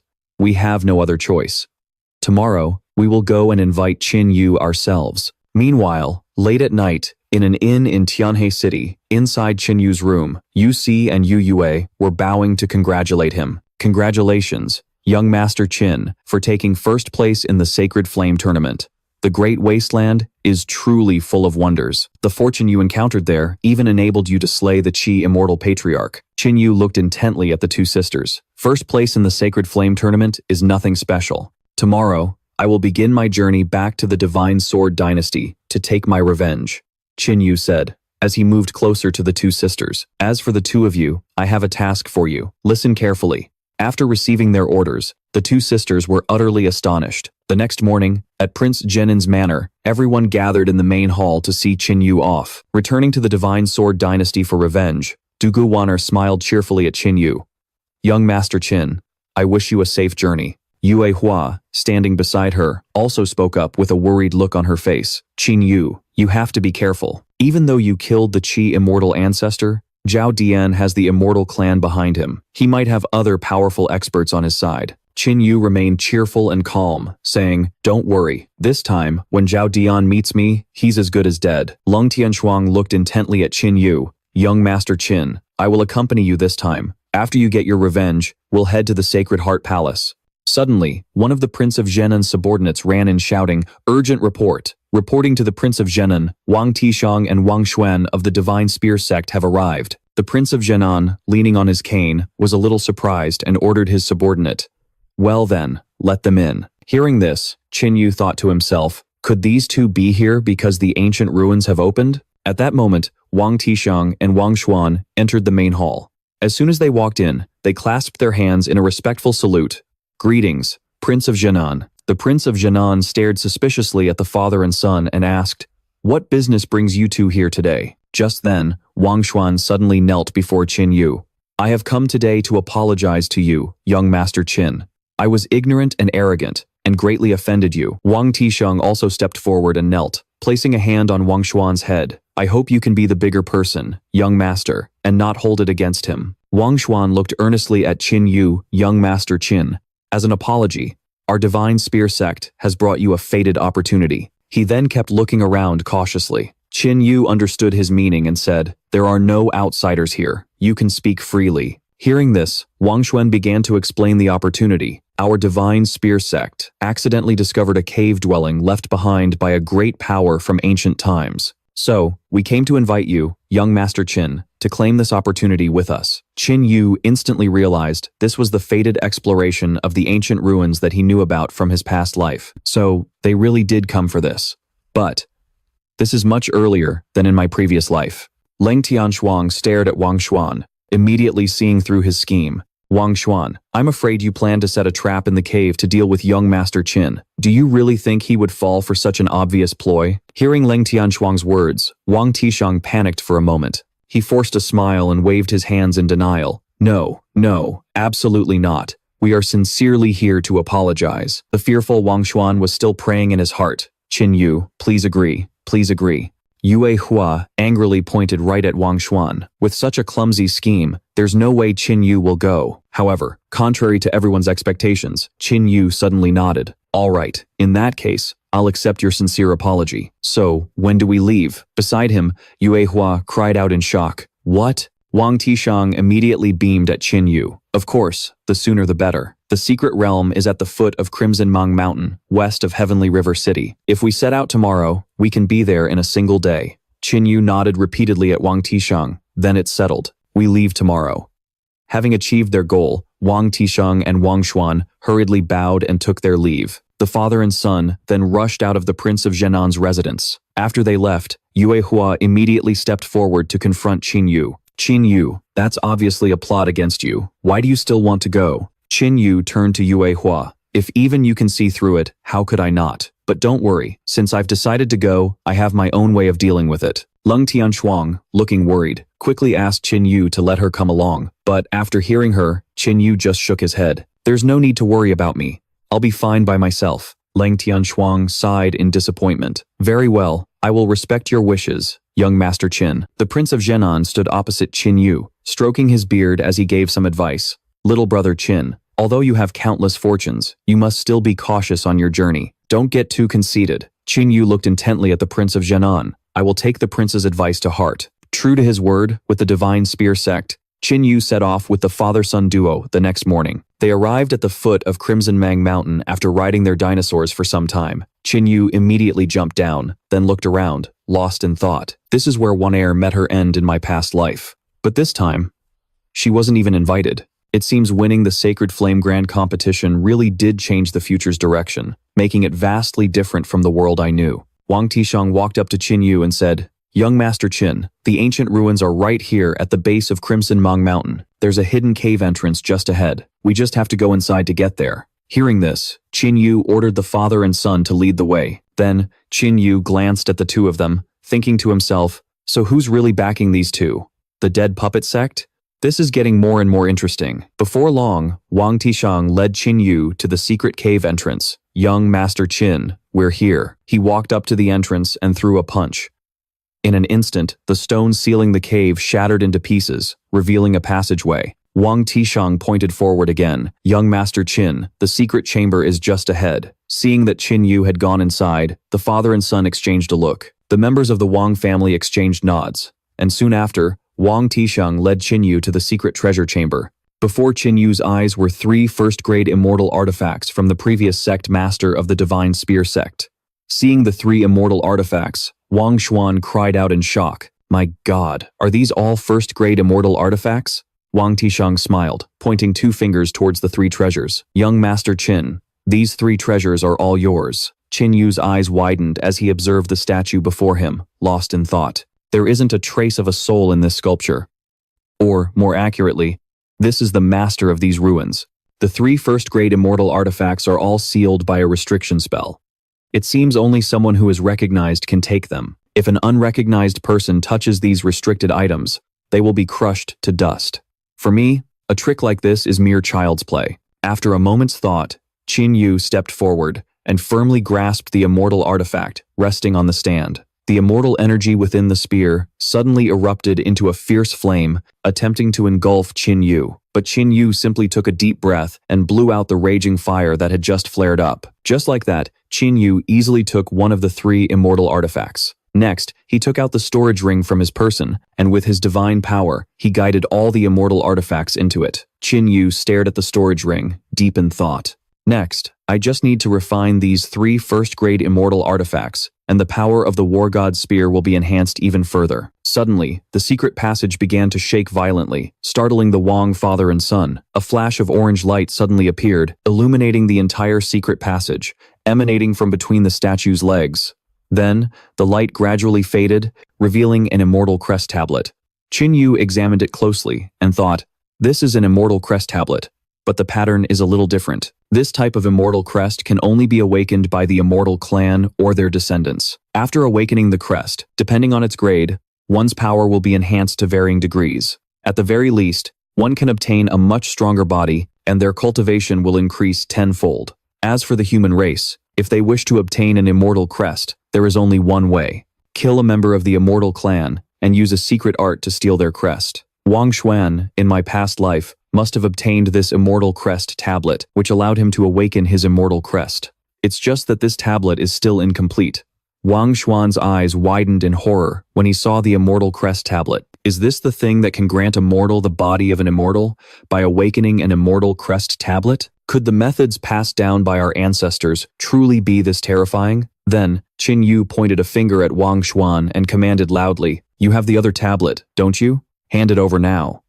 Unexpectedly, 5 teleportation gates of the necromancer sect gradually appeared, slightly surprising Qin Yu.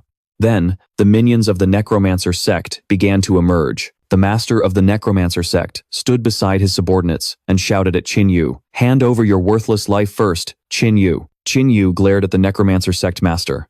"Is this Huo Siren, the master of the necromancer sect?" Huo Siren stared intently at Qin Yu and began to speak. "Qin Yu, so you recognize me?" Qin Yu waved his hand dismissively, his tone dripping with contempt. "A sissy like you, neither man nor woman, not quite human, not quite ghost. It would be hard not to recognize you. Still, I should thank you. If it weren't for you, I never would have won over the Wu sisters."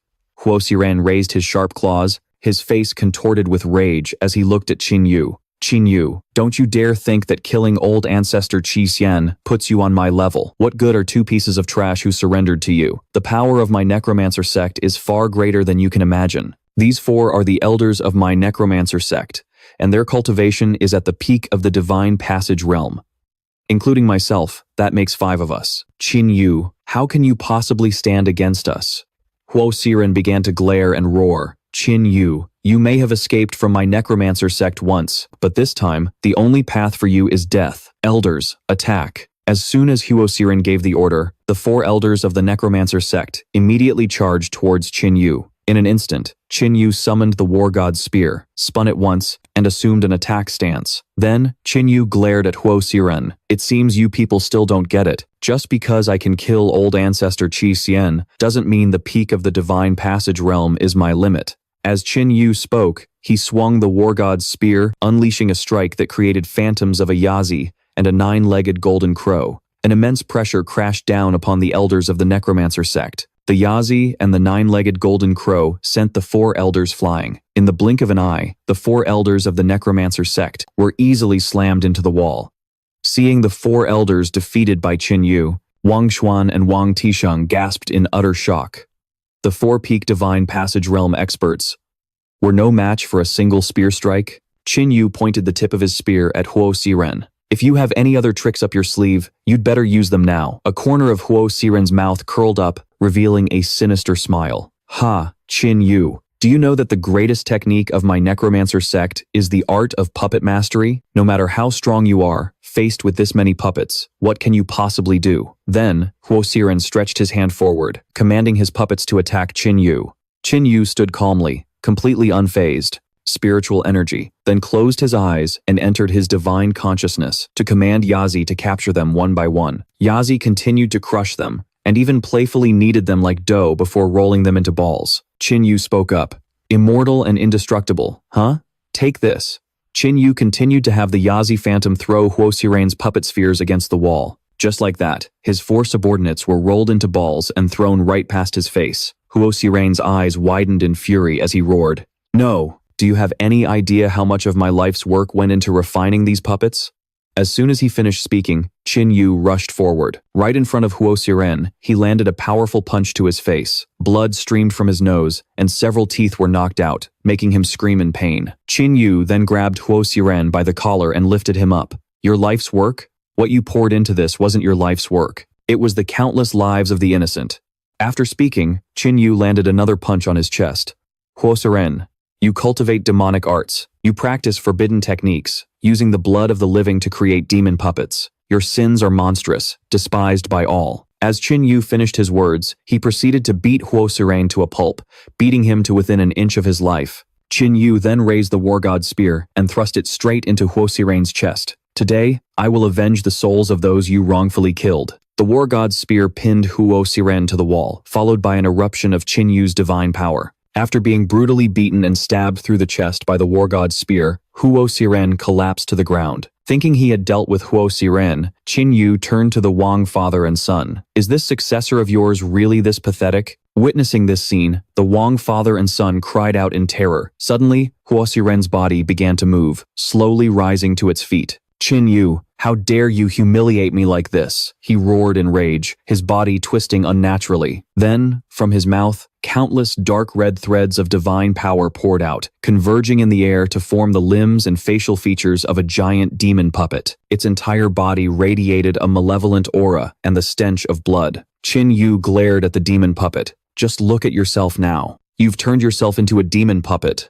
How pathetic. The transformed Huo Xiren glared back at Qin Yu. To die at the hands of my demon puppet is an honor for you, Huo Xiren roared as he leaped into the air. He lunged toward Qin Yu with his sharp claws extended. Die! Qin Yu gripped his war god's spear and counterattacked. Huo Xiren launched an attack at Qin Yu. The immense pressure and dark red evil energy filled the entire secret passage. Qin Yu couldn't withstand it and was knocked back. After transforming into a demon puppet, Huo Xiren's strength is now on par with the first level of the phantom-shattering vision realm. Qin Yu thought to himself. Huo Xiren continued his assault, relentlessly unleashing slashes of blood-red energy at Qin Yu. Qin Yu struggled to defend himself, his eyes searching for an opening. Gaining the upper hand, Huo Xiren shouted triumphantly, "Brat, let's see what else you've got." Then, Huo Xiren launched a kick at Qin Yu, causing a blast of blood energy that swept across the entire area. Huo Xiren landed lightly on the ground, glaring at Qin Yu. "Brat, I'm going to refine you into a puppet that possesses the 9th grade sacred flame. In all my life, this will be my first time trying it."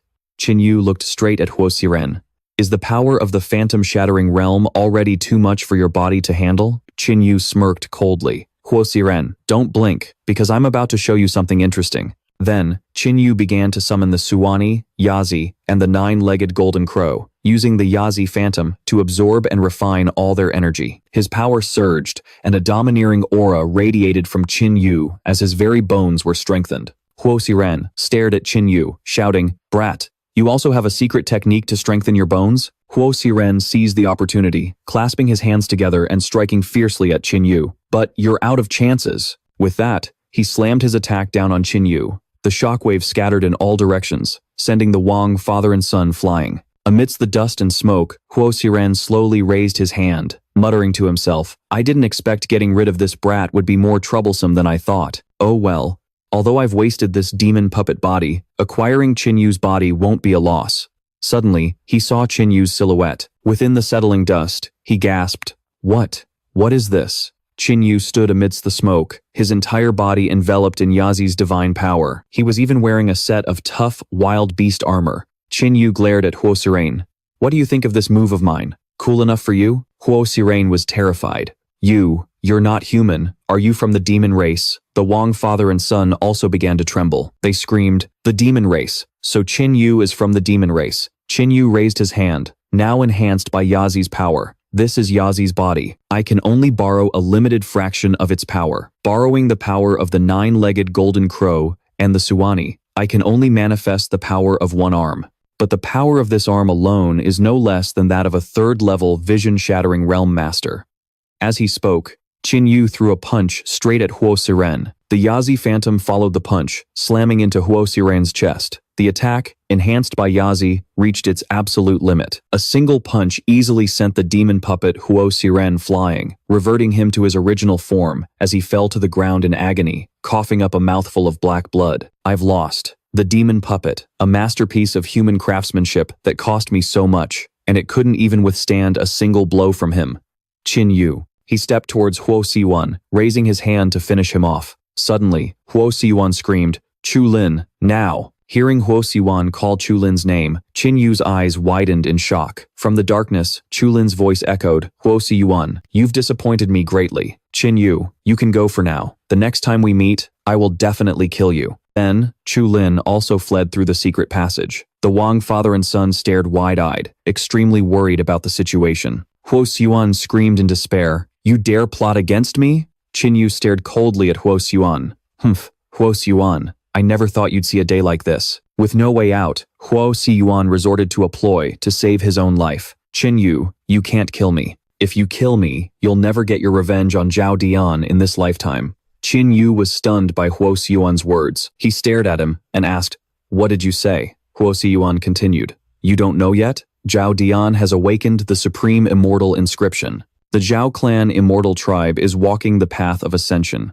With your skills, finding that path wouldn't be difficult, but it would take a very long time. By then, Zhao Dian would have long since returned to the immortal realm. If you don't kill me, I can tell you its location." Qin Yu gave Huo Siyuan a dangerous smile. "You have no choice but to tell me, because this information might actually be worth your life."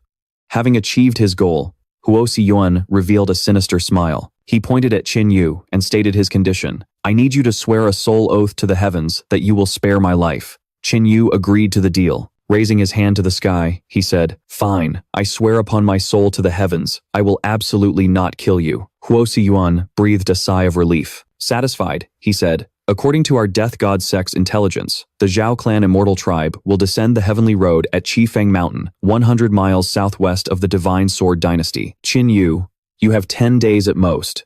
If you don't catch up to them within these 10 days, Zhao Dian will return to the immortal realm, and you will lose your chance for revenge." Qin Yu suddenly broke into a wicked smile. He grabbed him by the throat and lifted him up. "Since you've revealed such important information, I can grant you a quick death." Huo Siyuan looked at Qin Yu in terror. "Qin Yu, you treacherous snake, you swore a soul oath. You dare kill me? The heavens will punish you. They'll obliterate your soul. You dare to defy the will of heaven?" Qin Yu didn't want to hear another word. With a single motion, he snapped his neck, killing him before he could say anything more. Then, Qin Yu ruthlessly tossed the corpse aside. His eyes were cold and merciless. "I don't keep my word with scum like you." At that moment, a bolt of heavenly tribulation descended from the sky. It struck the very spot where Qin Yu stood. Wang Xuan, standing nearby, shouted excitedly, "Excellent! Qin Yu's soul is about to be obliterated." However, after the heavenly tribulation struck, Qin Yu remained standing there calmly. The blast had been completely blocked by the Suan Ni arm. It hadn't caused him any harm at all. Qin Yu gently looked up towards the Suan Ni arm, as if to thank it. "Suan Ni, thank you." Then, Qin Yu turned to look at Wang Xuan. "Hand over the other token." Wang Xuan was scared out of his wits. He hastily pulled the token out, and, while handing it to Qin Yu, began to cry and beg. "Here, my lord.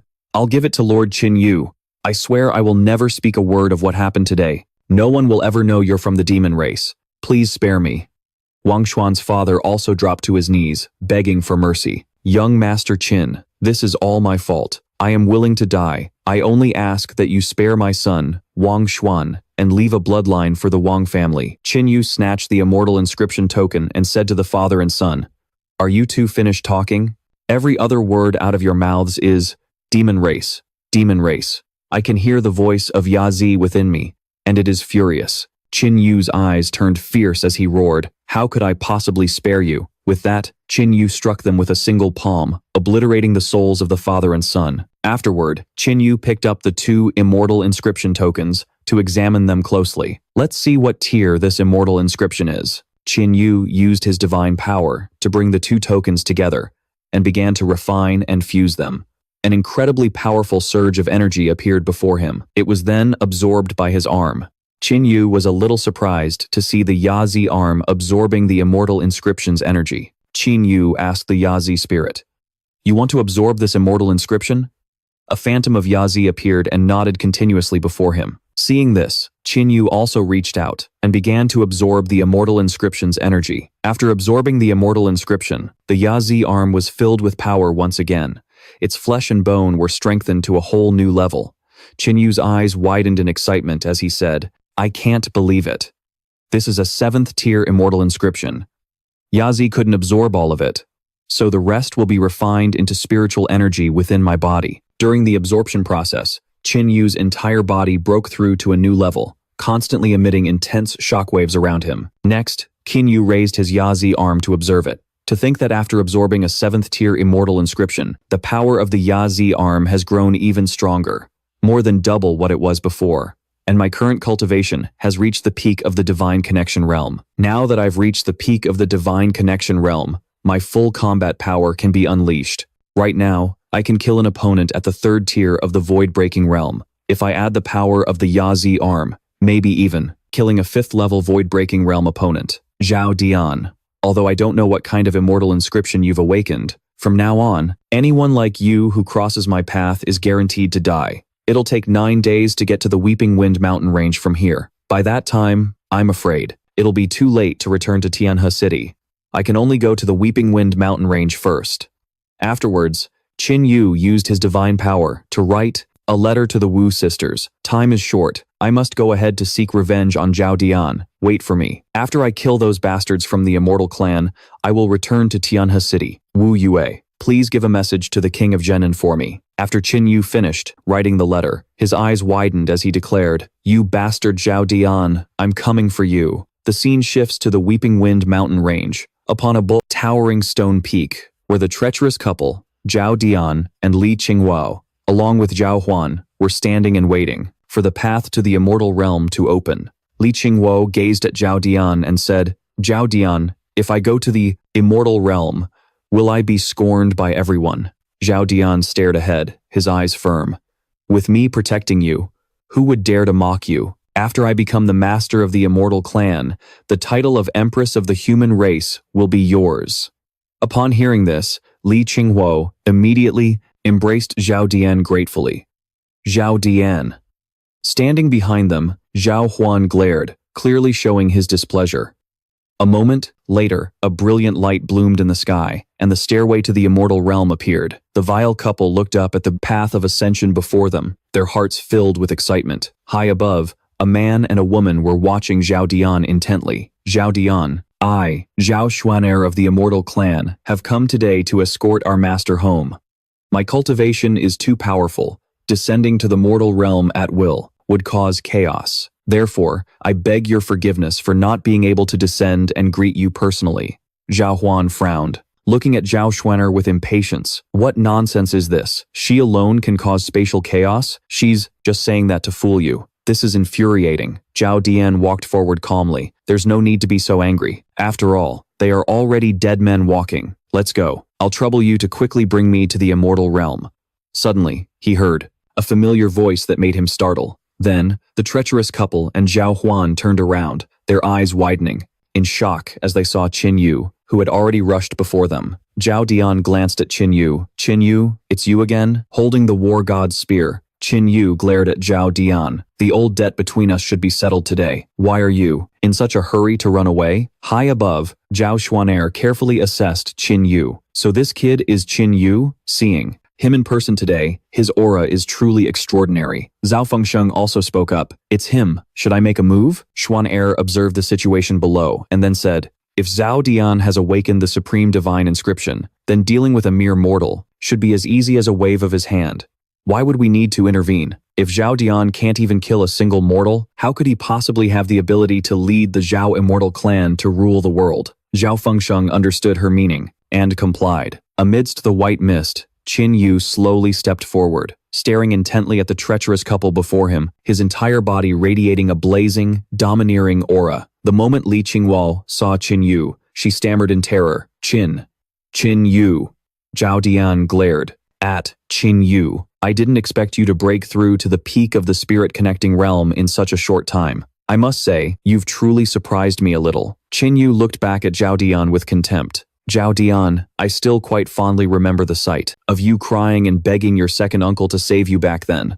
Zhao Dian burst out laughing. Haha, Qin Yu, I will no longer be trampled under your foot. You think breaking through to the peak of the spirit-connecting realm gives you the right to show off. In front of me, I admit, we once had a connection, and I was once moved by you, but now, everything you've achieved is nothing but garbage to me. Zhao Dian's eyes narrowed as he started giving orders to Zhao Huan. Go kill him now. Zhao Huan immediately followed the command, charging towards Qin Yu, his entire body enveloped in immortal energy, his eyes bloodshot as he stared at Qin Yu. I spared your life last time. You should have scurried away and hidden like an insect, not come here with this arrogant act to seek your own death. Qin Yu took a fighting stance, frowning at Zhao Huan. Seek my own death? Aren't you a little too confident? The two then collided, creating a massive explosion, with countless bolts of lightning shooting out, in all directions. From high above, Zhao Fengsheng and Zhao Xuaner carefully observed the battle. Zhao Xuaner spoke. Zhao Fengsheng, how many of Qin Yu's moves do you think Zhao Huan can withstand? Zhao Fengsheng replied coldly, not even one. He can't withstand a single move. Forget Zhao Huan. I'm afraid even Zhao Dian couldn't take one blow from Qin Yu. Zhao Xuaner turned and stared intently at Zhao Fengsheng. Zhao Dian has awakened the supreme divine inscription. He's already in the void-breaking realm. Even if he was weak before, there's no way he can't withstand a single move from Qin Yu now, right? Zhao Fengsheng calmly analyzed. Although Qin Yu is only at the peak of the spirit-connecting realm, I can sense an incredibly powerful force within his body. This power belongs to the primordial desolate depths, a power that not even you, milady, could kill. Damn it. Zhao Xuaner panicked when she heard that. What? Just then, Zhao Dian also rushed forward. Ascension Void Path. Zhao Huan had used all his strength for this move. Qin Yu was a dead man for sure this time. Qing Huo, let's go. Suddenly, Qin Yu's voice came from within the dust cloud, shocking him completely. Zhao Dian, where's the rush? At the same time, Qin Yu grabbed the heavily wounded Zhao Huan by the neck and lifted him up. Qin Yu, you were hiding your true strength. You're not at the peak of the spirit connection realm. You've already entered the illusion-shattering realm. Damn it. I should have just killed you from the very beginning. Qin Yu glared at Zhao Huan. Too bad. Not everyone can seize their one and only chance. Be on your way. As soon as Zhao Huan finished speaking, Qin Yu tightened his grip and snapped his neck, killing him instantly. After killing Zhao Huan, Qin Yu turned to Zhao Dian. Zhao Dian, your second uncle, wasn't all that great. Zhao Dian spun around, glared at Qin Yu, and roared. Then, his entire body erupted with the energy of the supreme divine sigil. Blood qi and spiritual energy instantly surged through his body, and Zhao Dian radiated an overwhelming killing intent. With the war god's spear in hand, Qin Yu looked at Zhao Dian and said, "Come on. Let me see just what this divine sigil you're so proud of is really capable of." Zhao Dian immediately summoned the azure flame blade, his eyes filled with murderous intent, as he stared at Qin Yu. "Qin Yu, you may have defeated me that day, but today won't be a repeat of that," Qin Yu carefully observed, analyzing his power. Zhao Dian's strength had already surpassed the spirit connection realm, reaching the illusion-shattering realm. Moreover, his immortal weapon was empowered by the divine sigil. It could unleash its greatest potential. Zhao Dian was indeed much more difficult to deal with than Huo Siren. Next, Zhao Dian leaped into the air, unleashing his power as he charged towards Qin Yu, shouting, "Take this." Qin Yu, shrouded in divine power, met him head-on with the war god's spear, unleashing the Nine Heavens divine thunder spear technique. The two collided, unleashing an earth-shattering force that obliterated the entire mountain. Qin Yu, at a slight disadvantage, observed Zhao Dian and thought, that was one heavy slash. In our first clash, I was actually pushed back. Zhao Dian continued to swing his blade at Qin Yu. See that, Qin Yu? I'm no longer the person you can just trample on. Qin Yu spotted an opening at Zhao Dian's feet, immediately grabbed his leg, and viciously slammed him into the ground. Isn't it a bit early to be bragging? The two continued their fierce battle in the sky, shaking the entire Emperor Peak Mountain. Qin Yu found an opportunity, striking Zhao Dian with his knee and sending him flying into the air, then roared, "Zhao Dian, take my second move. Nine Heavens Divine Thunder Spear, Wrath Soul." Qin Yu began to gather his divine power. Lightning flashed relentlessly, then struck Zhao Dian with immense force, filling him with absolute terror. In an instant, the Wrath Soul attack from the war god's spear lit up the entire sky. The immense power smashed Zhao Dian into the ground. Another loud explosion rang out, shaking the entire area as dust and debris filled the air. Qin Yu landed lightly on the ground, glaring forward. Come on out. I know that last attack wasn't enough to kill you. Suddenly, a surge of blood qi erupted from where Zhao Dian had crashed. Zhao Dian laughed coldly. Haha, you're wrong. Not only did you fail to kill me, you didn't even harm a single hair on my head. Qin Yu. Although I've never defeated you before, I never imagined the Supreme Divine Sigil could make me this powerful. Qin Yu was a bit surprised, staring intently at Zhao Dian, thinking, the Supreme Divine Sigil? This is the first I've ever heard of it. It seems to be an existence that surpasses even immortal sigils. In a flash, Zhao Dian suddenly appeared behind Qin Yu, catching him completely off guard. What? Zhao Dian swung the azure flame blade at Qin Yu's back, then unleashed countless blood-red energy slashes in a continuous assault. Qin Yu was sent flying. Zhao Dian followed up with another punch, aiming for Qin Yu's dantian. Qin Yu, this punch is a gift for you. Qin Yu was knocked back once again, surrounded by a domineering aura. Zhao Dian glared triumphantly and said, this is my limitless power. Qin Yu, the game should be over. It's time for you to leave this world. Asterisk. Cough, cough, asterisk. Zhao Dian, your smug attitude is truly disgusting, Qin Yu said. Zhao Dian continued his gloating. Actually, I almost feel sorry for you. You could have had a bright future, but unfortunately, you messed with the wrong person. Zhao Dian revealed a sinister smile, shouting, you are destined to become a stepping stone for me. His hands began to condense a ball of energy. In an instant, it swelled in size, his whole body enveloped in blood qi. Zhao Dian glared and thrust his attack toward Qin Yu, screaming, die. A colossal energy sphere flew towards Qin Yu. Zhao Dian gritted his teeth, his eyes fixed on his opponent. Since you're destined to be my stepping stone anyway, there's no need to be too ashamed. How many people in this world are worthy of becoming a subordinate to me, Zhao Dian? From above, Zhao Xuanair and Zhao Fengsheng had witnessed everything. Zhao Xuanair frowned as she looked down. Is it over just like that? How boring. Zhao Fengsheng, you really overestimated Qin Yu. She then turned to look at Zhao Fengsheng, only to find him terrified and anxious. Zhao Fengsheng was sweating profusely. He's coming again. Confident, Zhao Dian turned his back, thinking it was all over. With Qin Yu dealt with, Qin Yu is dead. The worldly cycle of reincarnation ends here. I am the only one left in this world. Zhao Dian is king. Suddenly, the spectral image of Yazi's arm began to appear, followed by its entire body materializing behind Zhao Dian. Striking terror into him, Qin Yu's voice slowly spoke up. You think you can just leave like that? Qin Yu, now in the form of one of Yazi's flesh and bone arms, stared intently at Zhao Dian. Get back here. Round 2 begins. Zhao Dian was instantly horrified, his whole body trembling as he muttered, What? What in the world is happening? Are my hands shaking? I've awakened the Supreme Divine Mark. How could I be frightened by a weakling mortal? From above, Zhao Xuanair also felt the oppressive pressure. Her body began to tremble. Is my immortal crest trembling? Even though he has the power from the depths of the great wasteland, Zhao Fengsheng, could this really be happening? Zhao Fengsheng gritted his teeth.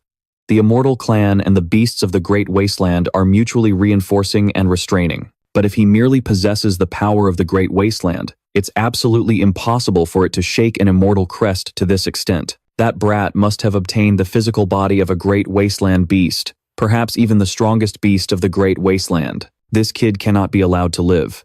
Let me kill him now, otherwise when he matures, all of us, the entire immortal clan, will face the calamity of extinction. Zhao Xuanair excitedly stopped Zhao Fengsheng. The grudge between Zhao Dian and Qin Yu is their own business. Our immortal clan has always craved talent. To encounter a talent like this, how could we possibly suppress it? I have a feeling Zhao Dian will die by his hand today, and for me, that's a very good thing. Zhao Fengsheng raised his hand to object. Please, my lady, do not act on a whim.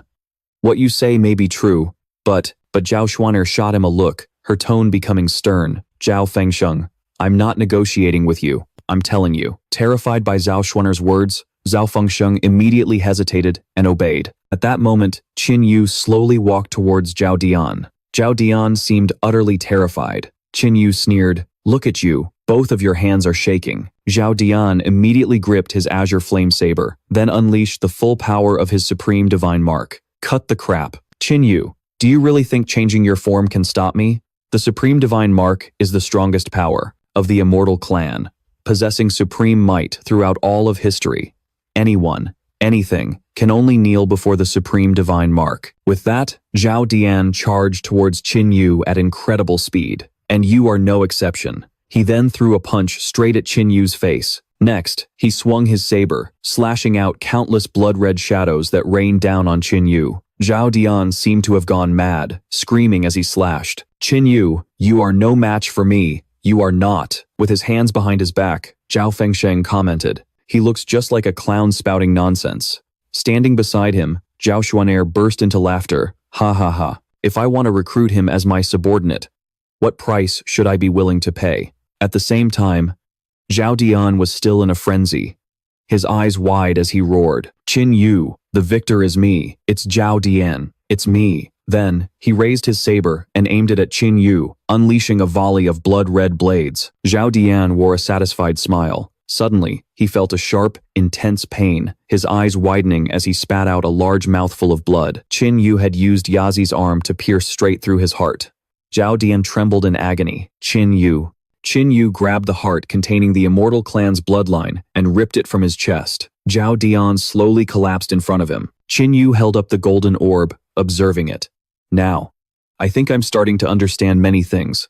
Why those almighty powerhouses enjoy toying with those weaker than them. So this is what it feels like." Qin Yu then crushed the orb in his hand, shattering it. The blood energy within dispersed, then condensed in midair. Zhao Dian lay on the ground like garbage. He kept muttering, "Ah, did I lose? I, who possess the supreme divine mark. I actually lost? I lost?" He reached out his hand for help. "Zhao Xuanair.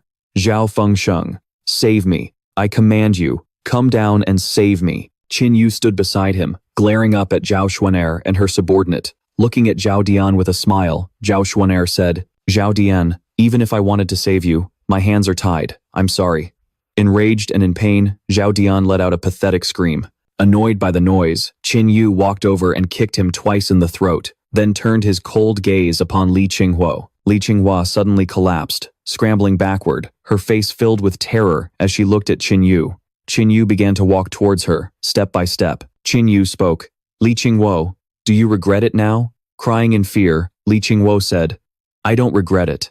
I have no regrets. Everything I did was to make myself stronger. I want to be one of the strong ones in this world, to become someone who can control everything." Qin Yu closed his eyes and sighed. "You're right. Everyone has the right to choose. Your choice wasn't wrong, and you even succeeded, for a time. You became the queen of the real world." As if possessed, Li Qinghe's eyes widened and she looked to the sky, laughing maniacally. "Queen?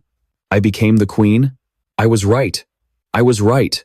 Ha." Then, her eyes rolled back as Qin Yu ended her life in a flash, and she fell to the ground. Qin Yu stood before Li Qinghe's corpse. He was stunned. It was all over. Then, Qin Yu looked up at Zhao Xuanair, who was sitting on the steps. Resting her chin on her hand, she looked at Qin Yu and spoke. "Qin Yu, you've killed Zhao Dian. Do you have any idea what the consequences are?" Qin Yu raised his head. He looked at Xuanair, a smile playing on his lips. "Why don't you tell me?" Zhao Xuanair sighed, looking at Qin Yu with a weary expression. Zhao Dian possessed the supreme divine sigil, and he was the destined master of our Zhao immortal clan. As a member of the Zhao immortal clan, I should avenge him. Qin Yu glared at Zhao Xuanair. "In this world, besides me, the person who wanted Zhao Dian dead the most was you, Zhao Xuanair. Stop holding back. If you want to laugh, just laugh." Zhao Fengsheng roared in anger. "Insolent! Qin Yu, there are some things you shouldn't say." Qin Yu looked up at Zhao Fengsheng. "Zhao Fengsheng, you're just an old man. Putting on such an ugly expression isn't a good look for you." Hearing this, both Zhao Xuanair and Zhao Fengsheng were stunned. Zhao Xuanair placed a hand on her chin and began to wonder, how does he know Zhao Fengsheng's name? Could it be he overheard my conversation with Zhao Fengsheng? But that's impossible. My conversation with Zhao Fengsheng was protected by our clan's immortal barrier. How strange. How could he possibly know? Zhao Fengsheng was also lost in confused thought. This guy is just too strange. Why does he seem so familiar with me? Qin Yu also fell into a deep contemplation. Killing Zhao Dian so easily today was truly a stroke of luck. If those two hadn't shown up, I'm afraid I would have had to go through another bloody battle. This is Zhao Xuanair, the prized young lady of the Zhao immortal clan, possessing an immortal sigil of at least the 8th tier. There aren't many in the immortal clan as decent as her. She wouldn't deliberately slaughter the innocent. In my past life, it was thanks to Zhao Xuanair's secret help that I was even able to compete with Zhao Dian. But what a pity. In the end, Zhao Xuanair also died a tragic death at Zhao Dian's hands. As for Zhao Fengsheng, In my past life, as you lay dying, you begged me to kill Zhao Dian. I couldn't do it back then, but in this life, consider it my way of repaying you. Qin Yu stood at the end of the ascension path, lost in his thoughts. Zhao Xuanair frowned, staring intently at Qin Yu. What an interesting fellow. Zhao Fengsheng, let's go down. A moment later, Zhao Xuanair and Zhao Fengsheng descended. They landed in the mortal realm and slowly walked toward Qin Yu. Qin Yu reached out, grabbed the supreme divine sigil, and said with a glare, I killed Zhao Dian. And I'm taking this supreme divine sigil. Zhao Fengsheng looked furious and shouted, what did you say? But Zhao Xuanair spoke cheerfully. The supreme divine sigil is useless to you.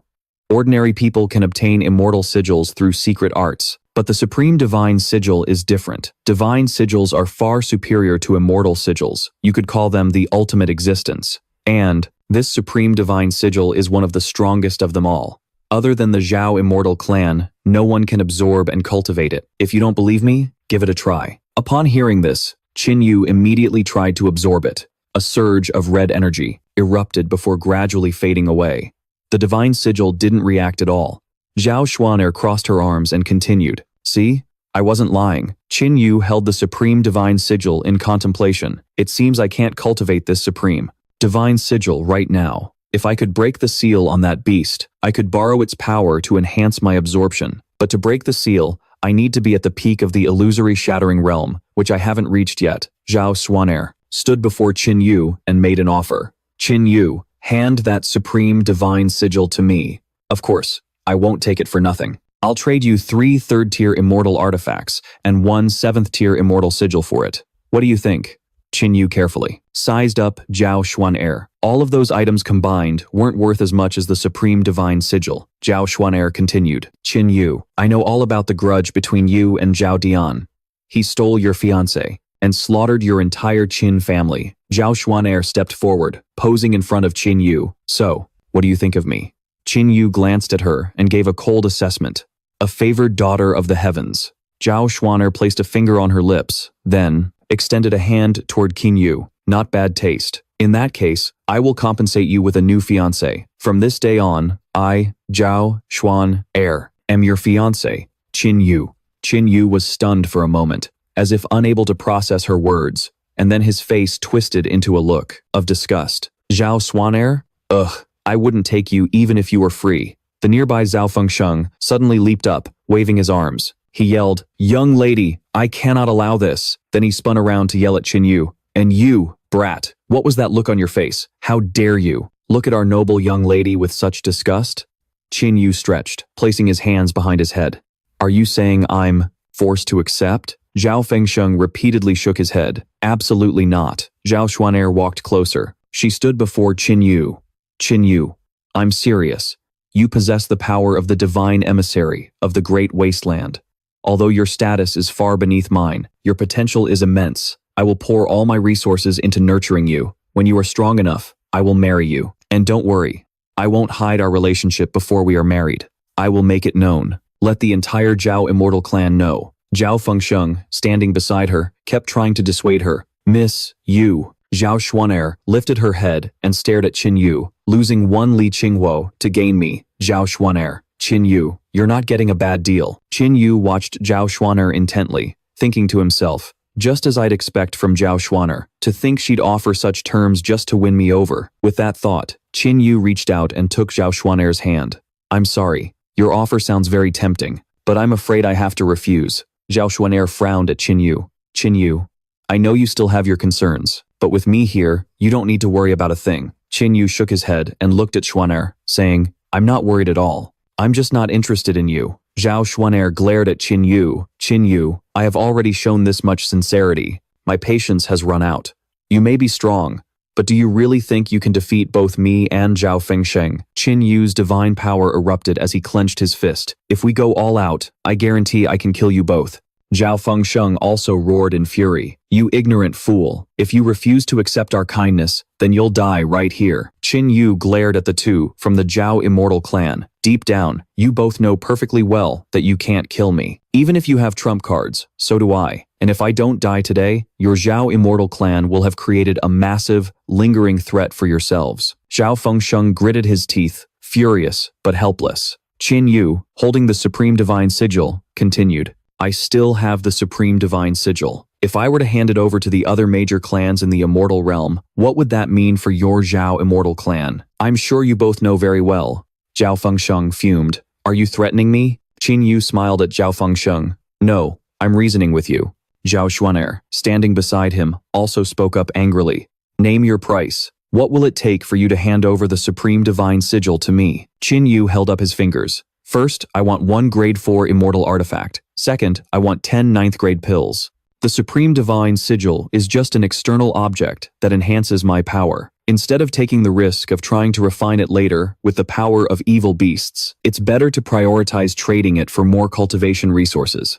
That's what's most important right now. Third, I want 3 7th grade immortal runes. Zhao Fengsheng pointed at Qin Yu. You're extorting us. Qin Yu covered his ears, pretending not to hear. You know it in your heart, so why say it out loud and make things awkward for me? Zhao Xuaner carefully sized up Qin Yu and began to haggle. I can give you 4 grade 4 immortal artifacts, but 9th grade pills are too precious. I don't have that many. I'm willing to trade 1 9th grade pill, 10 8th grade pills, and 50 7th grade pills instead. I can also agree to the 3 7th grade immortal runes. Zhao Fengsheng, at her side, continued trying to stop her. Zhao Xuaner continued. These are all just external objects. No need to be so attached. She frowned and glared at Qin Yu. Qin Yu, do you agree to the price I've offered? Qin Yu enthusiastically extended his hand. It's a deal. Xuaner also hurried to extend her hand, saying cheerfully, a pleasure doing business. Qin Yu felt something was off, pulled his hand back, and said to Zhao, Xuaner, you have to give me the items first. What are you thinking? After the two sides completed the transaction, Zhao Xuaner and Zhao Fengsheng stepped onto the ascension path to return to the immortal realm. Zhao Xuaner held the Supreme Divine Sigil, her heart filled with excitement. Zhao Fengsheng was still somewhat dissatisfied with Qin Yu. Miss, that brat Qin Yu is too arrogant. I can't swallow this insult. Zhao Xuaner turned her face to look at Zhao Fengsheng. Even if you can't swallow it, you have to endure it. Compared to the Supreme Divine Sigil, what do those things even matter? Zhao Xuaner's eyes suddenly narrowed as she looked in Qin Yu's direction. Didn't you notice? That Qin Yu is a seasoned veteran, and his trump cards are nothing to scoff at. Even if he did get some great opportunity, do you really think that alone could make an ordinary person act like that? Zhao Fengsheng had a look of confusion. Miss, what do you mean? Zhao Xuaner frowned, gazing into the distance where Qin Yu had been. I'm afraid this Qin Yu is no longer the Qin Yu of the past. Zhao Fengsheng gasped. Could it be possession and rebirth? Zhao Xuaner stated her theory. If Qin Yu really was possessed, the current clues suggest he has a 9th grade holy flame and a wild beast's physique. Combining these signs, it's possible that some wild beast from the great wilderness possessed Qin Yu. Of course, this is just my guess, but in any case, we've already reached an agreement with him. In short, we don't need to worry about him. Let's go back. The two then used a teleportation art to return to the immortal realm. On a high mountain not far from Qin Yu, a maiden from the Wild Clan had been watching the entire process from the very beginning. Looks like I've witnessed something earth-shattering. To think Qin Yu has the body of a wild beast. And he even made a deal with that little girl, Zhao Xuaner. Father will definitely like him. Hey, it looks like our clan will have another super expert. Qin Yu. We'll meet again in Holy Heart City. After that, the Wild Clan maiden also used a movement technique to leave Shifengmai Mountain. 10 days later, in Tianhe City, the saintess of the Holy Heart Palace, Leng Tianshuang was standing at the city gate waiting for Qin Yu's return. Before long, she saw Qin Yu's figure approaching Heavenly River City from a distance. The moment Leng Tianshuang saw Qin Yu, she enthusiastically welcomed him back. Leng Tianshuang came before Qin Yu and spoke with joy and reverence. Young Master Qin, congratulations on your return. Qin Yu looked at Tianshuang and said, these matters are finally over. Tianshuang, let's go. It's time to return and bid farewell to the King of Jinan. A sad and melancholic expression immediately appeared on Leng Tianshuang's face. The King of Jinan and Yuehua have already left.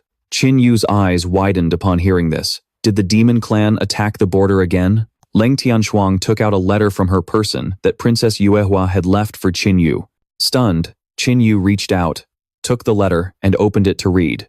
Qin Yu, congratulations on killing Zhao Dian. I originally planned to wait for your return to cook you a delicious meal myself, but unfortunately, the situation at the border is urgent, so my grandfather and I cannot delay our journey. Qin Yu, I've decided to join the Shenwei army. You know, the spear I use is in no way inferior to your war god's spear. You must cultivate diligently once you reach the Holy Heart Palace.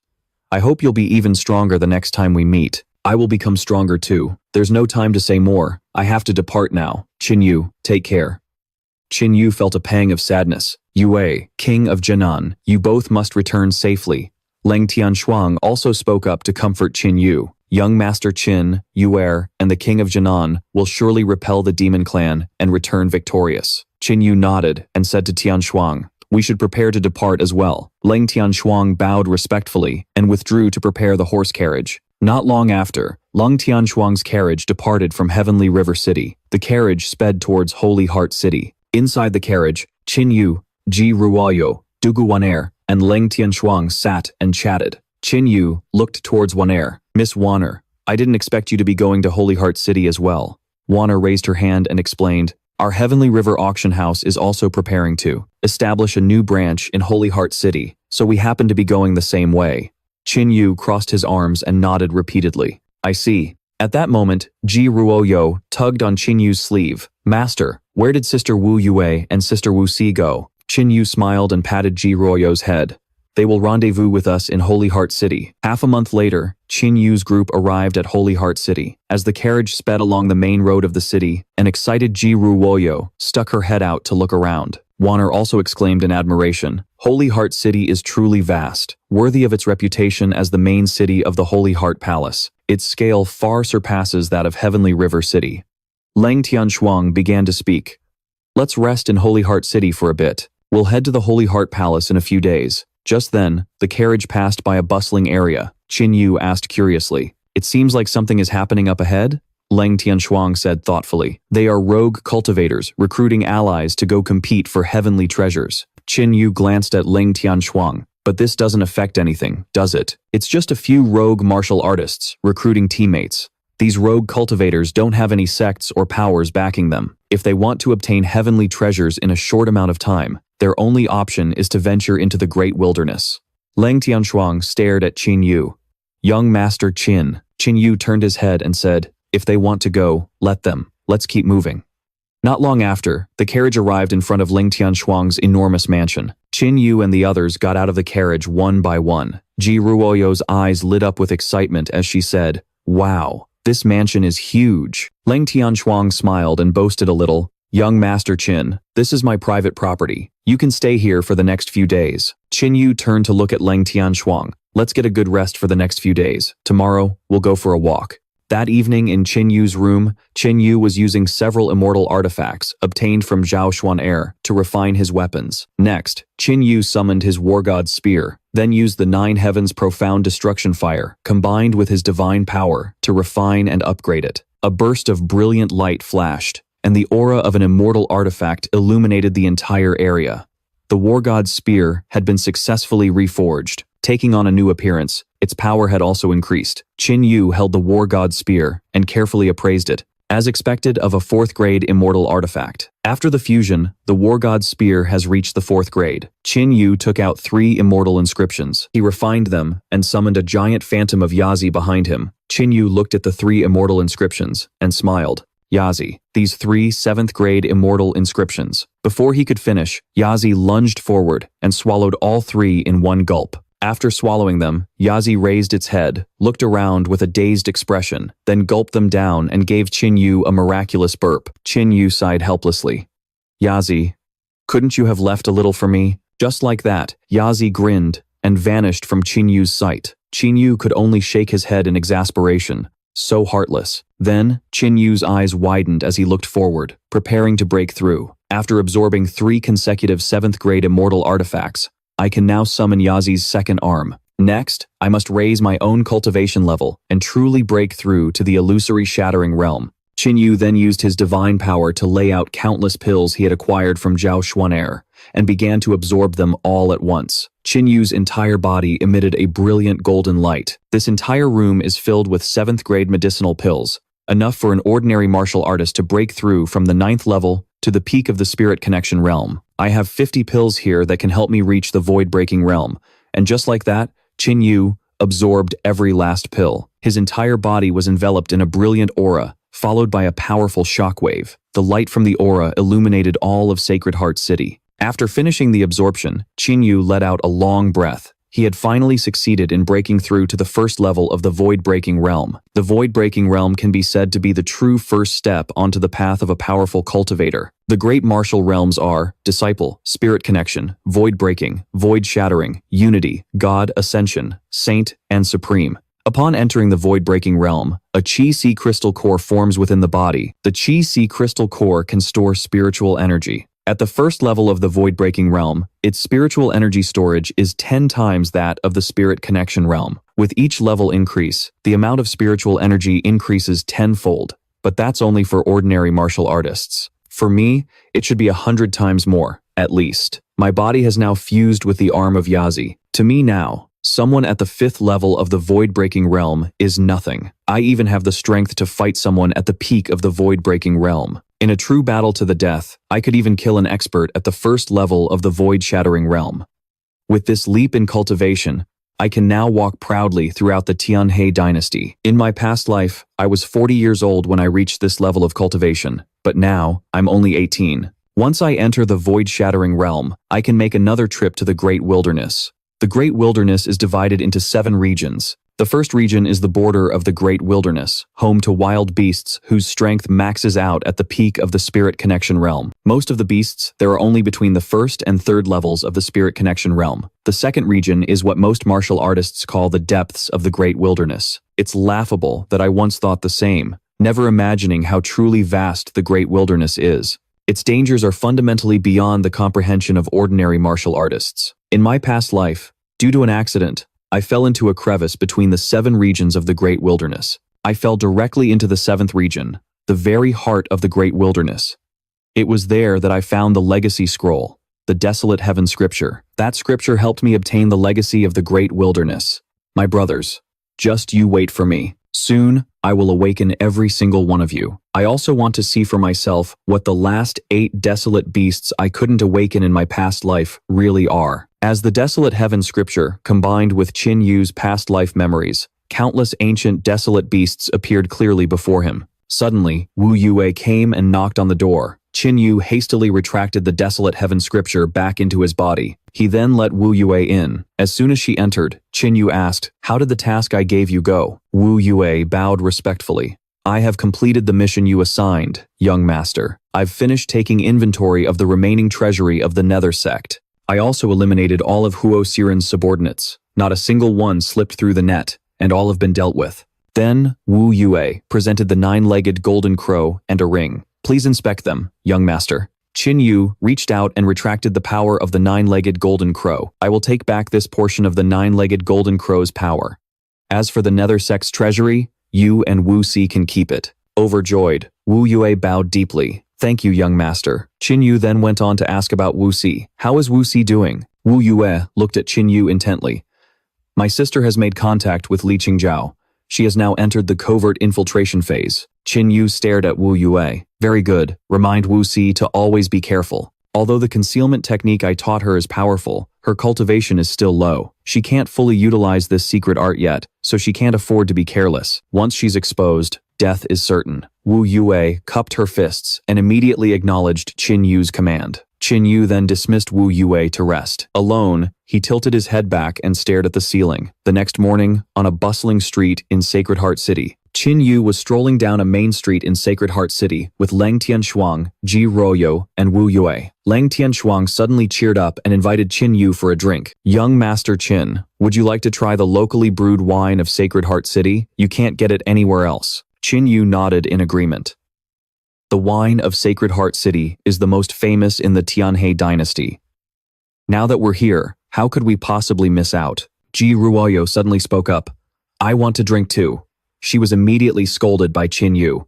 "You can touch wine when you're grown up." Ji Ruoyou ran over, hugged Wu Yue tightly, and started crying loudly. Not long after, Leng Tianshuang led everyone to the Sacred Heart Tavern. Suddenly, Leng Tianshuang noticed something.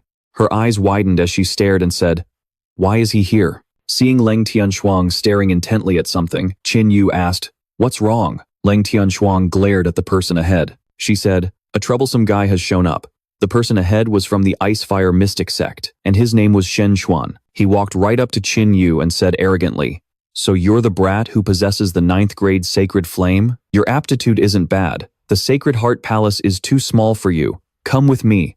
Leng Tianshuang smiled and said to Shen Xuan, "Young Master Shen, my father and my master both think very highly of young Master Qin, so."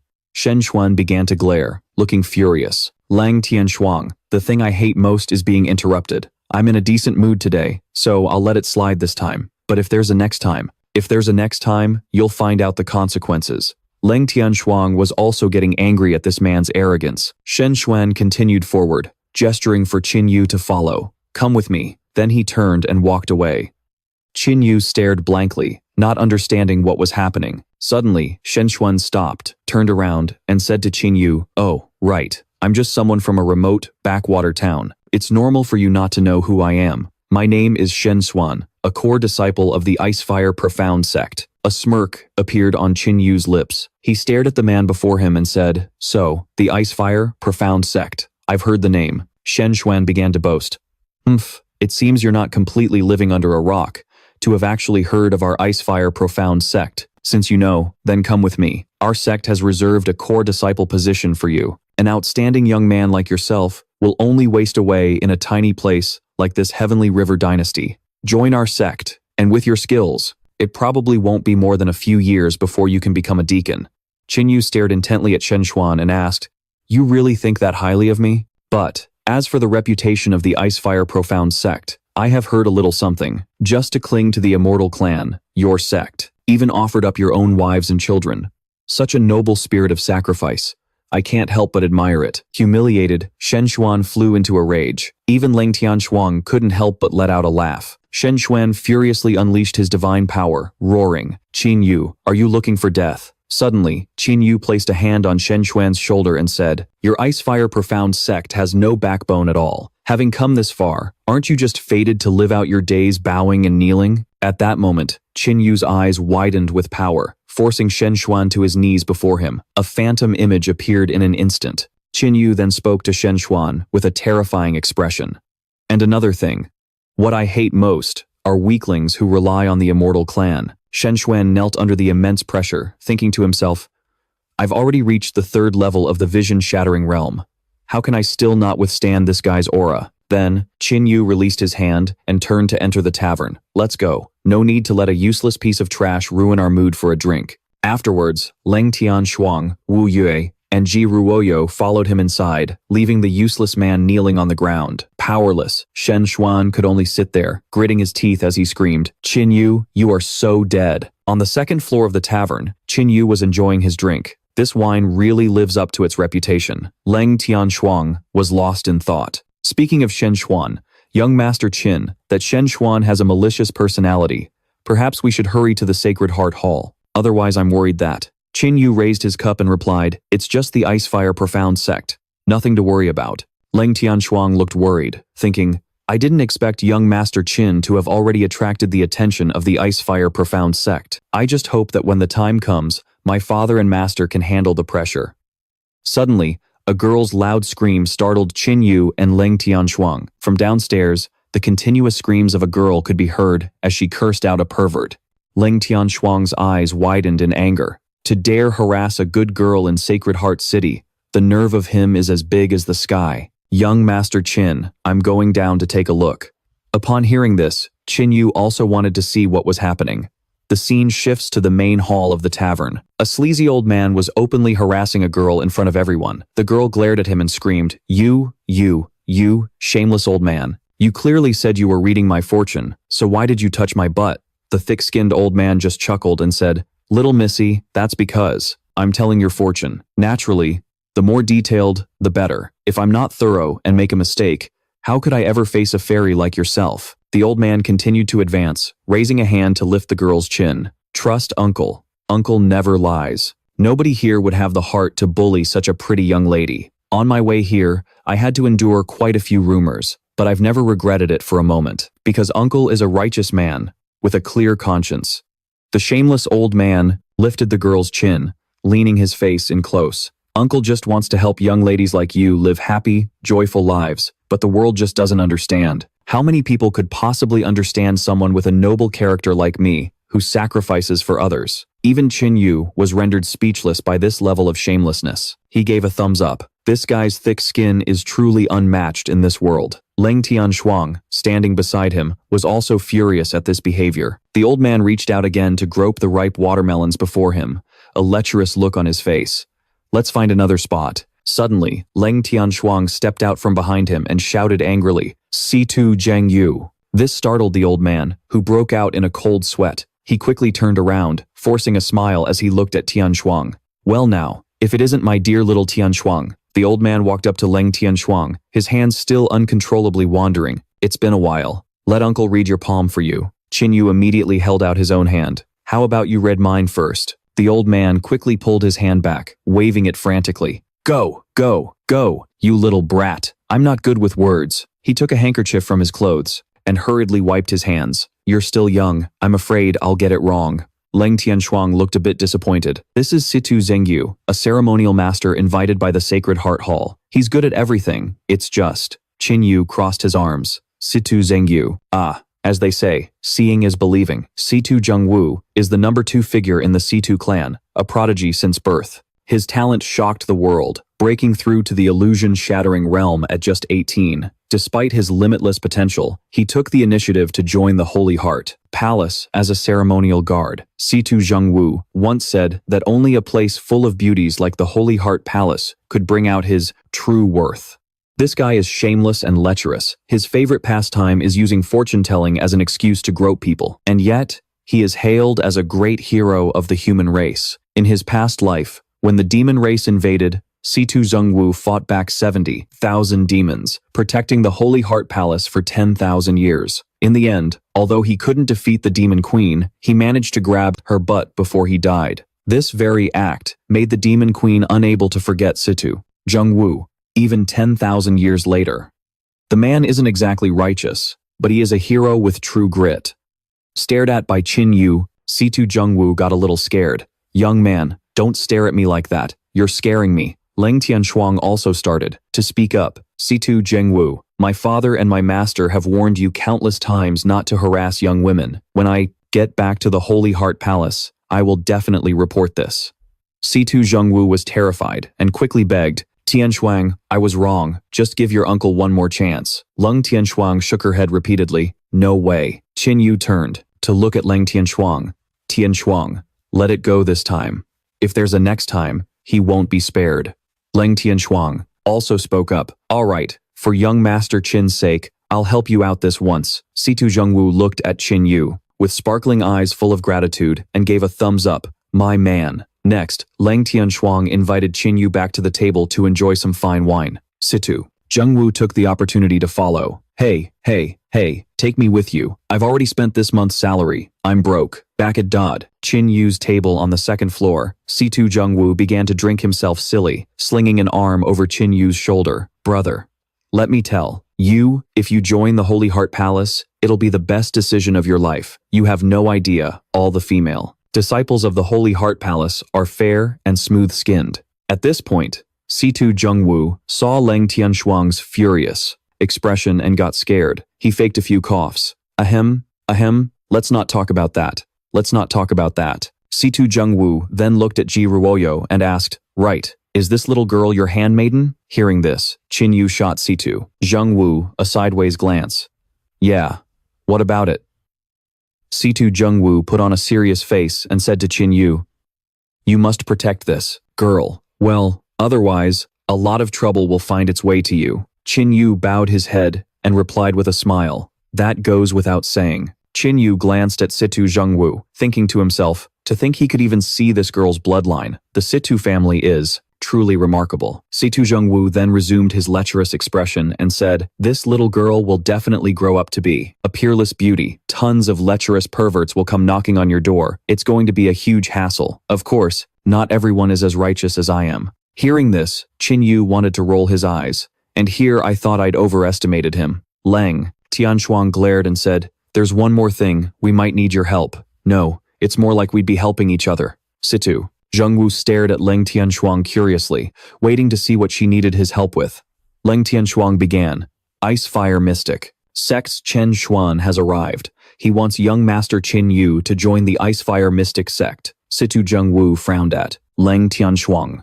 The Ice Fire Mystic sect is a decent backer, but compared to our Situ family, they're basically nothing. You need my help for a small matter like this? Qin Yu turned to look at Situ Zheng Wu, but I just made Chen Xuan kneel before me. Hearing this, Situ Zheng Wu was stunned, then repeatedly slapped Qin Yu on the shoulder. Kid, well done. The people from that Ice Fire Mystic sect are all arrogant pricks. Teaching them a lesson must have felt amazing.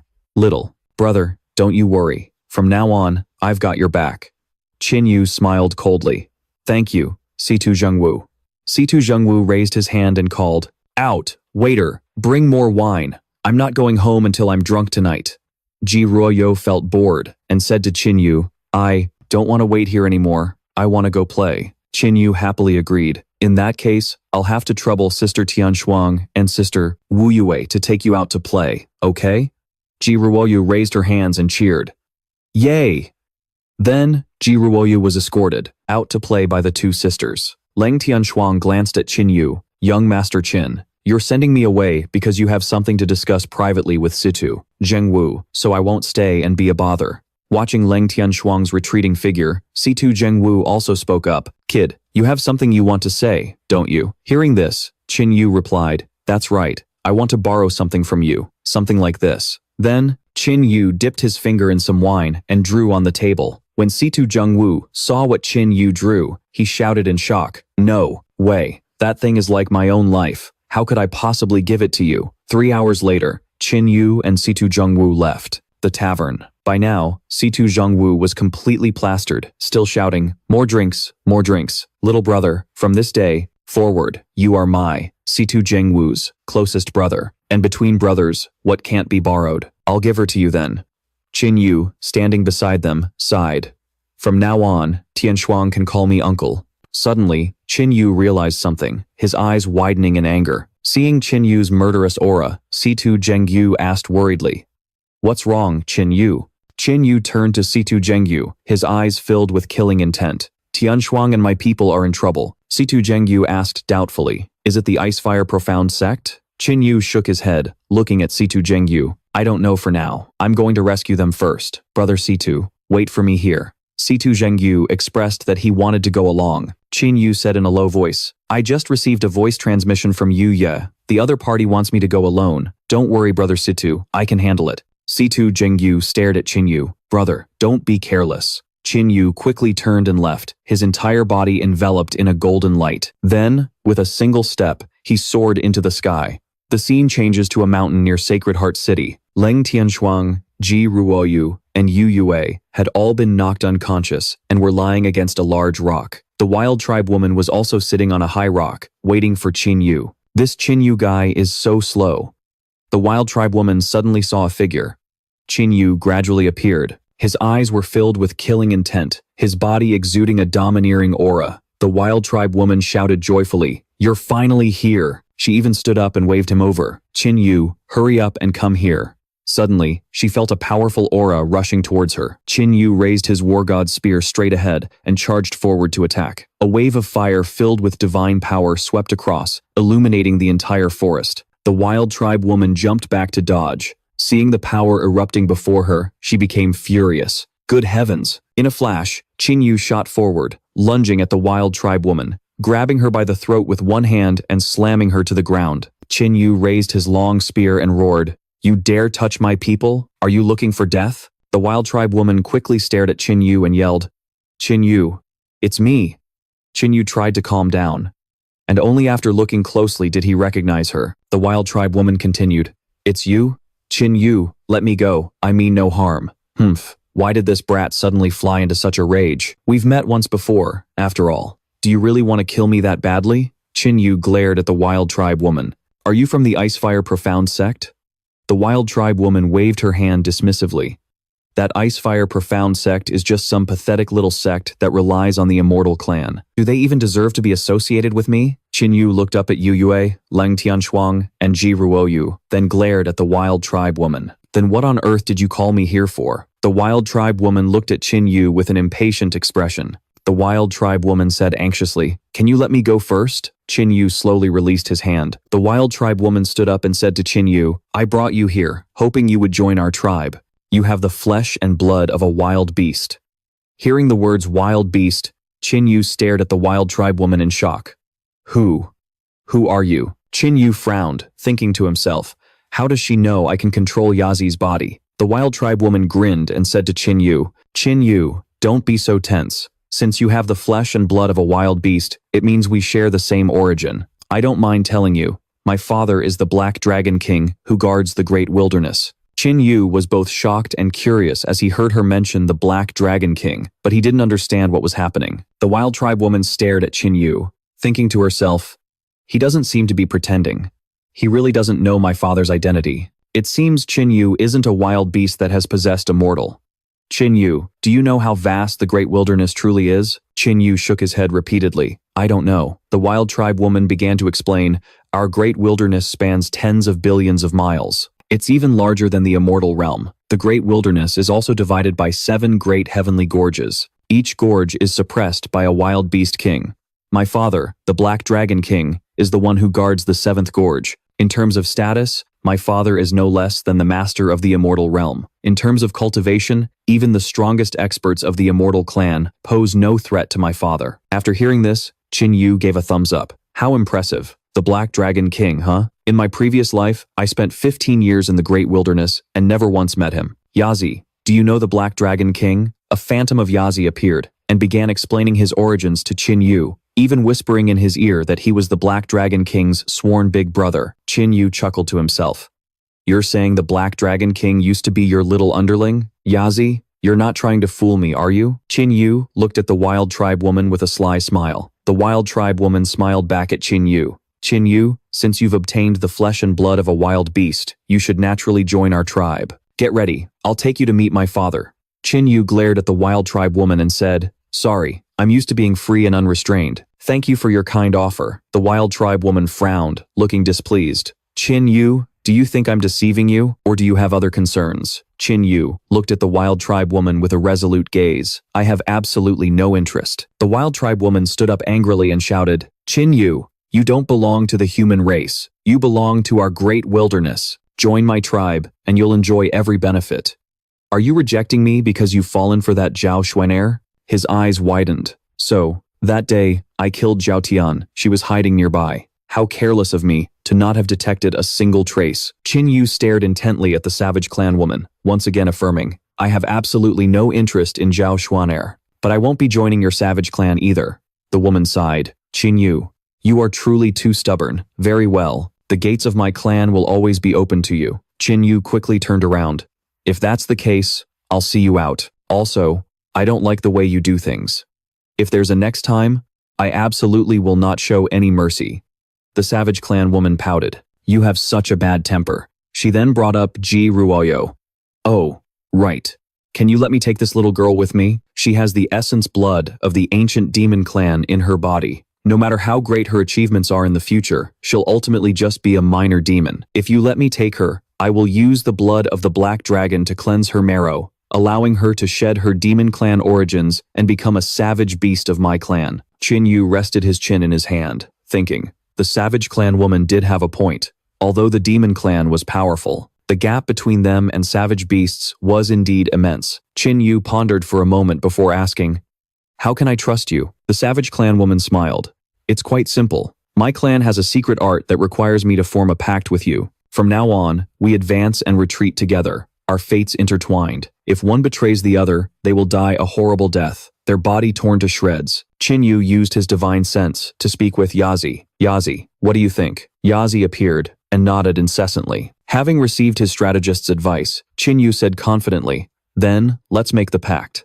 Seeing Qin Yu agree, the Savage Clan woman stepped forward and hugged him tightly. She gave him a deep kiss. Qin Yu was so stunned he couldn't react, his eyes wide as he stared at her. At that moment, a barrier appeared beneath their feet, beginning to link the two of them together. Yazi was outside. Staring at the pact forming before him, he thought, Little Black Dragon, this is all I can do to help you. Qin Yu and the woman kissed for a long while, and an imprint gradually appeared on both of their hands. The pact was complete, and she slowly pulled her lips away from his. Qin Yu, from now on, we share life and death. If one day you have a change of heart, just call out to me in your mind, and I will know. If you encounter any difficulties, my clan will help you with all our might. Qin Yu felt bewildered by the method used to seal the pact. He opened his mouth to say, "The way your savage clan seals a pact is really something else." The woman burst out laughing. Haha, to seal the pact, we only needed to touch skin. Then, carrying Ji Ruoyo on her back, she turned to leave. I'll be going now. Watching her leave, Qin Yu scratched his head. Looks like I've been tricked. Could it be that Yazi betrayed me? Meanwhile, Leng Tianshuang and Wu Yue were gradually waking up. Wu Yue asked frantically, "How is the little girl?" Qin Yu stood before Tianshuang and said, "Wu Yue, don't worry, everything's fine." Wu Yue looked at Qin Yu with a sorrowful expression. "I'm sorry." Leng Tianshuang also looked at Qin Yu grievously. "Young Master Qin." Qin Yu clasped his hands behind his back and looked towards Tianshuang. "This isn't your fault. Let's go. That little girl has found a better opportunity for herself." After saying that, Qin Yu turned and left. Leng Tianshuang and Wu Yue watched Qin Yu's departing back, feeling guilty. Wu Yue clenched her fists. How could I have made such a mistake? Wu Yue, you must learn from this. You absolutely cannot let this happen a second time. Leng Tianshuang watched his back. A greater opportunity for that little girl? Young Master Qin is truly a man of hidden depths. That evening, before Qin Yu left the inner courtyard, everyone gathered in the main hall to chat. Situ Zhengyu patted Qin Yu's shoulder. "Little brother, you weren't injured, were you?" Qin Yu forced a smile and replied, "It was just a misunderstanding. I'm fine." Leng Tianshuang's eyes widened as she looked at Situ Zhengyu. "Little brother? What's that about?" Situ Zhengyu laughed heartily. "Haha, little Tianshuang, although Qin Yu and I are not blood brothers, we have become sworn brothers. From now on, you can call him uncle." Leng Tianshuang was left speechless by this man. Qin Yu suddenly stood up and glanced at Leng Tianshuang. "Tianshuang, don't listen to his nonsense. Everyone has rested enough. In a few days, we will set off for the Sacred Heart Palace." Leng Tianshuang placed a hand on her chest and said cheerfully to Qin Yu, "The Sacred Heart Palace is ready to welcome you, young Master Qin." Qin Yu glanced at Tianshuang. "Then I'll have to see just how they plan to treat me." At the Sacred Heart Palace, everyone was waiting to welcome Qin Yu. Beside them stood a thin, frail man with a haggard face, his gaze fixed straight ahead. Elder Tai Ning stroked his beard and said, "Bringing the 9th grade sacred flame to our Sacred Heart Palace, we must win him over." Two burly men nodded repeatedly. "Father is right." The frail man heard the words 9th grade sacred flame and thought to himself, 9th grade sacred flame. Haha, I'd like to see what kind of person he is. Elder Tai Ning excitedly went out to greet them. They're here. Come with me to welcome them." Qin Yu lifted the carriage curtain to look ahead when he suddenly saw Situ Zhengyu running away and asked Leng Tianshuang, "Tianshuang, we're almost at the Sacred Heart Palace. Why is big brother Situ abandoning the carriage and running?" At that moment, Situ Zhengyu was screaming as he ran. "Ah," Tianshuang replied cheerfully to Qin Yu, "because the person who has come to welcome us is the great elder, Ti Ning." Every time he saw Situ, the man would give him a beating. Qin Yu nodded, showing he understood. "I see." The horse-drawn carriage began to stop in front of the Sacred Heart Hall. Qin Yu slowly stepped out of the carriage, looking all around him. Elder Ti Ning saw Qin Yu and spoke, "Are you Qin Yu?" Then he placed a hand on Qin Yu's shoulder.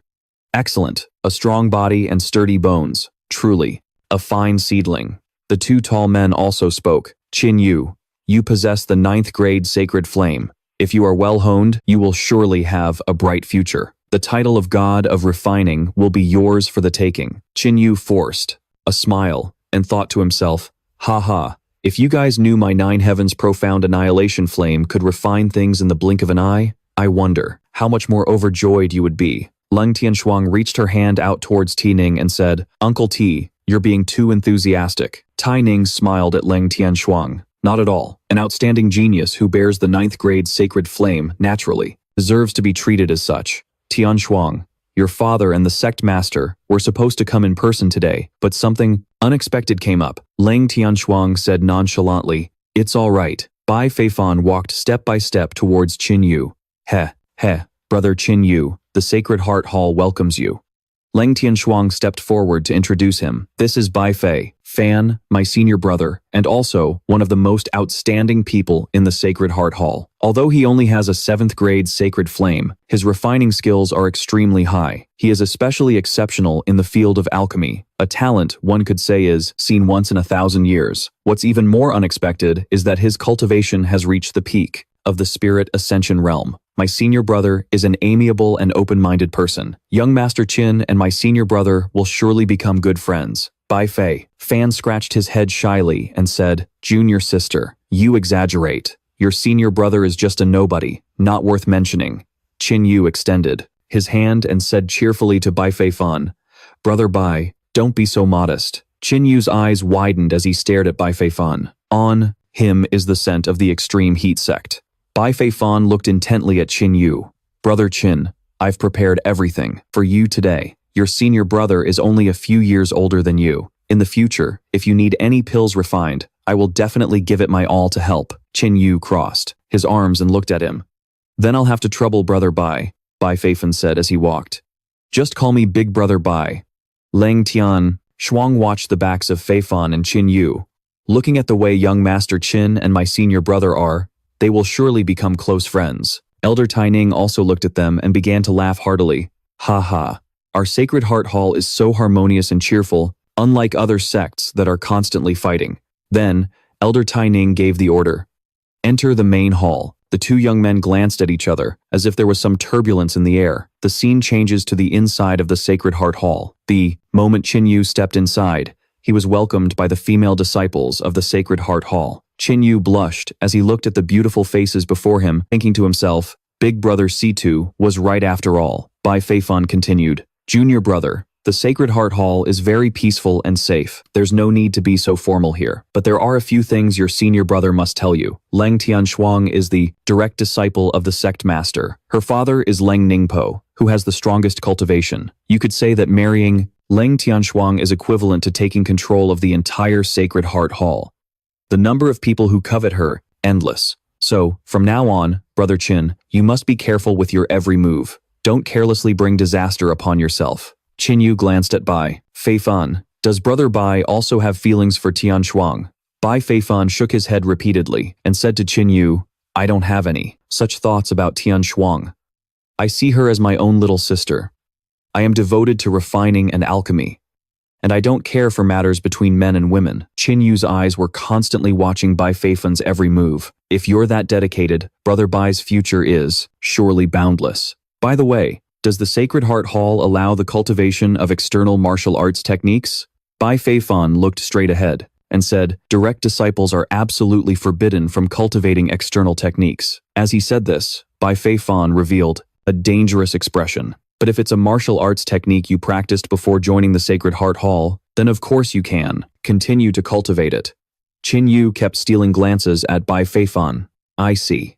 Qin Yu fell into deep thought. This Bai Fei Fan guy, ha ha ha, is quite interesting. Bai Fei Fan was also thinking secretly, this kid isn't simple. Could it be that he's already found me out? Bai Fei Fan quickly pointed to the main hall and said, "Over there is the Sacred Heart Hall's main hall. Let's hurry inside." In the main hall, everyone had already arranged a welcome banquet for Qin Yu. A subordinate stepped forward to report, "Greetings. Great. Elder, Holy Maiden, Senior Brother Bai. The banquet is ready. Please take your seats." A moment later, Qin Yu also sat at the table with everyone. Lang Tianshuang asked the subordinate, "Where are the other elders and senior brothers?"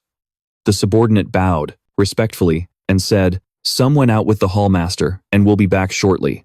The others are on their way." Elder Taining looked intently at Qin Yu and laughed heartily. "Qin Yu, today you can eat and drink to your heart's content. Tomorrow, I will organize a grand initiation ceremony for you." After hearing this, Qin Yu nodded repeatedly and said loudly, "Great, great, great." After a while, everyone had eaten and drunk their fill, and the effects of the alcohol began to set in. Taining stared at the wine cup on the table, lost in thought. After a moment, he picked up his cup and said with a hint of worry, "Why aren't they back yet?" Leng Tianshuang looked on anxiously. "Tai Ning, uncle, what kind of mission did the hall master and my father go on, exactly?"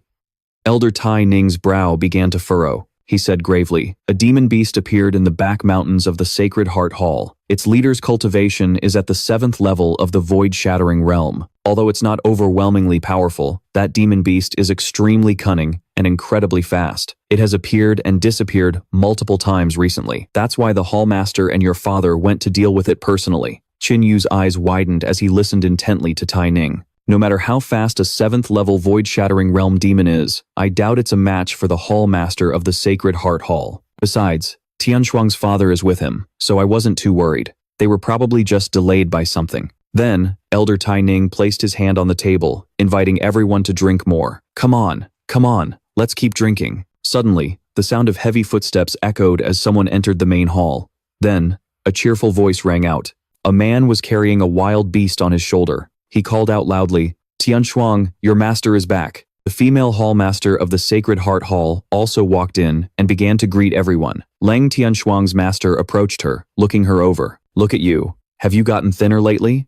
Then, he abruptly threw the corpse of the demon ape onto the ground. He boomed, "We're all family here, no need to be squeamish." Then he turned his gaze to Qin Yu. "You must be Qin Yu, right? Good. Not bad at all. A fine-looking young man." Qin Yu frowned, staring intently at the ape's corpse, deep in thought. Leng Tianshuang's master scratched his head and said awkwardly, "Ha, Tianshuang, this little brother Qin seems a bit cold." Seeing this, Tianshuang called out Qin Yu's name. Qin Yu stood up and said in a low voice, "This is the corpse of a four-eyed red ape, the vanguard of the demon clan." Tianshuang's master looked puzzled. "A four-eyed red ape? What's that? I've never seen this type of demon before." "Little brother Qin, you're certainly knowledgeable. It was very fast, but its attacks were negligible. Nothing to worry about." The hallmaster of the Sacred Heart Hall walked over, carefully observing Qin Yu. "Qin Yu, today is your welcome banquet. Just drink to your heart's content. You don't need to worry about this 7th-level void-shattering realm demon." Leng Tianshuang stepped forward to introduce him to Qin Yu. "Young Master Qin, this is our Sacred Heart Hall's master, Fu Jiao." Qin Yu immediately cupped his hands respectfully and said to the hallmaster, "Greetings, Hallmaster Fu Jiao. Greetings, Elder Leng." Then, his eyes widened, his expression turning serious. "Although this four-eyed red ape isn't strong, it shouldn't be here. Hallmaster Fu Jiao, perhaps we could find a quiet place to talk." Hallmaster Fu Jiao of the Sacred Heart Hall observed Qin Yu for a long moment, sensing the gravity of the situation. Then, she turned her head and gestured for Qin Yu to follow. Elder Ta Ning and Leng Tianshuang stared thoughtfully at Qin Yu's departing back. Elder Ti Ning rubbed his head and looked at Tianshuang. "Tianshuang, why is this little brother Qin so mysterious?" Leng Tianshuang watched Qin Yu's back and explained, "For young Master Qin to have such a reaction, this four-eyed red ape is definitely not a simple matter." Bai Feifan, who was sitting to the side, watched with wide eyes, thinking to himself, what kind of trick is that bastard Qin Yu pulling now? The scene changes to Hallmaster Fu Jiao's room. The two sat opposite each other to discuss the matter of the four-eyed red ape. Hallmaster Fu Jiao spoke first. "Qin Yu, it's just the two of us now. Speak freely." Qin Yu looked at Hallmaster Fu Jiao with a serious gaze. The four-eyed red ape has a strong physique, keen senses, and a cunning mind.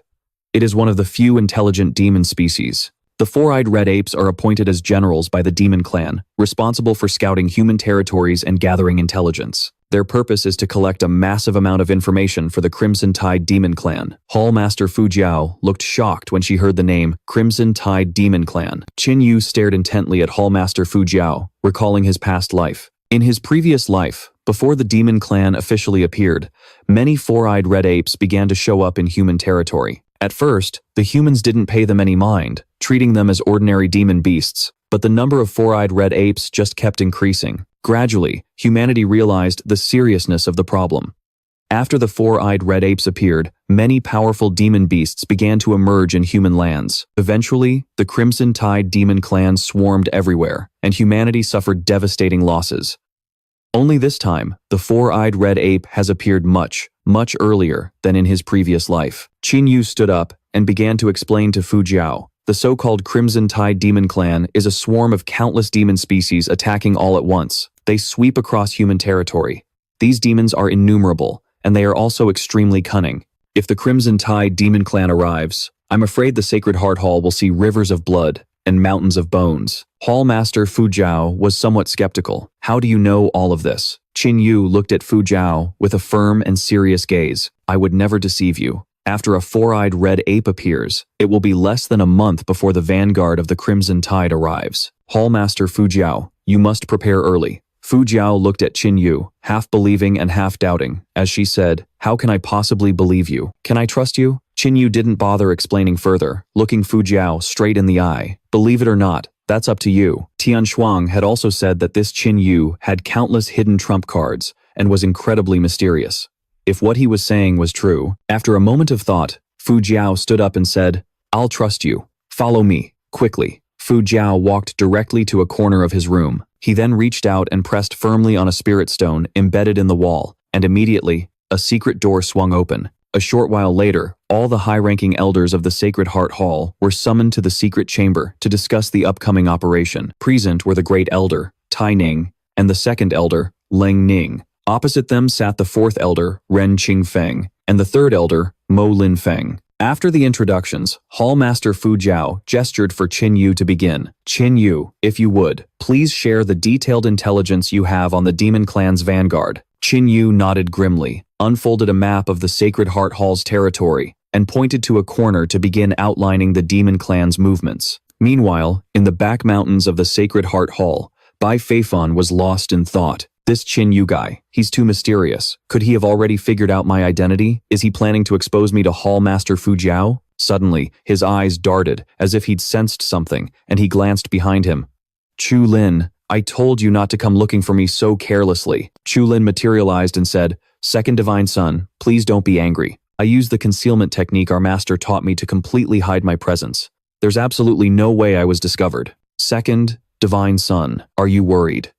Bai Feifan glared at Chu Lin, his anger showing. You had better have something important to say. Otherwise, I won't hesitate to kill you. A cunning look flashed across Chu Lin's face as he stared intently at Bai Feifan. Calm down, Second Divine Son. Are you worried that Qin Yu has discovered your identity? I came to tell you that you have nothing to fear. I've just received word from Ren Qingfeng. Qin Yu's secret meeting with Fu Jiao isn't about you. It's about something far more significant. So, that old fox Ren Qingfeng is also one of us. Bai Feifan mused with curiosity.